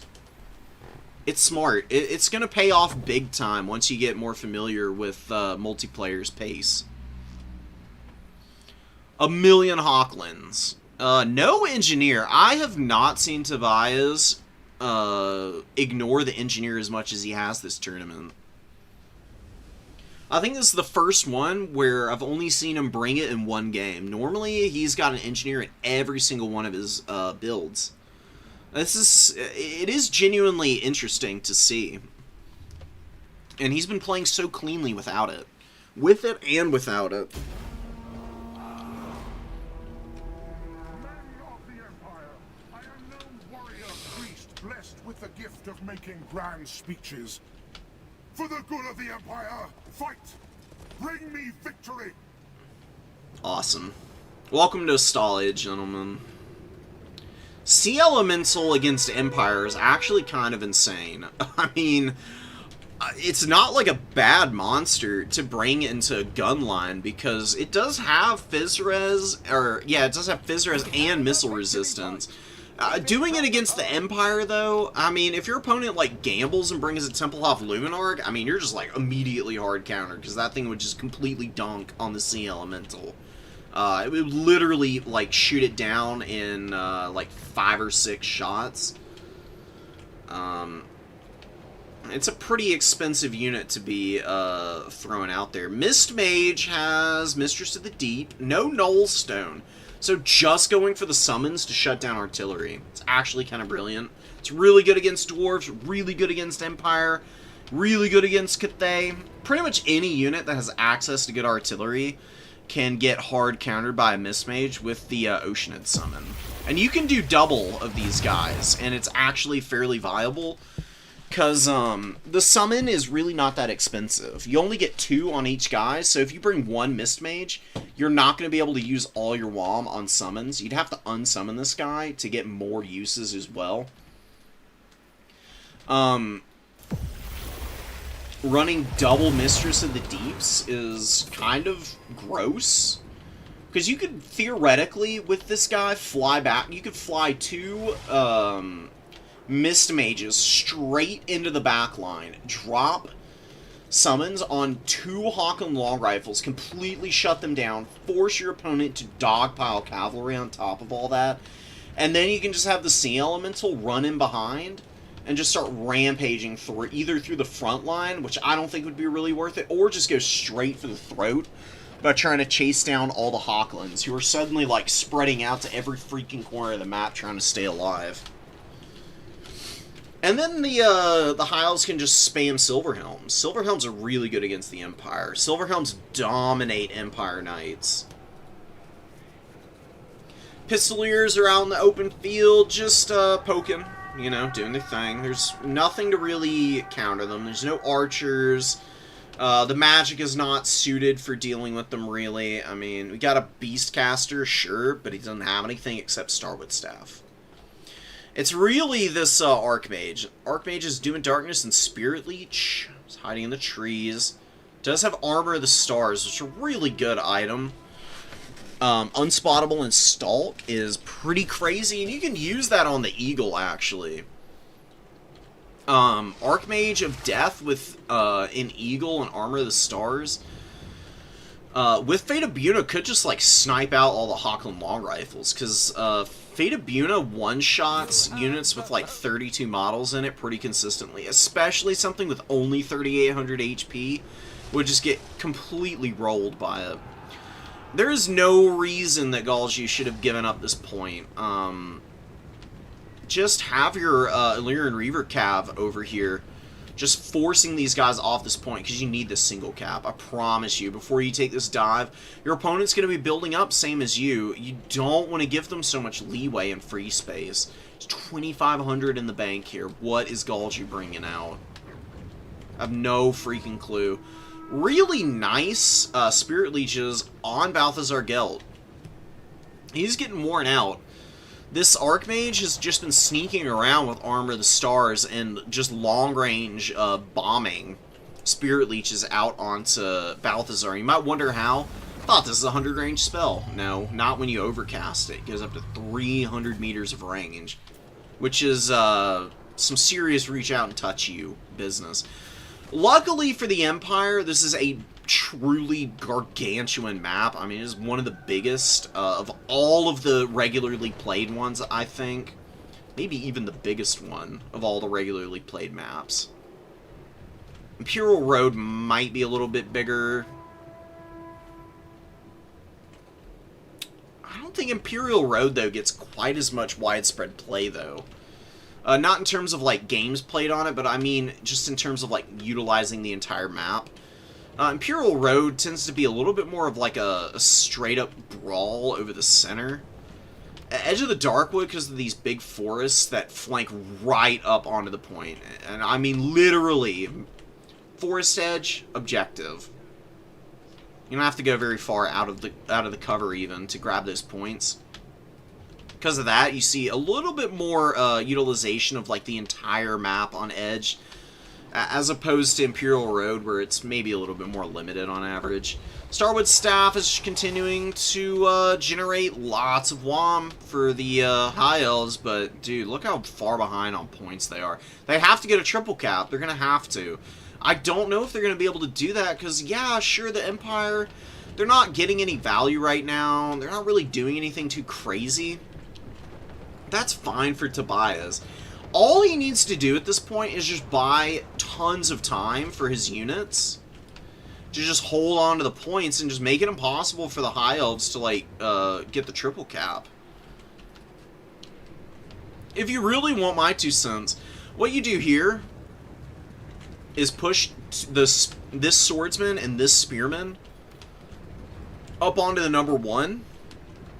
Use the Royal Altar of Griffites to just threaten off any big scary stuff that might try to come swat them. And hold on to this point for as long as possible with those few units, and then just bunker up on the other 2. Just absolutely swarm it with units, and do not let the High Elves get anywhere close to these 2 objectives. Like, push all these guys past, and just start swarming them. I actually think the Hawk and Long Rifles are slightly mispositioned behind the hill here. I actually think that a better position for them... I'm going to do a little bit of drawing here. I actually think that a really smart play for the Empire here is get a couple spearmen up on the edges of this tree line here, so that you can't have anything sneak up through the forest onto your flank.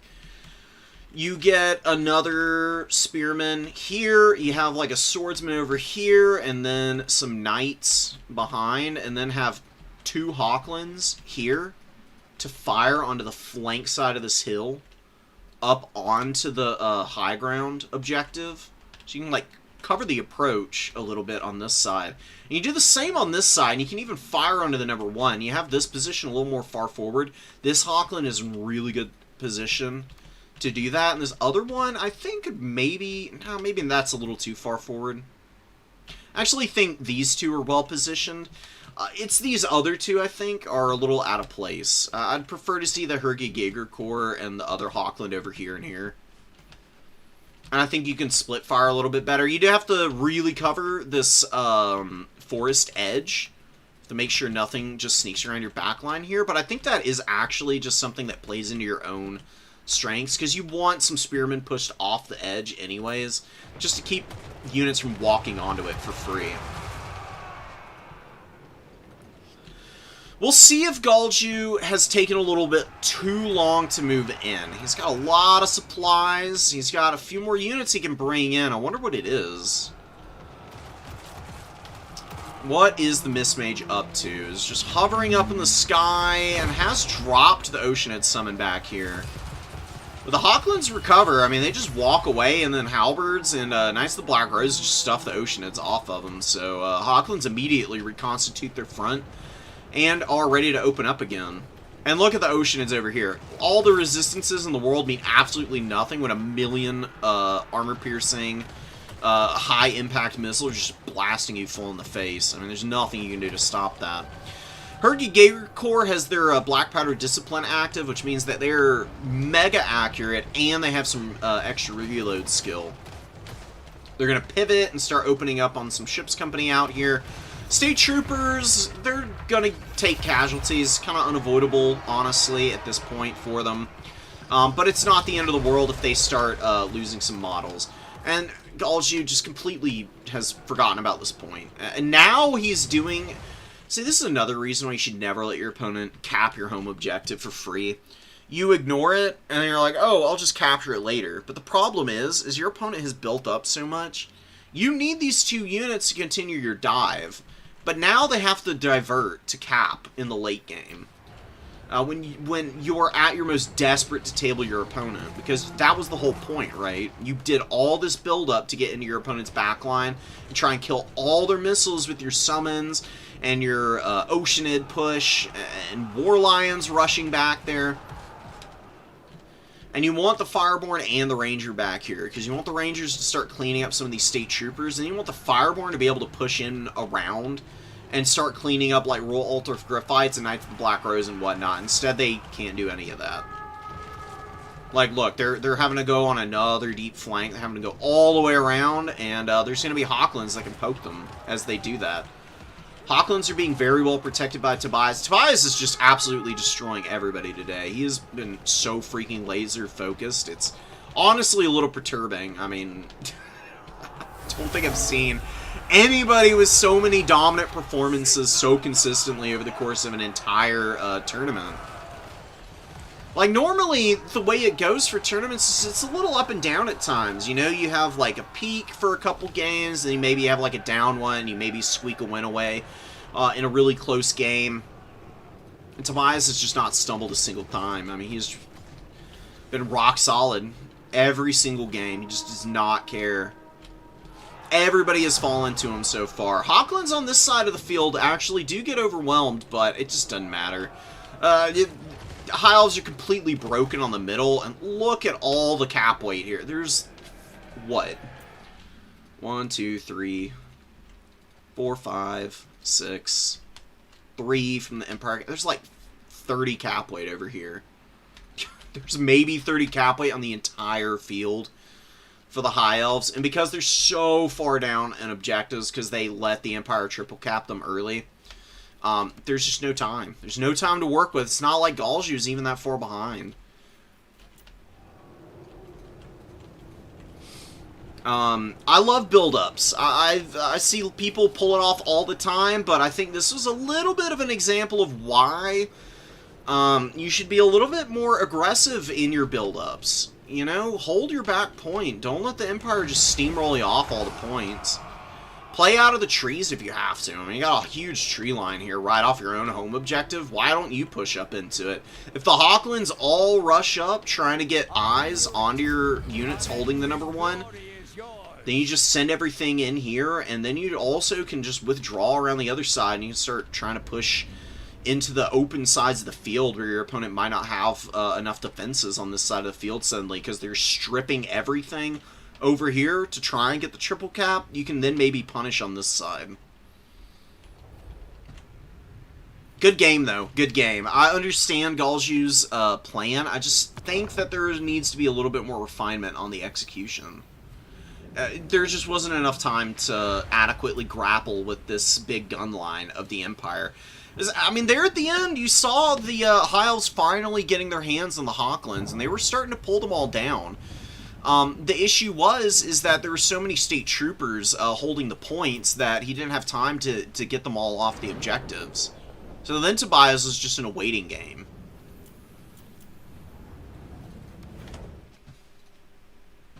Freaking amazing. I mean, that was the cleanest Grand Finals win I've seen in a new player tournament in a while.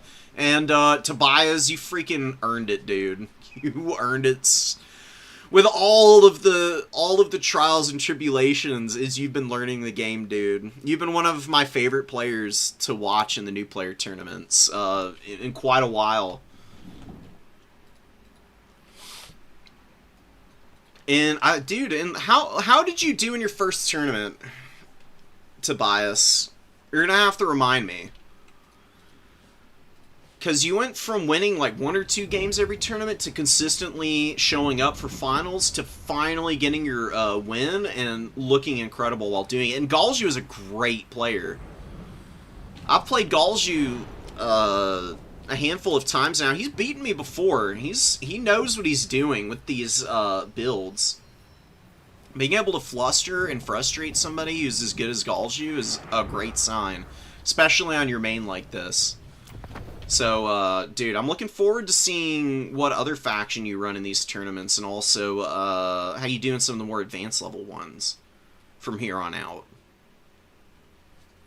Because if you keep refining this Empire, you're going to be a nightmare to face down and bracket. Because Empire may not have, like tons of, like, genuine, just easy winning matchups, but they don't really have a lot of bad ones either. They've got a few. But I would say Empire honestly has a majority of their matchups being fairly even. Went 2 wins at first. Took me ages to ever get 3 wins. Yeah, I mean, it's hard to learn this game, man. And I just say, I'm impressed. Good job. I think we can get one more game in. Let's see if we can find one fun replay before we go.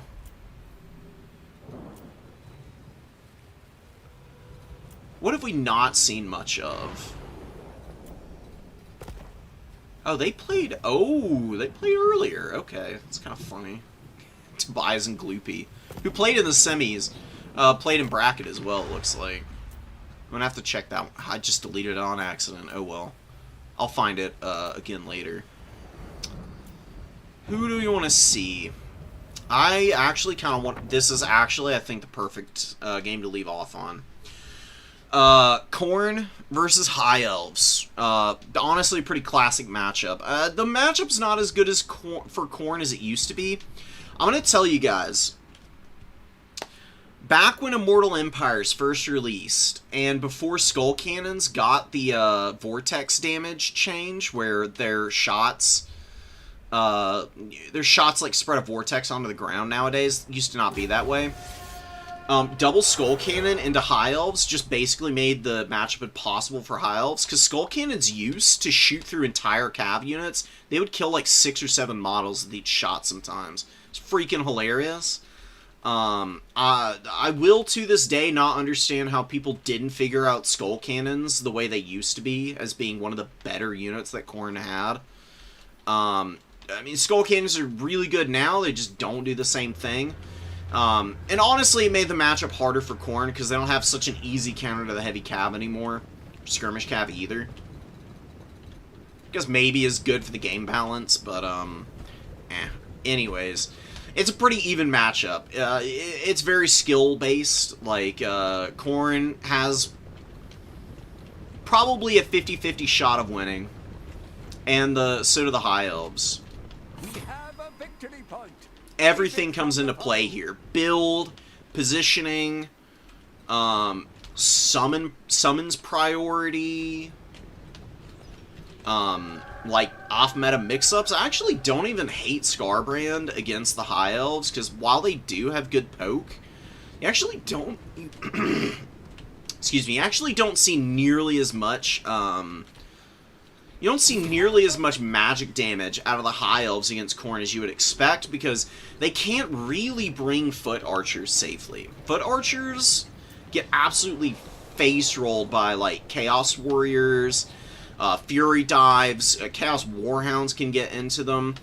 The most dangerous foot archer you can run into as Khorne in this matchup is Shadow Walker, in my opinion. They can kite really well against Khorne, and they can throw down some serious AP damage, because they actually do have some decent armor-piercing values on them. As well as being okay in melee combat, so that's really what you'd be worried about. Skarbrand can kind of dodge a lot of those type of units pretty effectively, and Illyria Reaver archers can kind of poke him. They've done a little bit of damage to him. Skarbrand, though, if he just gets one clean engagement, he can just kill the Sea Elemental in like 5 seconds. Same thing with Tyrion. If he catches Tyrion out and rampages him and gets Wrathful Reaper going immediately, you can see a very, very dead Tyrion. Bloodbeasts need to come over and help Skarbrand out for a second. Yeah, good rampage. Bloodbeasts surround old Tyrion. Oh, yeah. We got Wrathful Reaper going. Come on. Oh, but he's not hitting him. He's getting body blocked by his Bloodbeasts. Uh-oh. Oh, man. This is suddenly getting a little scary for Khorne. Okay, so here's like a small thing you can do. Like, one Chaos Warrior in here, amazing. Definitely want that. The other Chaos Warrior, instead of also piling into this fight against a terror-causing anti-infantry monster, get off this thing and just go and sit on the edge of the objective over here and start stuffing back Illyrian Reavers. And instead of trying to cap this point with your hounds, try and close from the other side and like either force them to retreat and potentially make an error by trying to retreat this way and then have more units that can swarm up through this side to pin them in, or they have to pull back towards the forest where there's tree cover where they can't shoot as accurately, and then leave the Sea Elemental and Tyrion completely unsupported. That's honestly my recommendation for how to handle this engagement. Chaos Warriors are not going to do a whole lot here against Oceanids, a Sea Elemental, and Tyrion. Not really a worthwhile investment for them. Get them out over here. Use them to just, like, frustrate the Illyrian Reaver archers, and if the Fireborn and everything want to, like, try and do something to stop them, or the Blades of Hoeth start trying to come out, you can just retreat. The Warriors are a little bit slower than the Blades of Hoeth, but you can still pull back, and you can just have the Bloodbeasts pile into the Blades of Hoeth and the retreat once they give the Chaos Warriors a little more space. You've also got breath attacks on Skarbrand. Skarbrand's Bellow actually does a ton of damage. It can conceivably take like a good third of the HP off the Blades of Hoeth if it hits them right. Fireborn are getting run down. Skarbrand is going deep for this, and he actually helps take down 12 of the Fireborn models. I would just leave this one Fleshhound here to probably just die. I mean, they're going to crumble out anyways. Just leave them. Get away from this Oceanid summon. You don't need to stay engaged on this fight, and just need to retreat as much as you possibly can. But you need to leave some mass. You have to leave some mass here so the Fireborn can't get freebies as they chase everything down. Chaos Warriors standing around, holding firm, doing what they can. Skarbrand completely surrounded, actually, at this point. Kind of rough for him. I mean, he is rampaging everything, and they're having a hard time hitting him. So it's actually playing out pretty nicely for Khorne. See if Galgi is going to be able to rally in this game. He's having a little bit of a hard time. Khorne is doing a great job of playing the objectives. Here's another reason why you don't want to try and cap with hounds. It takes ages. It's not worth it. Just get a Khorngor out of Vanguard to go for this point, because instead of having your hounds who can like actually catch Reaver Cav sitting back here capping slowly, again, you can like actually hound them down pretty quickly. And then you have your Khorngor up here, and the Fireborn can't like contest that at that stage. The Khorngors will outcap them and also just be able to outtrade them pretty horrifically. Khorngors are wicked valuable for the Blood God. I mean, the damage that they do to Silver Helms and Dragon Princes and Fireborn is genuinely kind of disgusting. Fleshhounds and Warhounds are doing a great job of whittling down a lot of these High Elf units. Skarbrand with 1300 value ain't doing bad, and the Bloodbeasts have been a little bit ineffective. They've been forced into some awkward positions, though, and I honestly don't hate how they're being used now, just to try and force stuff back. The thing that Khorne needs to keep in mind here is they need to bring out an answer for these Blades of Hoeth. They need some throwing axes, and now is the time to start bringing Khorne throwing axes out when the Illyrian Reaver archers are running out of ammo. Because here's what's going to happen. Your opponent either unsummons the Illyrian Reaver archers to get them back in the pool to restock ammo, or your opponent has to keep them out when they see your horsemen come in, because they don't have any foot archers. They don't have anything to outrange your Marauder throwing axes right now. Your throwing axes could just completely destroy the company of the Calendarian, the Blades of Hoeth, the Fireborn, the Dragon Princes, even the Sea Elemental. While they don't have magic damage, the Sea Elemental, I mean, shooting is the best way to kill this thing. You'll still do pretty good damage to it. It'll get worn out pretty reasonably by the throwing axe fire. Still have all the bellows of Endless Fury. Now Skarbrand is a little bit too deep in. A little out of position.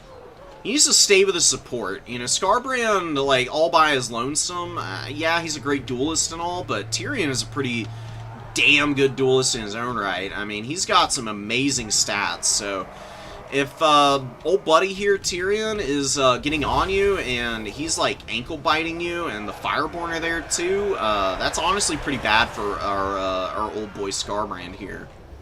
Blades of Hoeth are just chewing through everything too, man. You just cannot let Blades of Hoeth engage Chaos Warriors. Chaos Warriors do not need to take this fight. This is why a Skull Cannon or the Hellforged Bellowers or just a bunch of throwing axes is the answer here. Hellforged Bellower comes in, just ices the Blades of Hoeth immediately. A regular Skull Cannon comes in, maybe doesn't kill them that fast, but would, at the very least, still put pretty good pressure on them. And then your Bloodbeasts, Fleshhounds, and Furies can focus on all the Reaver Cav. And the Sea Elemental, you can just commit, I mean, like Minotaurs here to distract it for freaking ages. They're fighting it in the trees, which is, like, you know, fine. It's a pretty even fight. I mean, both of these units have, this guy has Woodsmen, the Minotaurs. Sea Elemental has Strider, so neither cares about fighting in the forests. See what the Minotaurs end up getting done here. Honestly, doing pretty good. Sea Elemental is actually losing a lot of HP to them. Goes to show that you don't always have to have, like, magic damage and, like, the perfect counter to get rid of something like that. Skarbrand with 2,500 value. Ooh, he must have hit a big breath attack. Yeah, he sure did on the Blades of Hoeth. Wow, okay. Skarbrand's shooting up, in my estimation, once more. I think Eddie is in a little bit of a precarious position, though. Needs to get the Sea Elemental down. More Bloodbeasts coming in. Chosen dual weapons. Mega vetted, too. This is not worth it. Do not ever vet Chosen like this. They're way too expensive already. $14.50 is a lot to pay for these guys anyways. They might be able to beat the Swordmasters. I'm actually really curious to see how this fight plays out. I think Khorne is getting a little too spread thin. But there are Khorngors all over the place here. Oh, but they get terror routed. That's GG. Dude, that sucks. That is so painful. The Sea Elemental terror route just ruined the game for Khorne. Marauders run, the Khorngors run. They miss out on the buff. I mean, you get the buff on the Minotaurs and Skarbrand, which is, yeah, I mean, that's great, but it'd be way nicer to have the AP Halberds actually just tenderizing the Dragon Princes all the while. Okay, the Khorngors stop routing. They still have a little bit of time to grind here. They could end up with about 800 or 900 value with the time they have on the Fury of the Skull Throne. Yeah, they're fighting back really effectively now, and they're going to end up with, yeah, about 800 value. They probably immediately run away when that wears off. No, they're hanging on. Ooh, huge. Any more value, though? No, not really. Now they're going to run away. Okay. Minos are doing a lot of heavy lifting, though. That's one of the powers of the Khorne Tours. Dude, they just destroy cavalry. You see, the Dragon Princes have gotten pretty good value. They actually get a Walk Between Worlds here, which is a brilliant, brilliant spell to include here. Like, yeah, the summon is great, but being able to give 55% Physres, Strider, and Speed to your cavalry in an engagement against a faction that you desperately want to stay away from in melee as much as possible, genius. Absolutely brilliant inclusion. And Skarbrand did not kill Tyrion. Tyrion actually was routing there at one point, and then Skarbrand just left him alone, and then he rallied, and now he's chasing Skarbrand down. Bit of an unforced error, man. You've got to chase stuff off as Khorne. Khorne loves chasing units off with stuff like Warhounds and Furies. It is so awesome to just be able to run your opponent's units off the field entirely. It's just free real estate. You can't pass up those opportunities. Minos are going to end up with 1,600. Fleshhounds, they didn't do too hot the second summon out. They were still okay, though. Furies do surround Tyrion. Not that it really matters. Tyrion is just going to sit here and do whatever. He's not even taking damage from them. Probably because they're all in this stupid hover animation. Oh my god, this irritates me so much. Why are they, like, floating in slow motion, too? What is going on here? What the hell is happening, bro? Alright. Anyways. Furies just don't want to hit anything. They're having trouble landing. They're kind of bugged on the animations. Again, you can tell that they did not intend to have flying units working quite the way they do. It was designed originally for flying units to just be flying around.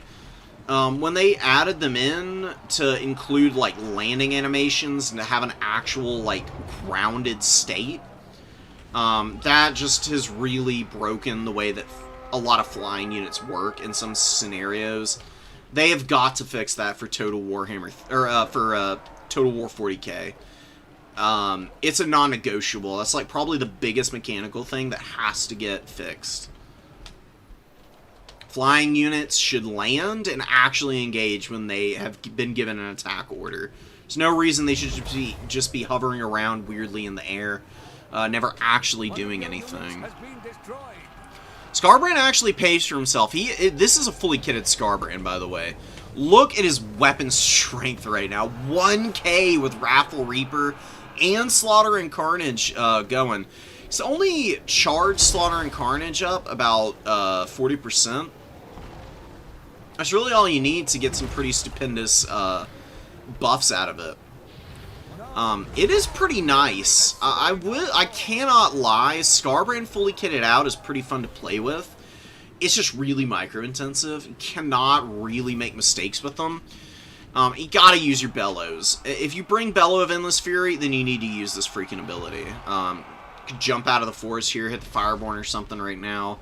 Anything to get some kind of extra buffs onto the Slaughter and Carnage as quickly as possible. The rampages and the engagements from Skarbrand have been so well managed by Edie. 3,600 on our big boy there, but the Seal Elemental was left to its own devices, terror-routing a lot of infantry over here for too long. A few mismanaged engagements as well has kind of gotten Khorne onto the wrong side of the tracks here. And they're just not going to be able to make this one work. I mean, they're going to be able to fight for a good while longer, and they're really not doing too badly overall. They just didn't have counters to these Sword Masters. You have to bring throwing axes or a skull cannon. Or you can just, like, perfectly play around them and use Bloodbeasts, I guess, but that is a lot to ask. Fleshhounds cannot get charged by the Fireborn. That is an absolute no-no. Fleshhounds are a great unit for circling around behind and then surrounding a unit like the Fireborn, because then they pin them in with their mass and they can do pretty good damage on the charge. They cannot eat it, though. They are just too flimsy. Their leadership is kind of low, their armor is kind of weak. The Phys-Res is not going to save them. Save yourself the pain. I love me a Fleshhound or two, but just try to use them the way that Khorne intended. Ugh, Bloodbeasts are so fun. Look at this guy. Oh, baby. He is locked in. Moisturized and in his lane. I can't tell if this one's dead or if it's just in the middle of its flip animation.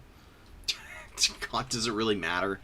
I mean, it's about to die one way or the other. I think that's the flip animation where they, like, do a little backflip and they just land on you. Which, honestly, that would be a pretty horrific way to go. I mean, these things probably weigh close to 2,000 pounds based on how freaking big and muscular they are. I mean, if that landed on the average human, you'd literally be turned into a freaking pancake. I mean, you'd probably have your guts blow out both ends.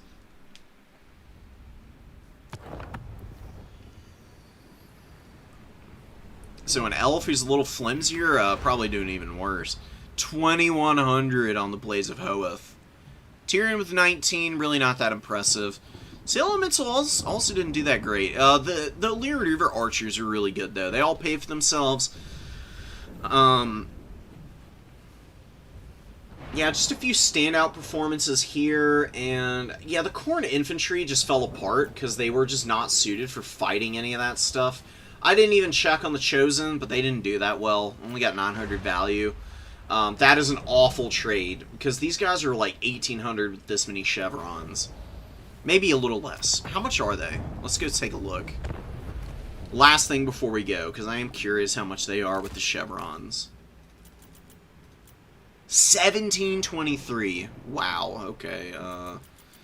Yeah, 1450 is already pretty expensive for a unit that can struggle sometimes. I would just not do that. Just don't do that. Get a Wrathmonger. For same cost, they're a better unit overall. Way more consistent. A lot more threatening for Swordmasters as well. Swordmasters just have really good stats, and, you know, Chosen do too, but they don't have the AP. They just don't. And as good as their melee attack is, High Elf units with their martial prowess and mastery, you know, you add 12 on, you got 57 melee defense, and yeah, okay, you've got Chosen. They get the Frenzy, and they've got 56 melee attack. So you're at, like, a deficit, which is already a bad place to start, plus you got the AP difference. No thank you. Please don't do that. Please. Please save yourself the headache. Get throwing axes, man. For the cost of that Chosen, you can get 2 throwing axes guaranteed, and then you can maybe cut a Warhound and get a 3rd. You don't really need Warhounds for Khorne a lot of the time. There's some matchups where they're useful. Honestly, though, what you should really do as Khorne is think of your Marauder Horsemen as Warhound units. They're really good in melee combat. They're geared to kill infantry that are lightly armored to an extreme. I mean, they are really well situated for rear charging the back of something like an archer or a ship's company and just breaking them and then running them down and massacring them on the retreat. And then they've got one of the most powerful skirmish missiles in the entire game, which is throwing axes with flaming damage, which debuffs healing, which High Elves have a lot of healing. They've got it on characters, they've got actual lores of magic that incorporate healing, and a lot of it's really popular for Khorne. Eltharion is a pretty common lord to see with Apo, and then sometimes you see Arcane and Forging. I do see Tempest a decent amount as well. It's like either or between these two, because Tempest like covers aerial characters like Valkia, not Exalted Bloodthirster, even though you never see those guys. And then Arcane and Forging for like Skulltaker and some of those dudes. You can use the throwing axes just to debuff the Apo healing from Eltharion, and then you can also use them to just, like, screen underneath him. Like, Marauder Horsemen throwing axes of Khorne, like, flying underneath a big flying target, just destroy them with their volleys. They're really accurate when they're underneath things. Big dragon-type characters like Elspeth and the like, I've done a lot of testing with it, and these guys are supremely effective at killing them just by flying around, or just by running around underneath the flyers. Really good counters. And then they can also double up on anti-cav duty, because they can kill Fireborn and Dragon Princes pretty easily with their throwing axes as well. They're faster. It's hard to catch them in combat. Your opponent needs nets to actually get these guys. If you don't want to do that, you can do, where the hell is it? Hellforge Bellers. Boom. 1600. Easy, hard counter to any elite infantry that the High Elves throw out. This thing demolishes Blades of Hoeth. I know I've got a few games, like somewhere in my backlog on my channel, where you can watch me just absolutely rinse an elite infantry High Elf build with just the Hellforge Bellers.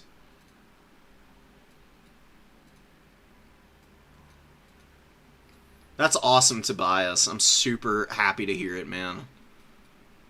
It's awesome to get that little level up where you can start giving some advice to people.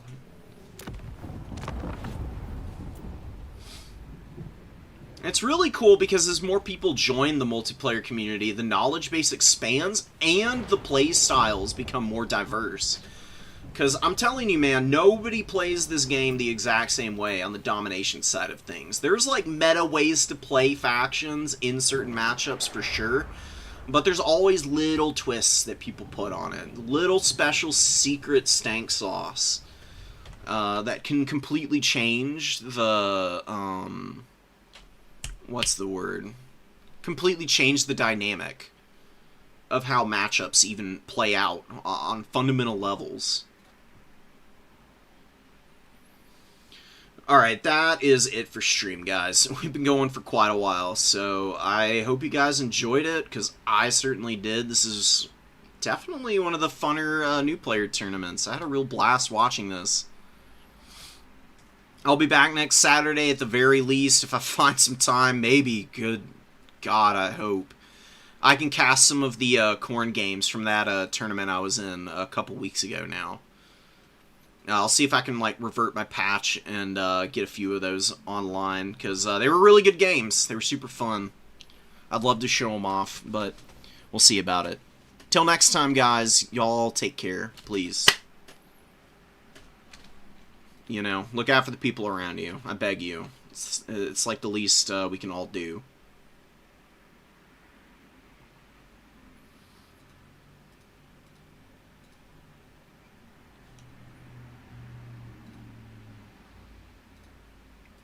Alright. Thank you, thank you.